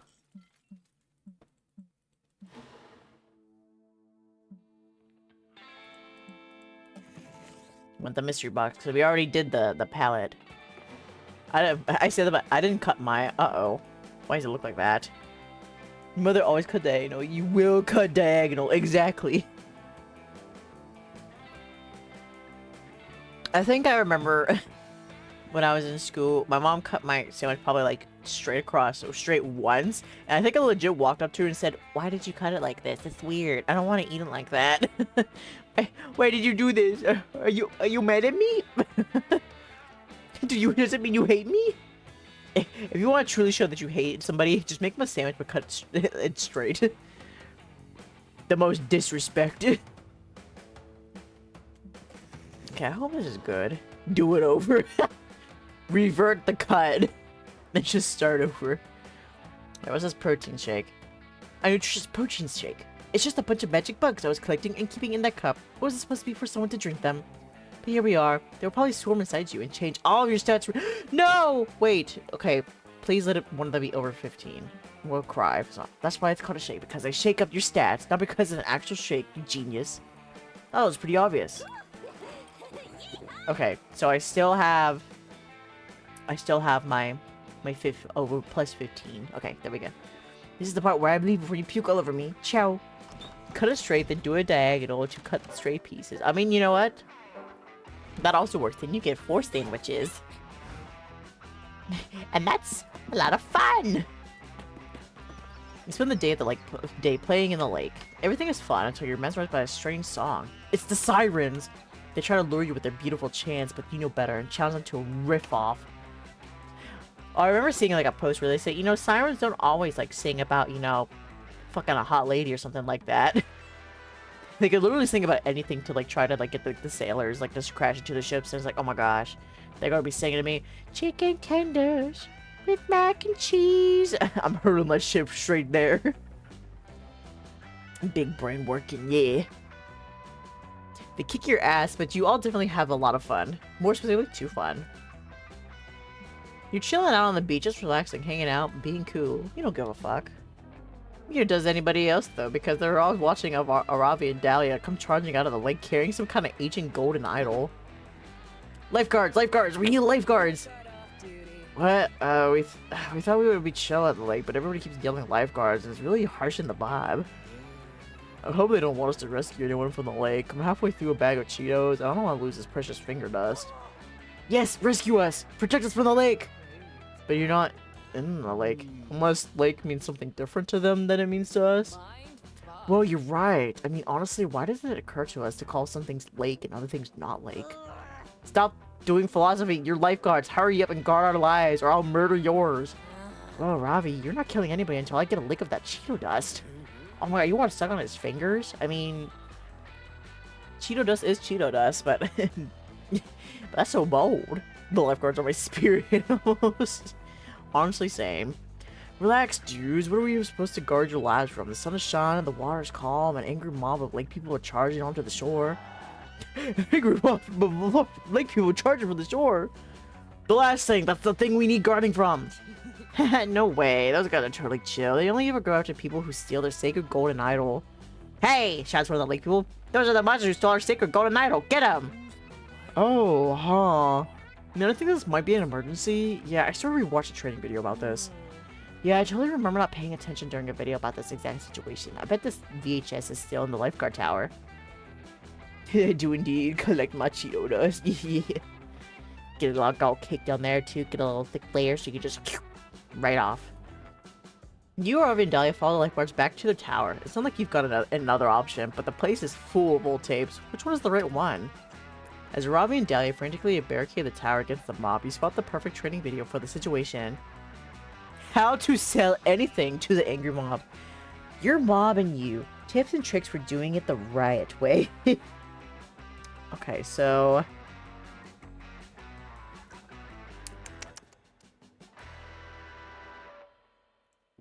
what stats do these give? Because I have no idea. I don't want to lose...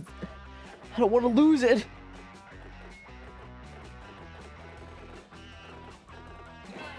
Ah! Okay. When in doubt, just close your eyes and violently shake your hand. And click. And everything's okay. Oh yeah, of course. We don't need to train to be better lifeguards. We've already... great. And also, we don't care about self-improvement. The problem is the angry mob. They don't know what they're doing at all. If they did, they'd know that it's super rude to start a riot when a guy is halfway through his Cheetos. Dude, let's show them this video. Let them make them think about their Cheeto choices. Their Cheetos. I feel like the second is better. Yeah. So, I did it. Good plan. What a brilliant plan with no potential risks. You help the lifeguards wheel their TV outside and pop in the training video. Hi, I'm Mary Berry, and I'm here to teach you how to turn your next riot into an absolute riot! When forming an angry mob, I always find it useful to keep in mind this simple acronym. CHAOS, chaos. This will help you prepare for your night of wanton destruction. C is for chanting. You can't have a proper riot without chanting. H, A, and O stand for hatred, aggression, and offensive language, respectively. And of course, the S stands for snacks. Now, a good riot pastry has a flaky crust. A murmur goes through the furious mob of white people. Hey, says one of them. I know we talked about it, but did anyone actually bring snacks? I was going to, says another one, but it was between that and my pitchfork, so I chose a pitchfork. For fuck's sake, Steve, says another one. Why do you even own a pitchfork? We live in the lake. Take it easy, Greg, says Steve, visibly upset. I realize now what a mistake I made. It won't happen again. That's okay, says Greg. I think I'm just hangry. This is why snacks are so important during a riot. You can say that again, says Steve. Alright, let's head back to my place and have a bite to eat. If we still want to riot after that, we can riot. The crowd cheers at this suggestion, and they all fall back into the lake. Only as they leave do you notice that some of them are carrying burning torches. Somehow? Interesting. Yes, I'm so happy we were able to teach all those cosplayers the true meaning of snacks. Fuck snacks, I'm happy we tricked them into leaving us alone so we could sell this idol and split the reward. I'm happy they're all going to walk into the ambush I set in that guy Steve's house. Here for it. And I'm happy I learned the perfect flaky pastry to bake during a riot. Great, everybody's happy, except for the other lifeguard who's asleep with her eyes open. You gain 2 fun and 1 charm. Hey, she's probably happy while sleeping. Alright, last one. Let me make sure not to fuck it up. Where do we want to go? I think it's pretty much like a guarantee. We could go to the scout for some creativity. My bonus is a 1. That's like real fucked up because I usually have like a lot of boldness in these playthroughs. Dog, why are you laying like that? She's so quirky. Be bold. Be bold. Be strong. Be feral. Bold.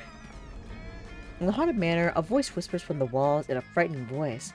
Hey, you can't escape your fate. You soon gain bonus, but after that something weird will happen to you. It could be great. Or terrible! You don't want something potentially terrible happening to you. You stay put to be sure you don't get extra bonus per the voice's prediction. Look at you, trying to defy destiny itself. That takes some bravery. Here, have 2 bonus. Oh no! Something weird's about to happen. Later that night, you get all gussied up for your date with Dahlia. She said she had some intense physical activities planned. Ooga. Oh. No, let me not do that. However, when you go to find her, you're surprised to see her surrounded by a horde of demonic soldiers. Oh, hey, Dae. Listen, I've got some bad news. I forgot I volunteered to army sit my buddy General Exalcarlar's hellish armies tonight. I'm sorry, I can't dodge this responsibility, but I'll make it up to you. Maybe you could help me watch them tonight? Right now, I'm cooking them a nutritious meal of gruel and enemy blood formula. We couldn't get the fresh stuff on the short notice, but this powder substitute is pretty... As she's speaking, one of the soldiers pulls meekly on Dahlia's sleeve. Miss General Aquino, he says, I gotta go potty. I told you ought to go before you left hell. Fine, anyone who has to go, come with me and bring a trowel to bear your poopies. Why is that a physical activity? Well, why that physical activity kinda... It was actually just babysitting.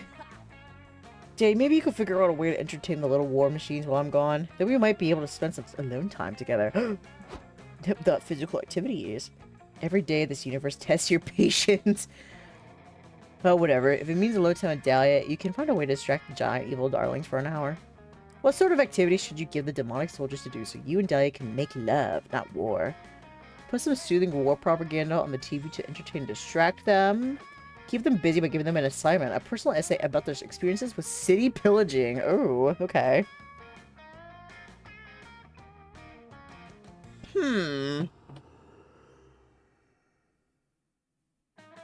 That sounds smart. I have the smarts. But what the fuck is the soothing war propaganda supposed to be? What's that? Charm? I'm picking up my sandwich already. It's calling my name. I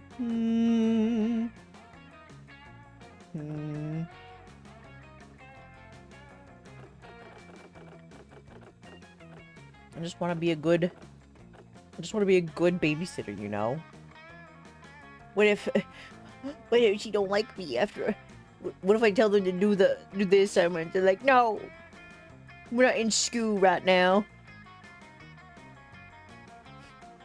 We're at summer camp. We're supposed to have fun.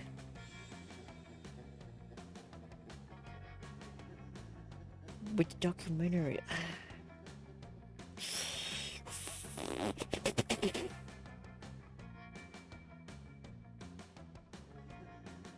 I flip a coin.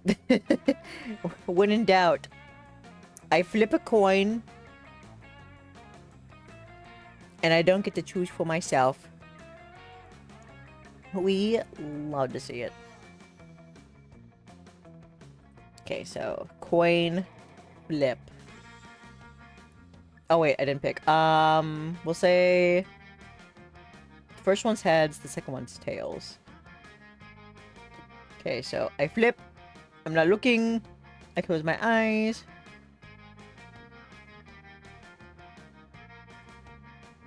It's tails. Okay, so that's The schmott, okay. Yay! When in doubt, put your fate in the hands of a coin flip. 50-50 chance. That sounds smart. You run your idea past Dahlia when she returns. Hey, that's a great idea. It's fun, engaging, and educational. My 3 favorite things about war. You tell all the soldiers about their assignment. They get really excited and start talking to each other eagerly about what their essays are going to be about. Some of the soldiers want to work in groups or use craft supplies to make potions and costumes. Miss General Aquino says, what? Can I research the ransacking of Elysium? Sure, kiddo, but remember that Wikipedia isn't a valid source. Only trust primary accounts like diaries or declarations of revenge sketched into prison walls. Ooh, I want to remind about the burning of the library of Alexandria. Great, just make sure not to use any first-person pronouns because we still need to maintain plausible deniability that we weren't the ones who burned it down. Once the soldiers are all set up, you and Dahlia sneak off to have some of that intense physical activity she promised, which turned out to be a workout regimen that Dahlia specifically designed for you. Wow, thank you. That's not what I had in mind. It's not exactly what you were expecting, but it was a very sweet gesture and intimate in its own way. When you return to the soldiers, they're eager to present their essays. Some of them have created maps using glitter glue and popsicle sticks. Others have designed finger puppets of the children they slaughtered in front of their families. Wow. One group even played an entire reenactment of the desecration of the Temple of Baphomet. They even used real goat blood. Oh my gosh, so innovative.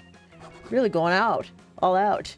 You know a lot about Hell's ransacking of ancient cultures and about the flammability of Crayola crayons, which earns you 2 smarts and 1 fun. Alright. Part 2. My redemption arc. Dahlia. You will be mine. Yes. You finally gathered the courage to ask your beloved to watch the meteor shower with you. A summer fling between you and me? You know, Dae, when I first met you, I thought you were just a scrawny little runt. But after getting to know you better, I realized you've been exercising the most important muscle of all. The heart! You may not be capable of lifting weights with it, but you've lifted my spirits during the summer camp. So yes, let's go to that meteor shower. We can exercise our hearts together. The 2 of us. You scamp, you got a date for the meteor shower. Hell, what? I got joy before. I guess it was a secret ending, I guess. Last day of camp was incredible. Dahlia talked you into rock climbing without a harness up the cliffs she found in the woods. It was terrifying. But with Dahlia's encouragement, you reached the top by sunset. It was one hell of a view. Dahlia seemed more interested in talking about the advantages of having the high ground during battle than admiring the romantic scenery. But hey, that's Dahlia for you. You wouldn't have her any other way. Yippee! One irregular ending. Bummer we didn't get to see a boob. Like with Joy's, but oh well, you know, it is what it is. I can't wait to see if Twitch will get mad at me later for it. I'm sure it's fine. Before we knew it, those weeks were gone. It felt like a hot minute and it felt like an entire lifetime. That night, as we saw summer coming to an end, we all wondered what would come next for us. It felt like the end of something big. Little did we know, life still had many wonders and misadventures in store for us. Now I'm older and I can see it, how those years became the foundation of the mythology of our lives. Broken hearts turned tragedies sung for centuries, while nights became epics treasured forever. Every kiss and every laugh is now in a constellation we'll always find while gazing into the starry night, no matter how many years go by. And now we have an stream-friendly song playing. And I can eat my sandwich too.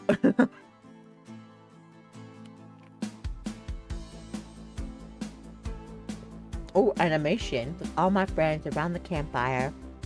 So young and unafraid. And so ready to start. Oh, I'm old and afraid. Always.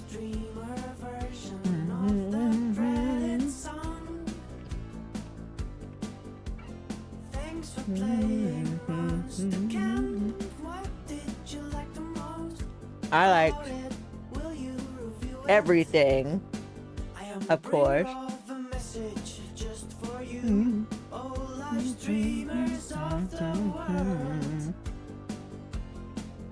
Oh, I love this little animation. That's so cute.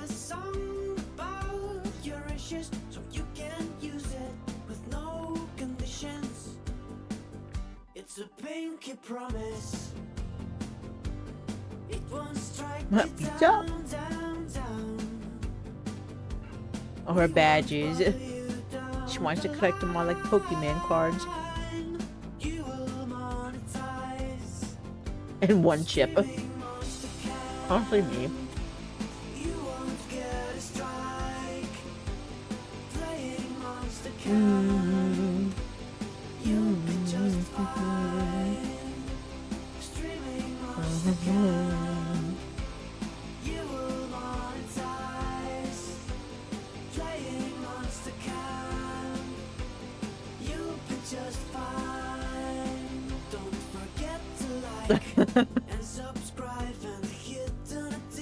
Epic nice.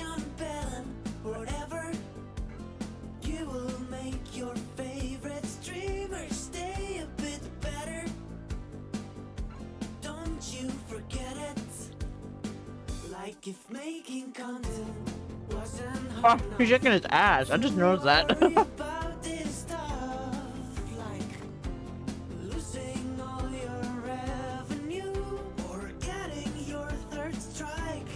Oh, little fix up.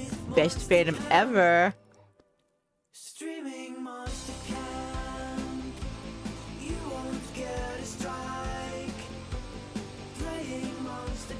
The sculpted cleavage for him.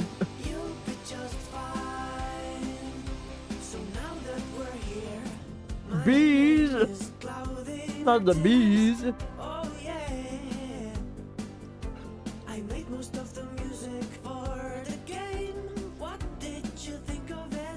Thought it was great. Just go and buy it. Please buy it, Dahlia and Diamond have me looked up writing songs for Pentagram and they won't let me go until we sell 1 million copies. Ooh. Streaming Monster Camp. You won't get a strike. Playing Monster Camp. I'll sit around the fire one last time. Say goodbye to the streamer version of the credit song. And remember, streaming Monster Camp. You'll be just fine. Yippee! That was fun. I like that song. It's very similar to like the one they did for like Road Trip. This is the same streamer version of the ending credits song. But like how the legitimate, it's just like this is the same version, and it lets you know. I almost got I almost accidentally like played the non-safe version. The first round, I was like, wait a second, something's not right here. And I just hurried up and like exit out of it and like switch it. I figured it'd be better not to like watch like the ending over and over again too, so I thought it'd work out better like that. But yeah, so all rizzing attempts were successful. That first 1.5 hours of stream do not exist. Do not look at that. We shall never remember. We just remember the successful rizzing. We got Dahlia and Joy. Honestly, if I find myself having a week where I can't have an open day, I'll probably like put Monster Camp back in there and like go for like the other characters as well. I don't want to guarantee it. I don't know if I want to do like the same that I did last year where I like kept playing until I finally got all the endings, you know? But I don't mind doing it like once more before February ends. That'd be fun. But yeah. Ugh, excuse me. I was also eating my sandwich that entire time too. Sorry, I was hungry. Need to take a little bit of a munch. But yeah, thank you, Budge, for hanging out with me today. I hope you enjoyed. I already got the raid person in mind. We're gonna go raid Cookies. They are playing Spiritfarer. I think that's pretty fun and pretty funky. So we're gonna go head on over there. No, Cookies is pretty rad. If you don't know Cookies, well, you're about to. And you're gonna love them. I also love Spiritfarer, so that's also fun too. Yeah, I appreciate you guys hanging out with me today. I hope you all enjoyed. I'm going to eat my sandwich, and I'm going to go to bed. But tomorrow, I'll be back. Same time tomorrow for stream, but we're going to be playing A Date with Death. I have not seen any gameplay of this game, so I am very excited to play it. I've heard good things about it. And I even bought the DLC for it, so I hope it's good. It will be good. But I also hope so at the same time. Because like, I'm putting a lot of faith in you right now. It's gonna be fun and funky. I'm excited. Oh, Mr. Gwen Weepo, please don't kill me. I'm too hot for that.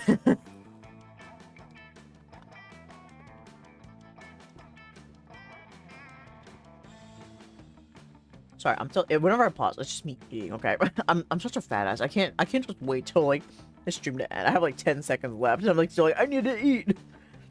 I'm not even like starving. But until then, buds. Till next time, stay feral.